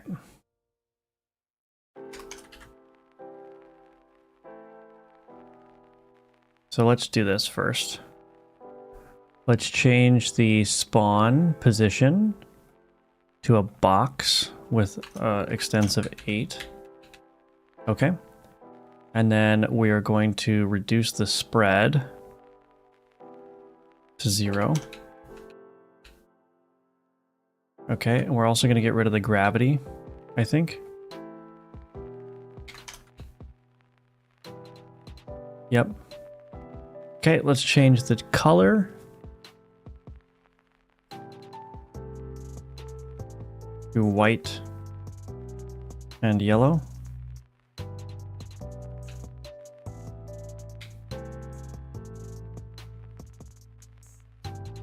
And what I want to do is I want to change the acceleration. Acceleration's linear acceleration. Is that doing anything?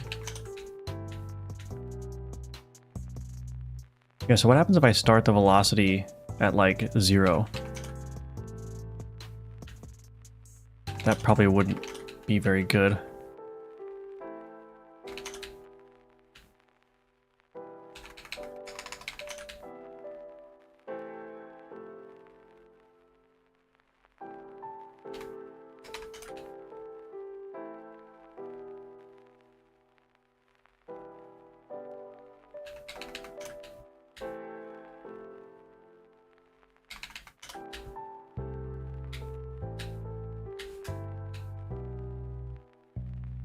That seems like it'll probably work pretty well.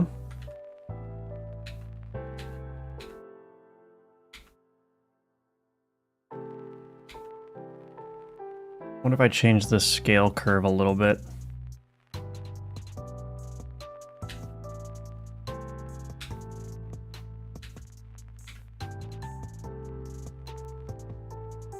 That'll probably be fine.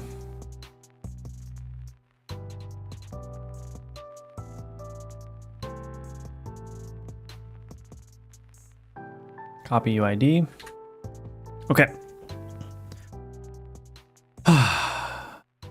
Const particles is equal to... this is a packed scene. Did I not do that with the musketeer? Okay.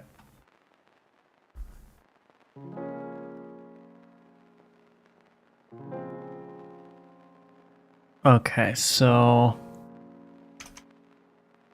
var particles is equal to particle scene.instantiate as OTD particle attack receiver component dot global position. No, I don't want to do that.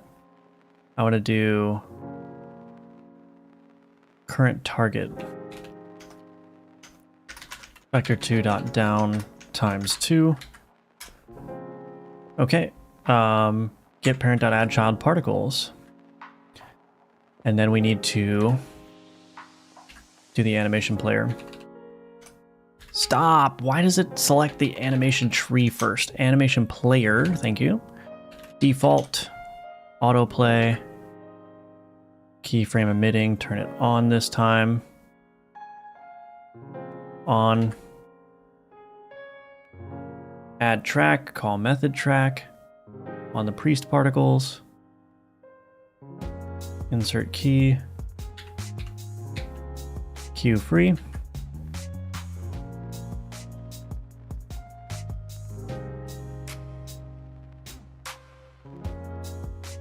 And this is one shot, right? Okay, anyway. Enemy manager, change this to priest scene. All right, let's see what happens. My GMTK project this year is the most progress I've ever done. Awesome, that's great. Great to hear. You're not making progress? Sorry, Dragon Apple. Still lurking, Neozoid? Let's see what the priest does.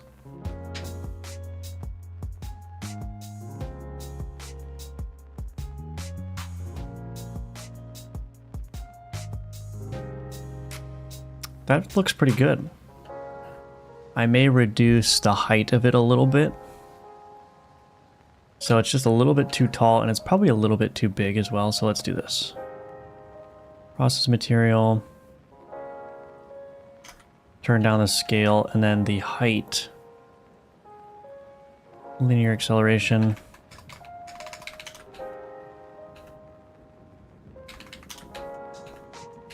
Okay. That should help out with the height a little bit.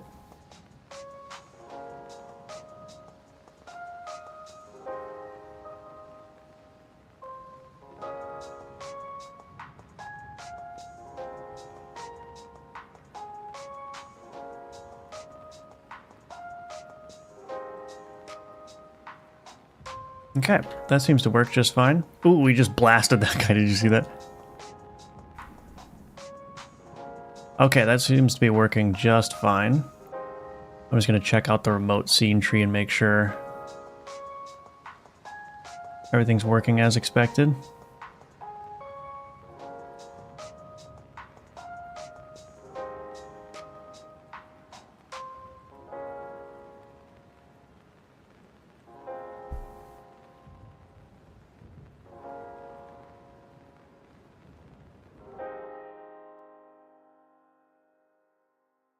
Okay.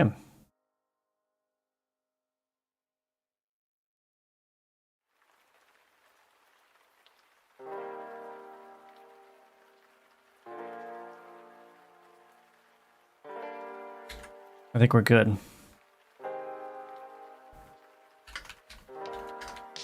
Okay, Priest VFX done.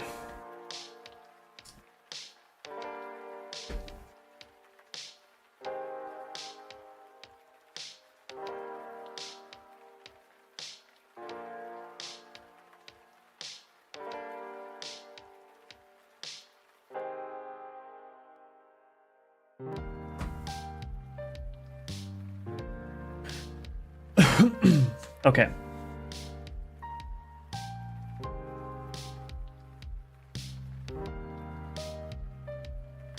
Ritual slot animation. Let's see if we can do the ritual slot animation.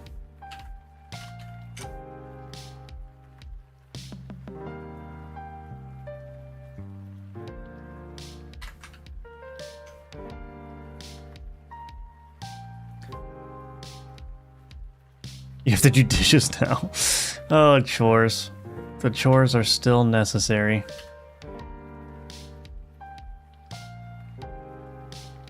So what I can do... Oh, shoot.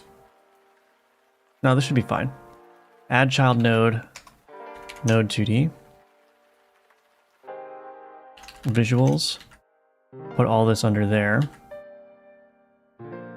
These need to all be offset. I think it's -10. Then this visuals transform position is 10, 10. So now I should be able to scale this just fine. Probably going to need to mark all these as unique name. And this ritual slot.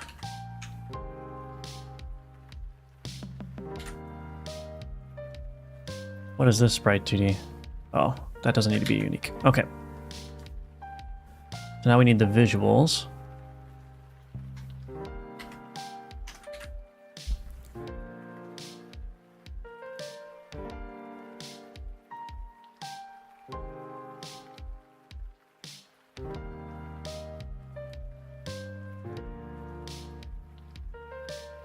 Set progress.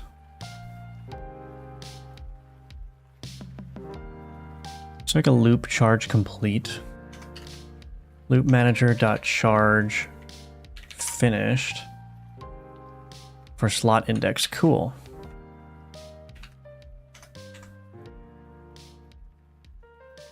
On charge finished. On charge finished. Var ritual slot is equal to ritual slots container get child. Oh, index int index. And then in here, ritual slot, what we'll do is we'll say, I don't know, func play activation. Var tween, create tween, tween.tween property.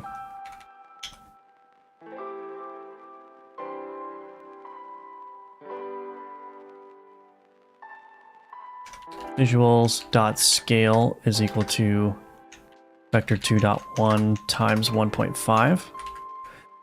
Visuals, scale, vector2.1, 0.4, ease, out, transition, back.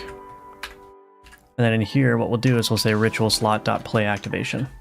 All right, let's see what happens. Oops, that's not right. Oh, but that is working. Why did that not end up being correct?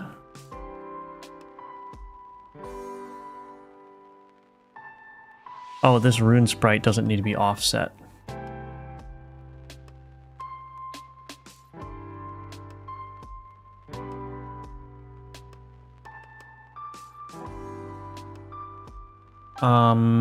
Does the transform need to... Wait, what the heck?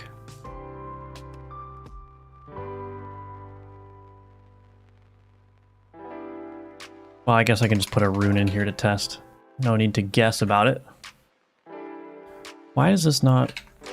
Did I not have that in place?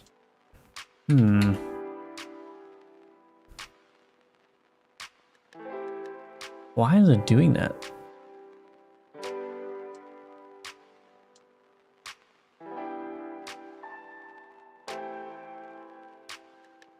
Oh, here.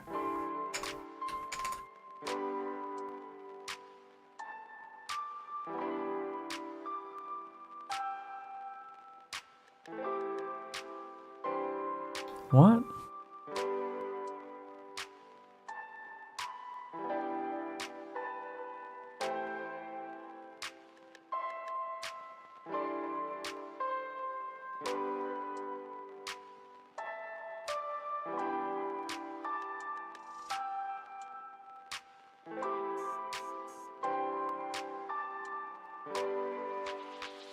Do I need to do this?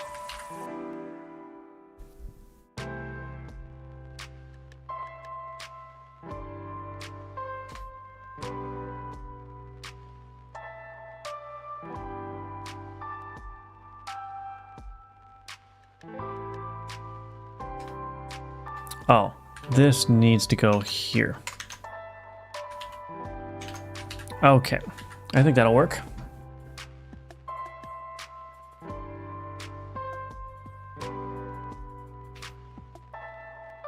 Cool.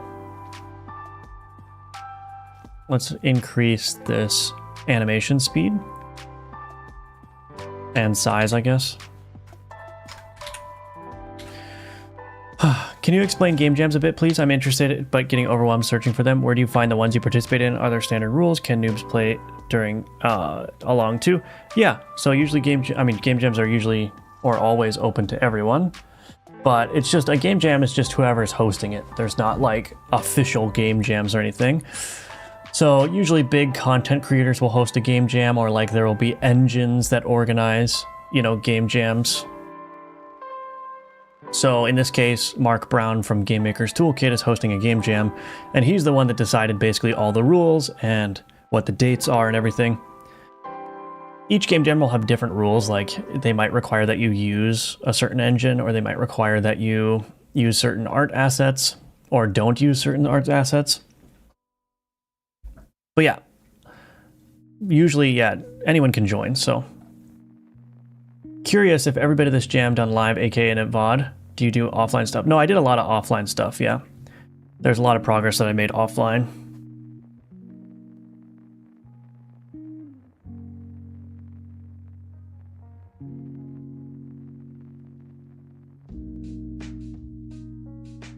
Okay.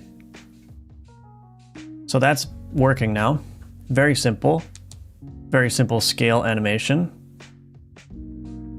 but adds a little bit more life to the UI. Cool. So the ritual slot animation is done.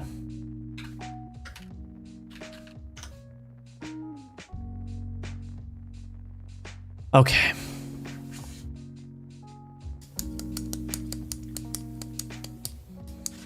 I want to do a currency animation now.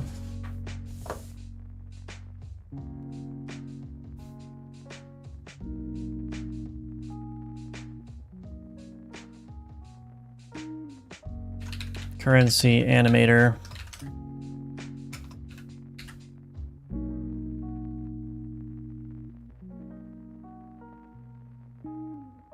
Currency animator, so let's do this. Add child node, sprite 2D. Currency, icon.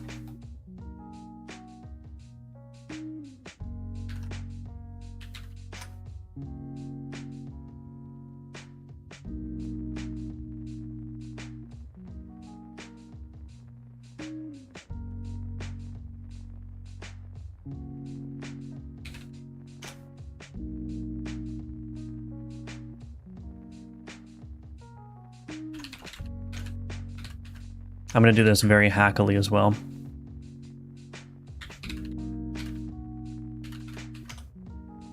Oops.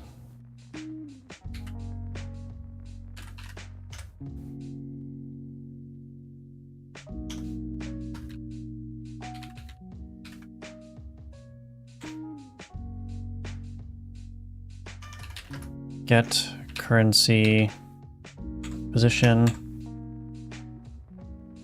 Return.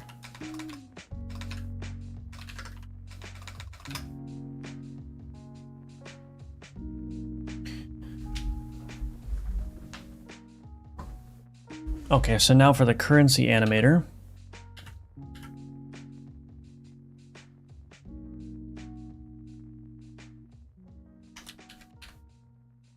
I don't think I need to do anything specific here. I can just do this. Func ready.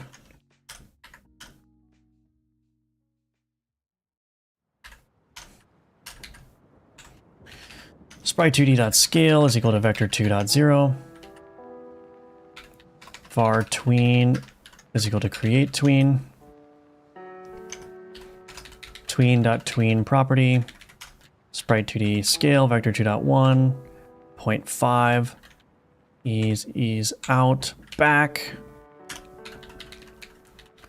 Tween property.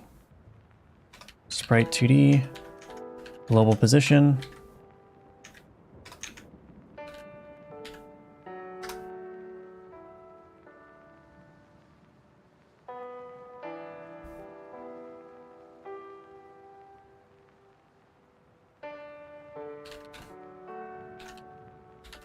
Do this.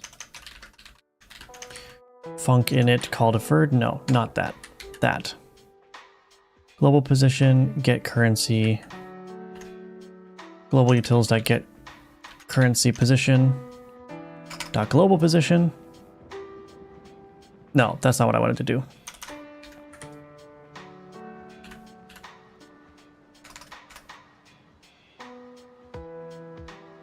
Global position plus math utils dot rand direction times rand f range 32 to 48.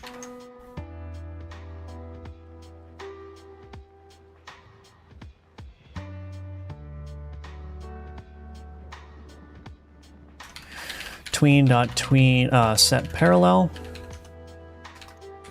Okay. Tween dot chain var subtween.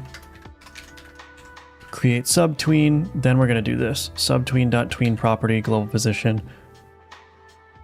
cubic.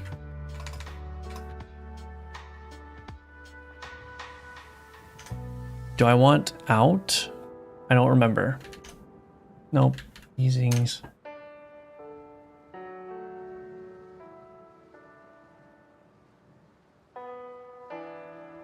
I think I want in.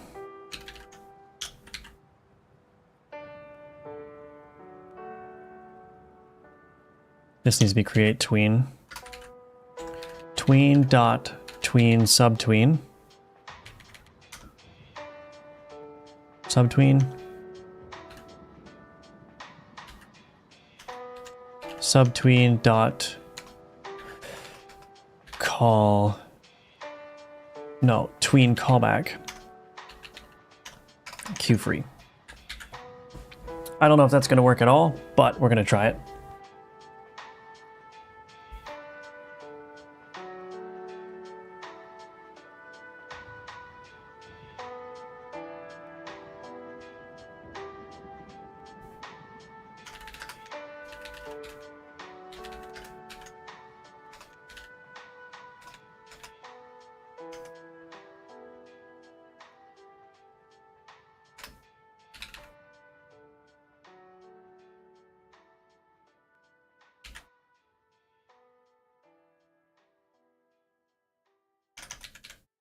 Okay.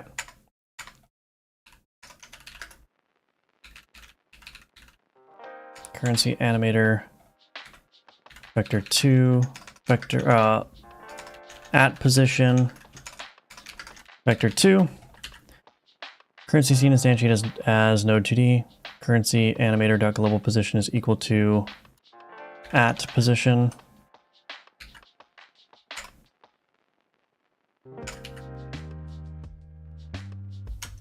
Oh, I don't have... Man, I don't have the place where I should add this.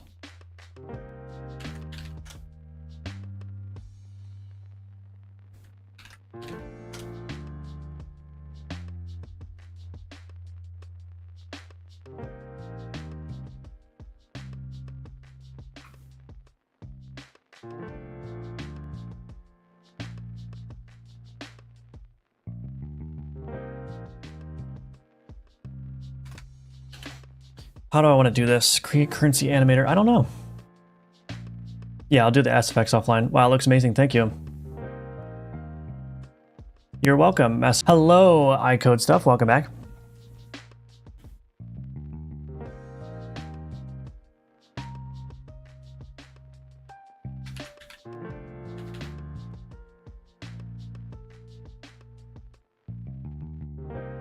Whatever. I'm just going to make this easy on myself.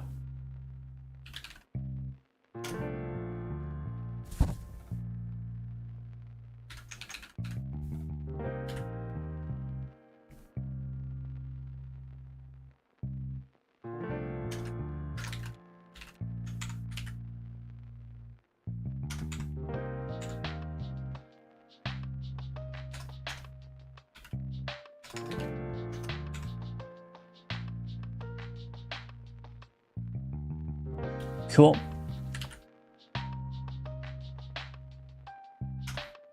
Global utils dot create currency animator. Global position.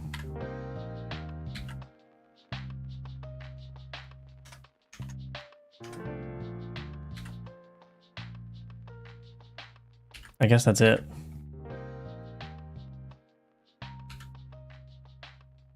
Ooh. Wow. That pretty much works already.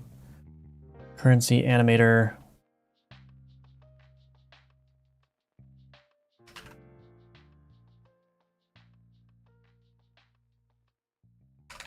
$16.32. Okay, let's see. That's not fast enough.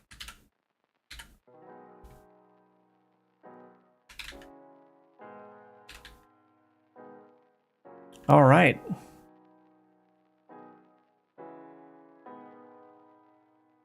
Let's see what that looks like if I actually let it decay by itself. It should be fine, but I think it works good. Cool stream. Thank you, Spartan. Hello, cool guy. That's Fish. Hello, hello. Let's wait for these to decay and then we'll watch. How's your game coming along? Gonna make it in time? I think so, yeah. Okay, perfect. So now we've got a little currency indicator when you're actually gaining currency.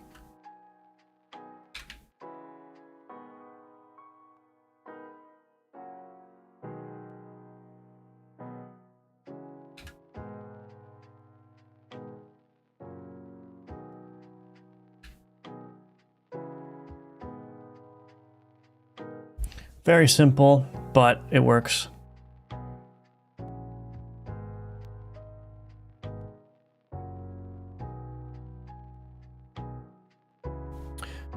Gonna make it in time in the competition this year. Oh, the competition this year is fierce. Yeah, I just packaged my first version, feeling really proud. Congratulations, Tangled Up Games.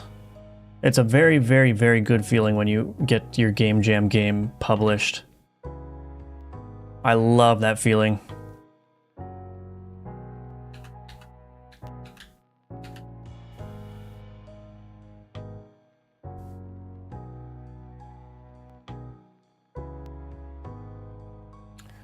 All right.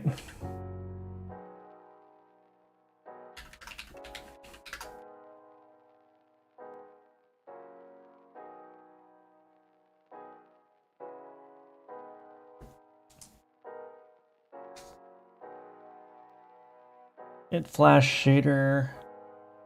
I need to animate the altar in the Rune shop. Okay. Animate base damage. Let's do that one.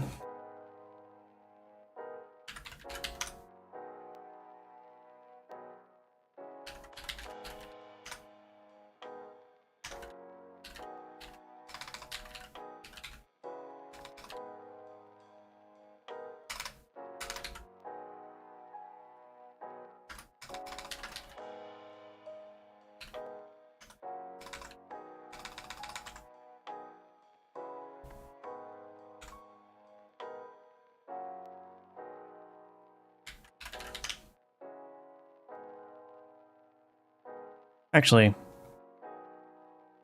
I don't need to do that in here. I don't need the invulnerability in here. What I need it is body call. Okay, let's do it in here.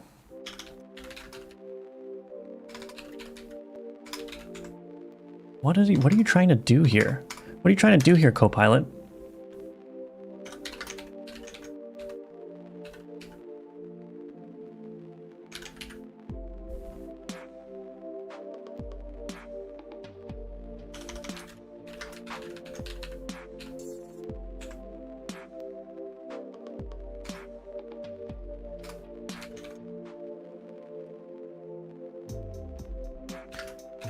Var tween. I'm doing lots of tweens, lots of tweens. Tween.set loops. Let's see, we'll do invulnerability for maybe 2 seconds.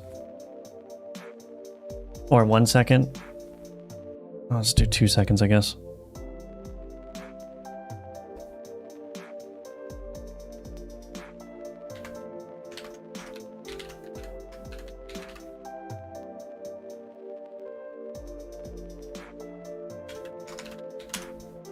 Sprite 2D. Okay, grab the Sprite 2D. Writing tweens over and over and over and over and over and over again.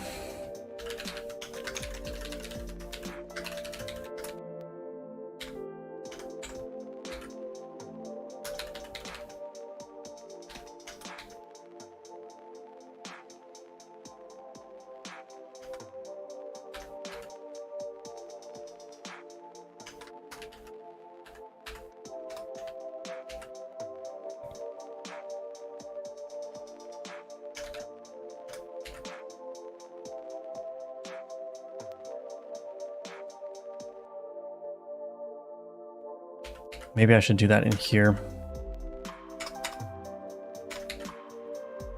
Okay.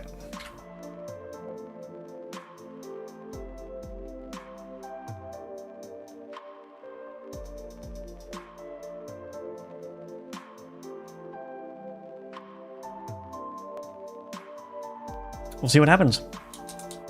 May I ask what this game is about? It's sort of like it's just a base defense kind of game where you have a ritual loop here that will execute whatever rune is in the current slot that's being executed. So this is a raised skeleton rune.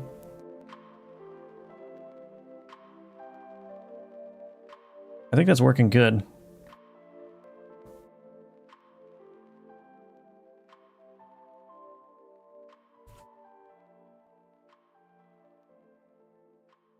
Cool. So yeah, that's basically what the game is about. And the enemies just get tougher. You can raise a skeleton army. I don't have a skeleton out right now, but there goes one. And so the skeletons will help defend your base. You can drag corpses into the radius here so that you can raise your skeletons. You could purchase more runes like this corpse pull, which will bring corpses into the radius. And yeah, it's just a game about basically managing your corpses and holding back the enemies so they don't kill your base. I can't grab the archer. Now I can grab the archer. There we go. There's the archer.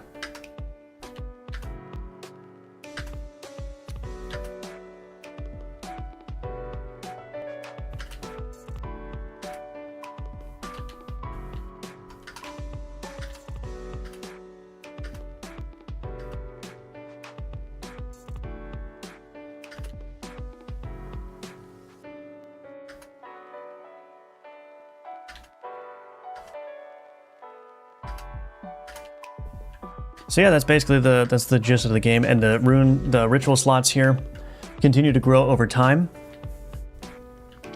and so does your army. But the enemies also get more tough. So like, here's the priest, which does a lot of damage to your minions.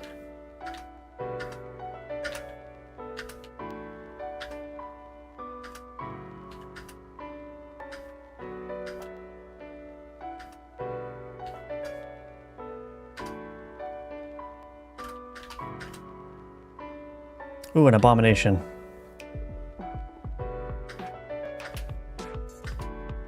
There we go, abomination, hehe. And you can swap these runes. You can also pause. Oh, I forgot to make the mouse. Hold on, I can change this.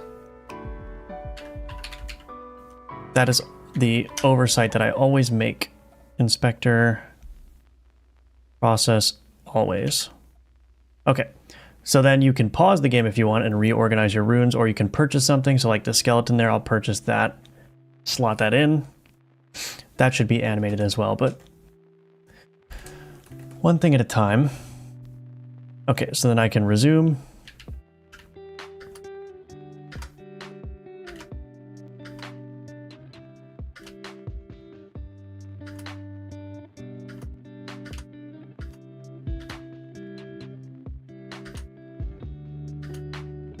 Ooh, a fireball. Can I grab it?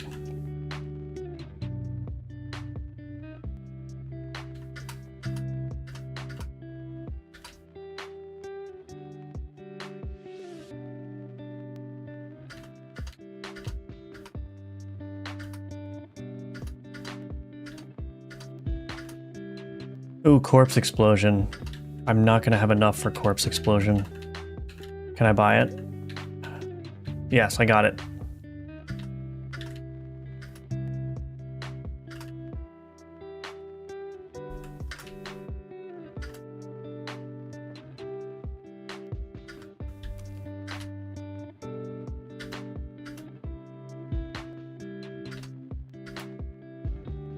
Might as well go and see if I can last the full 7 minutes. Ooh, there's the meteor.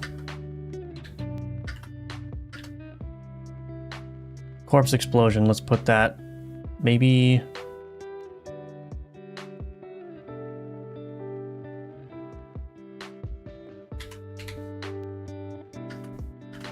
My minions are going out. It's okay.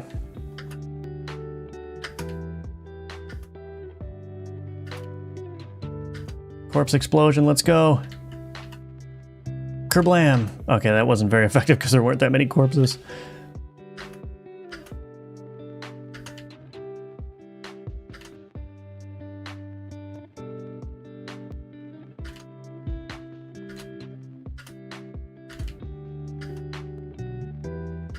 Two more minutes, but the musketeers are going to come.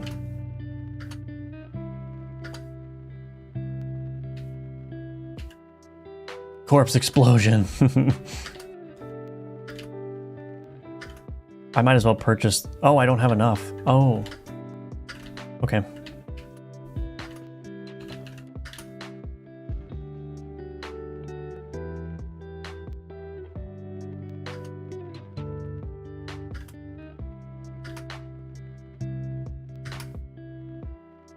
I'm running low on minions.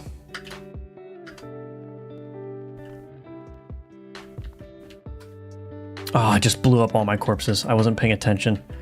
Son of a bee. I only got a minute and a half left to survive, so I'll be fine.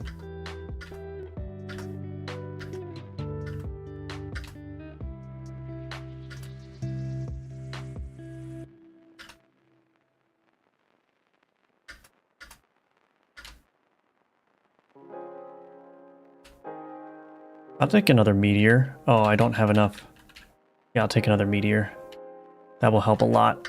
Corpse explosion. Position myself maybe over here. I wasn't... Okay. Never mind. My meteor's coming up, though.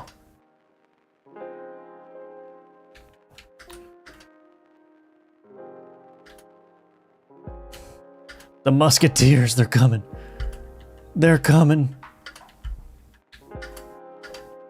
Oh, no.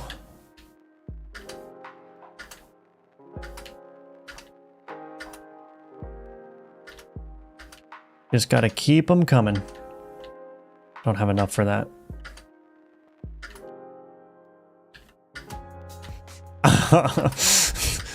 Oh, corpse explosion. Big corpse explosion.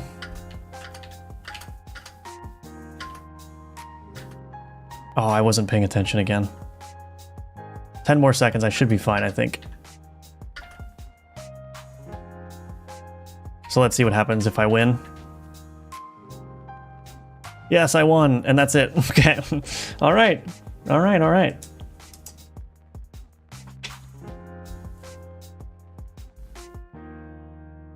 Anyway, that's the game. Are you still going to be adding a boss at the end? No, I'm not going to do that. I figured the boss actually wasn't going to be that good of an addition, so...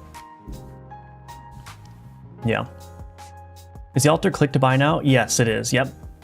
Thank you, Stamrin. What is the name of the game? Retro Mortis. How important is it to have all the systems over art? I'm a little stressed about my UI, but my gameplay systems are all there. First game of jam, and kind of first game, love your vids. Thank you. I would say that art and presentation is very important in a jam game. I think just when you're making a game, generally speaking, the art and presentation is very important. That said, you can still make a good game that lacks in that department, but I usually spend a very large amount of time polishing my jam games. Does Copilot add code in Godot? Yes.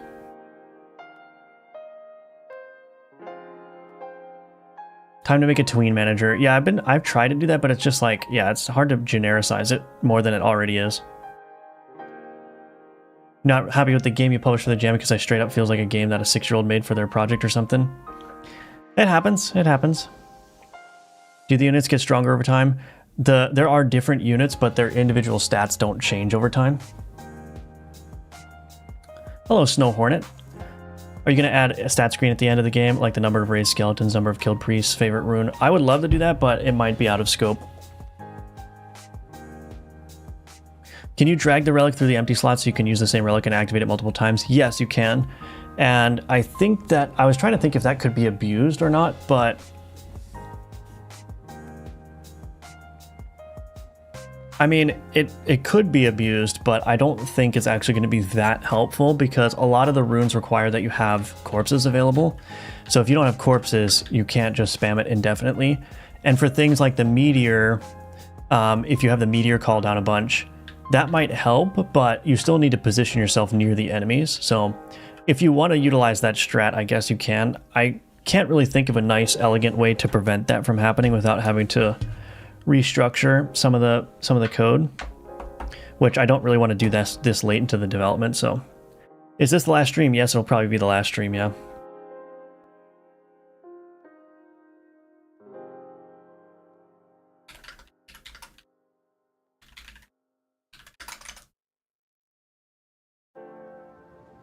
Yes, it'll probably be the last stream.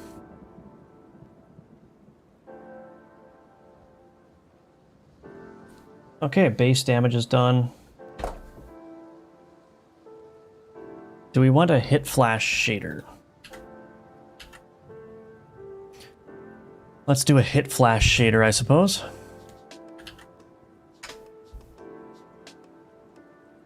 That might really put the game over the top here.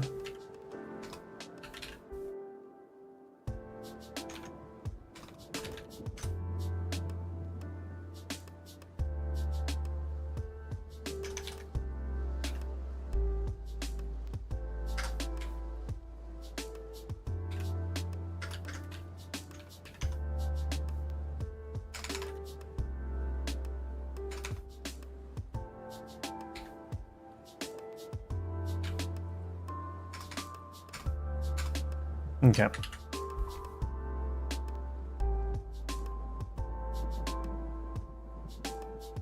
Let's just go to the villager. I keep doing that. Villager.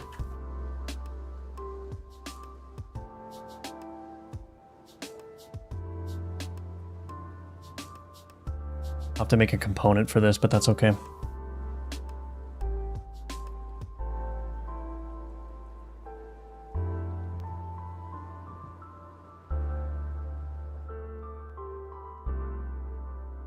Resources.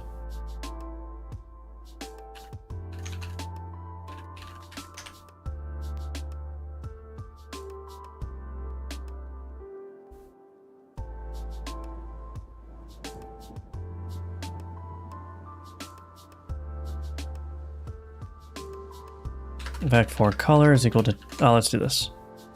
Yeah, Vec4 color is equal to texture UV.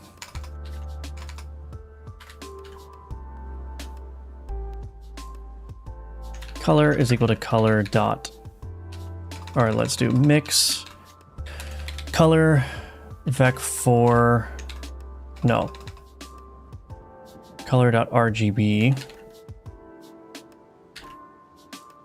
vec3 1.0% color dot A is equal to color dot A.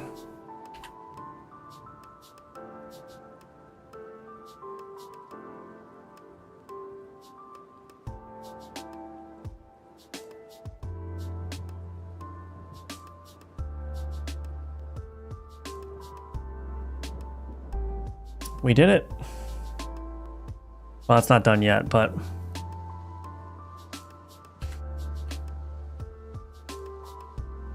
okay. Let me think about this.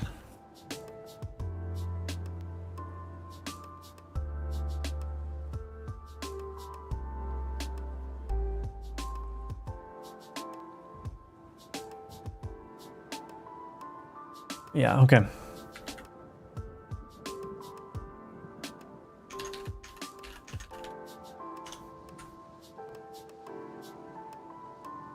So we're going to do the hit flash component. Add a script.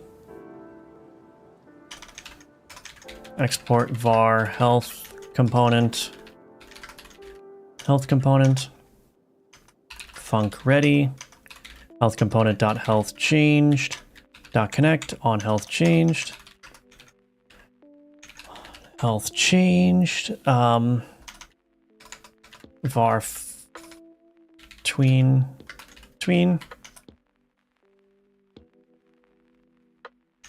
I don't really care what this is.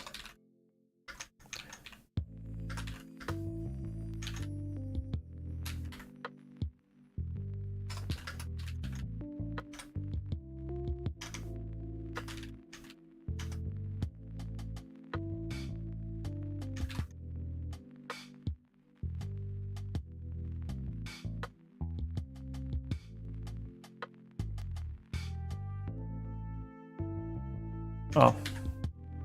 Okay, so if tween not equal to null and tween dot is valid, tween dot kill, tween dot tween property, material, shader, parameter slash percent to 0.0 over 0.2 seconds dot from 1.0 dot set ease tween dot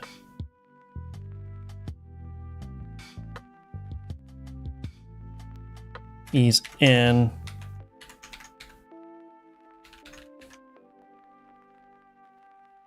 tween dot transition cubic.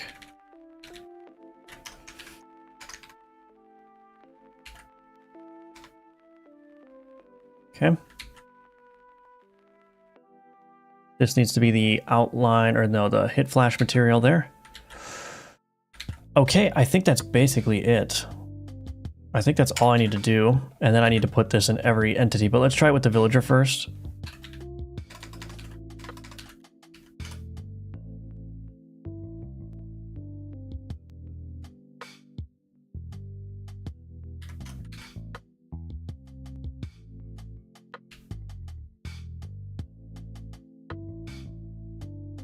Did I break my animations?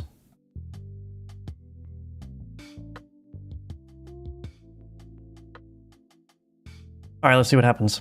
So the villagers should be flashing white when they get hit, and it doesn't work. Right, because I need to reassign this.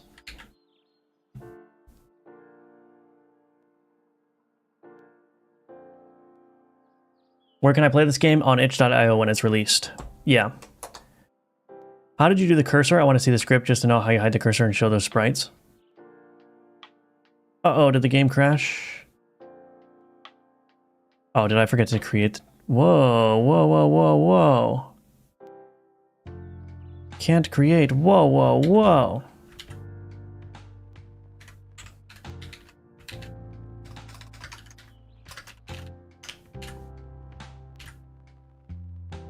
That was quite the crash. Let's see what happens again.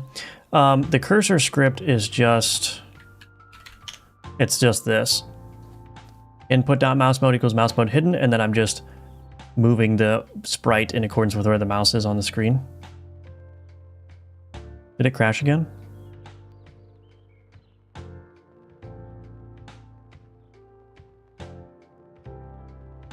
Why is this not working? Oh, why is the shader not there? Oh.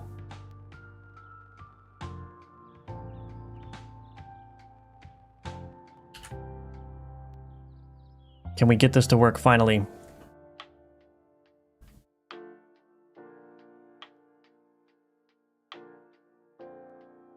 What in the frink, man? What in the heck?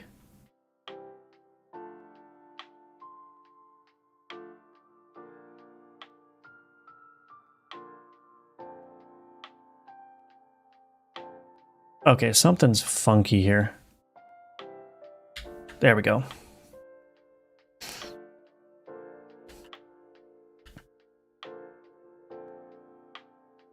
Goodness gracious.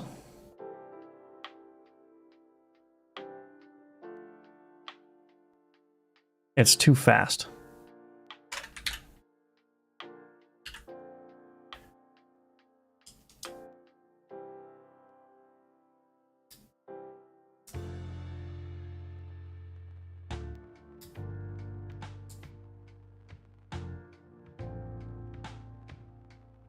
If doing your own artwork is firmly out of your skill set besides asset packs, how would I go about getting art? Is it just a Fiverr situation? No, I would steer clear of Fiverr. I highly suspect that most of the people doing creative work on Fiverr are just doing generative AI and then selling it to you. But, yeah, if you can find a reliable, trustworthy artist, that's one way to do it, but it can get pricey.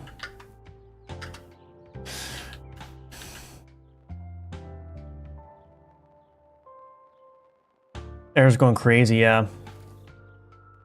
Spend an hour at 6 a.m. drawing a floating island. Nice. And good evening to you as well. Okay, so that's good. Add hit flash component. So now I need to put that everywhere. So priest.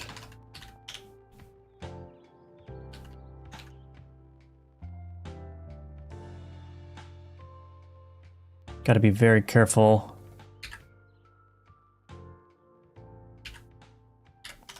Not to break any of the animations either. I think it's going to be okay. At least we have version control, right? Musketeer. Oh, I didn't do the priest correctly. Son of a bee. Use parent material on, okay. Musketeer. So instantiate hit flash component. Oh wait, why is that already here?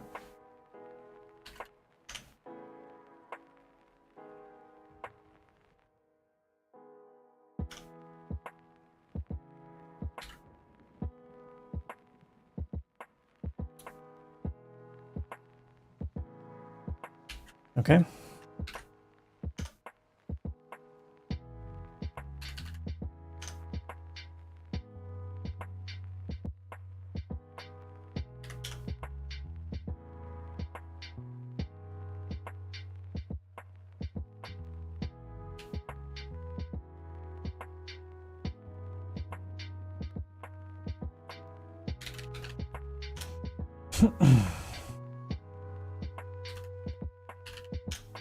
Almost there.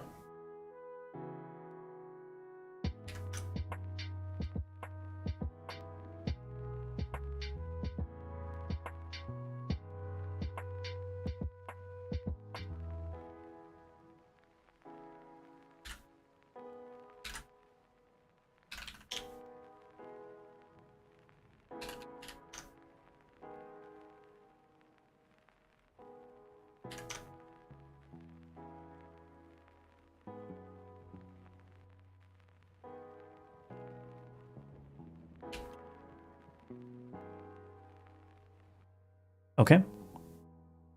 Did I do it all correctly?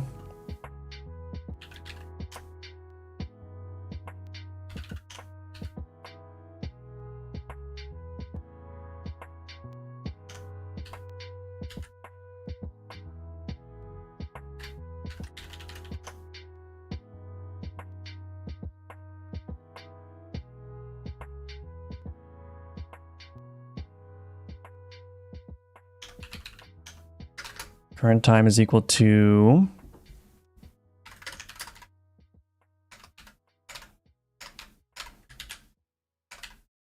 Let's do 60 times 5. Okay, let's see if this works. Invalid health changed on object of type nil. Well, it already broke. Which one did I forget? Did I forget to set it for the abomination? I did.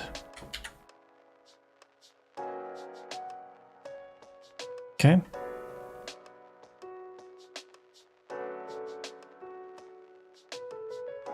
Did I forget to set it for the skeleton too? Son of a bee.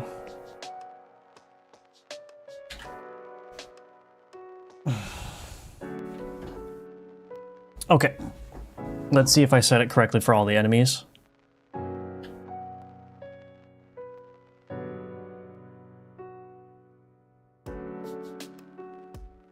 Okay, that's working.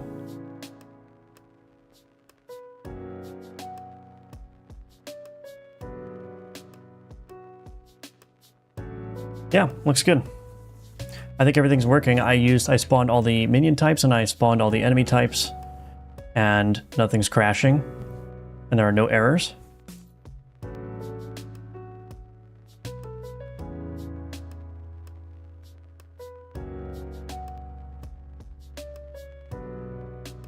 Cool.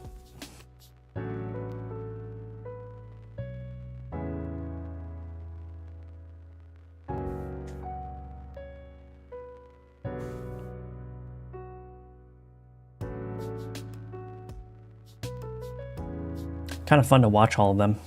Anyway.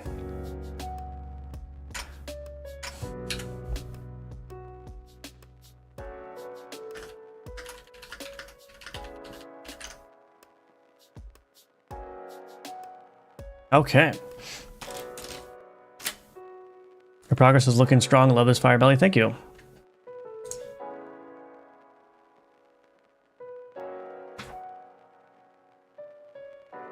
So really the main things I have left are a tutorial, menus, and sound effects. I also need to do a proper death sequence.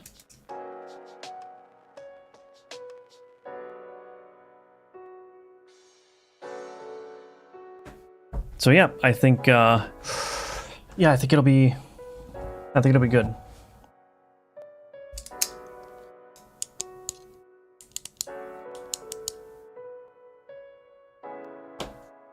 I need to figure out how to do a tutorial. But I also have to do sound effects. Okay, so I think I'm pretty much done with... I'm basically done with all the visual stuff. The rest of it is just going to be like menus, options menu, and stuff like that. And of course, getting the itch page ready. So I have 7.5 hours to do all that stuff until I need to go this evening. So I'm going to end the stream there. Where do you like to get your music and sound effects packs from? There's a Sonus GDC bundle, which I really like. SONNISS, which is like many, many gigabytes of sound effects that you can use for your games. So I'm probably going to use many of those sounds for this game. But that's going to be it for the stream for today. Thank you all for watching. Thank you all for being here. Nice chunky 4.5 hour stream. I'm probably going to take a short break and then I'm going to get back into trying to wrap up the rest of the work on this game. So thank you for your support. Thank you all for being here, and I hope you enjoyed watching. I want to remind everyone too that if you want to learn how to build games in the Godot engine, I have Udemy courses available for sale. This one is my most recent one, the co-op online multiplayer course, which will teach you all of the essentials of multiplayer game development using the high-level networking tools in Godot. So if you're interested, again, that's linked in the description below. I showed you the cursor code, Kazori. But anyway, thanks again, everyone, and I will see you in the next one. Bye-bye.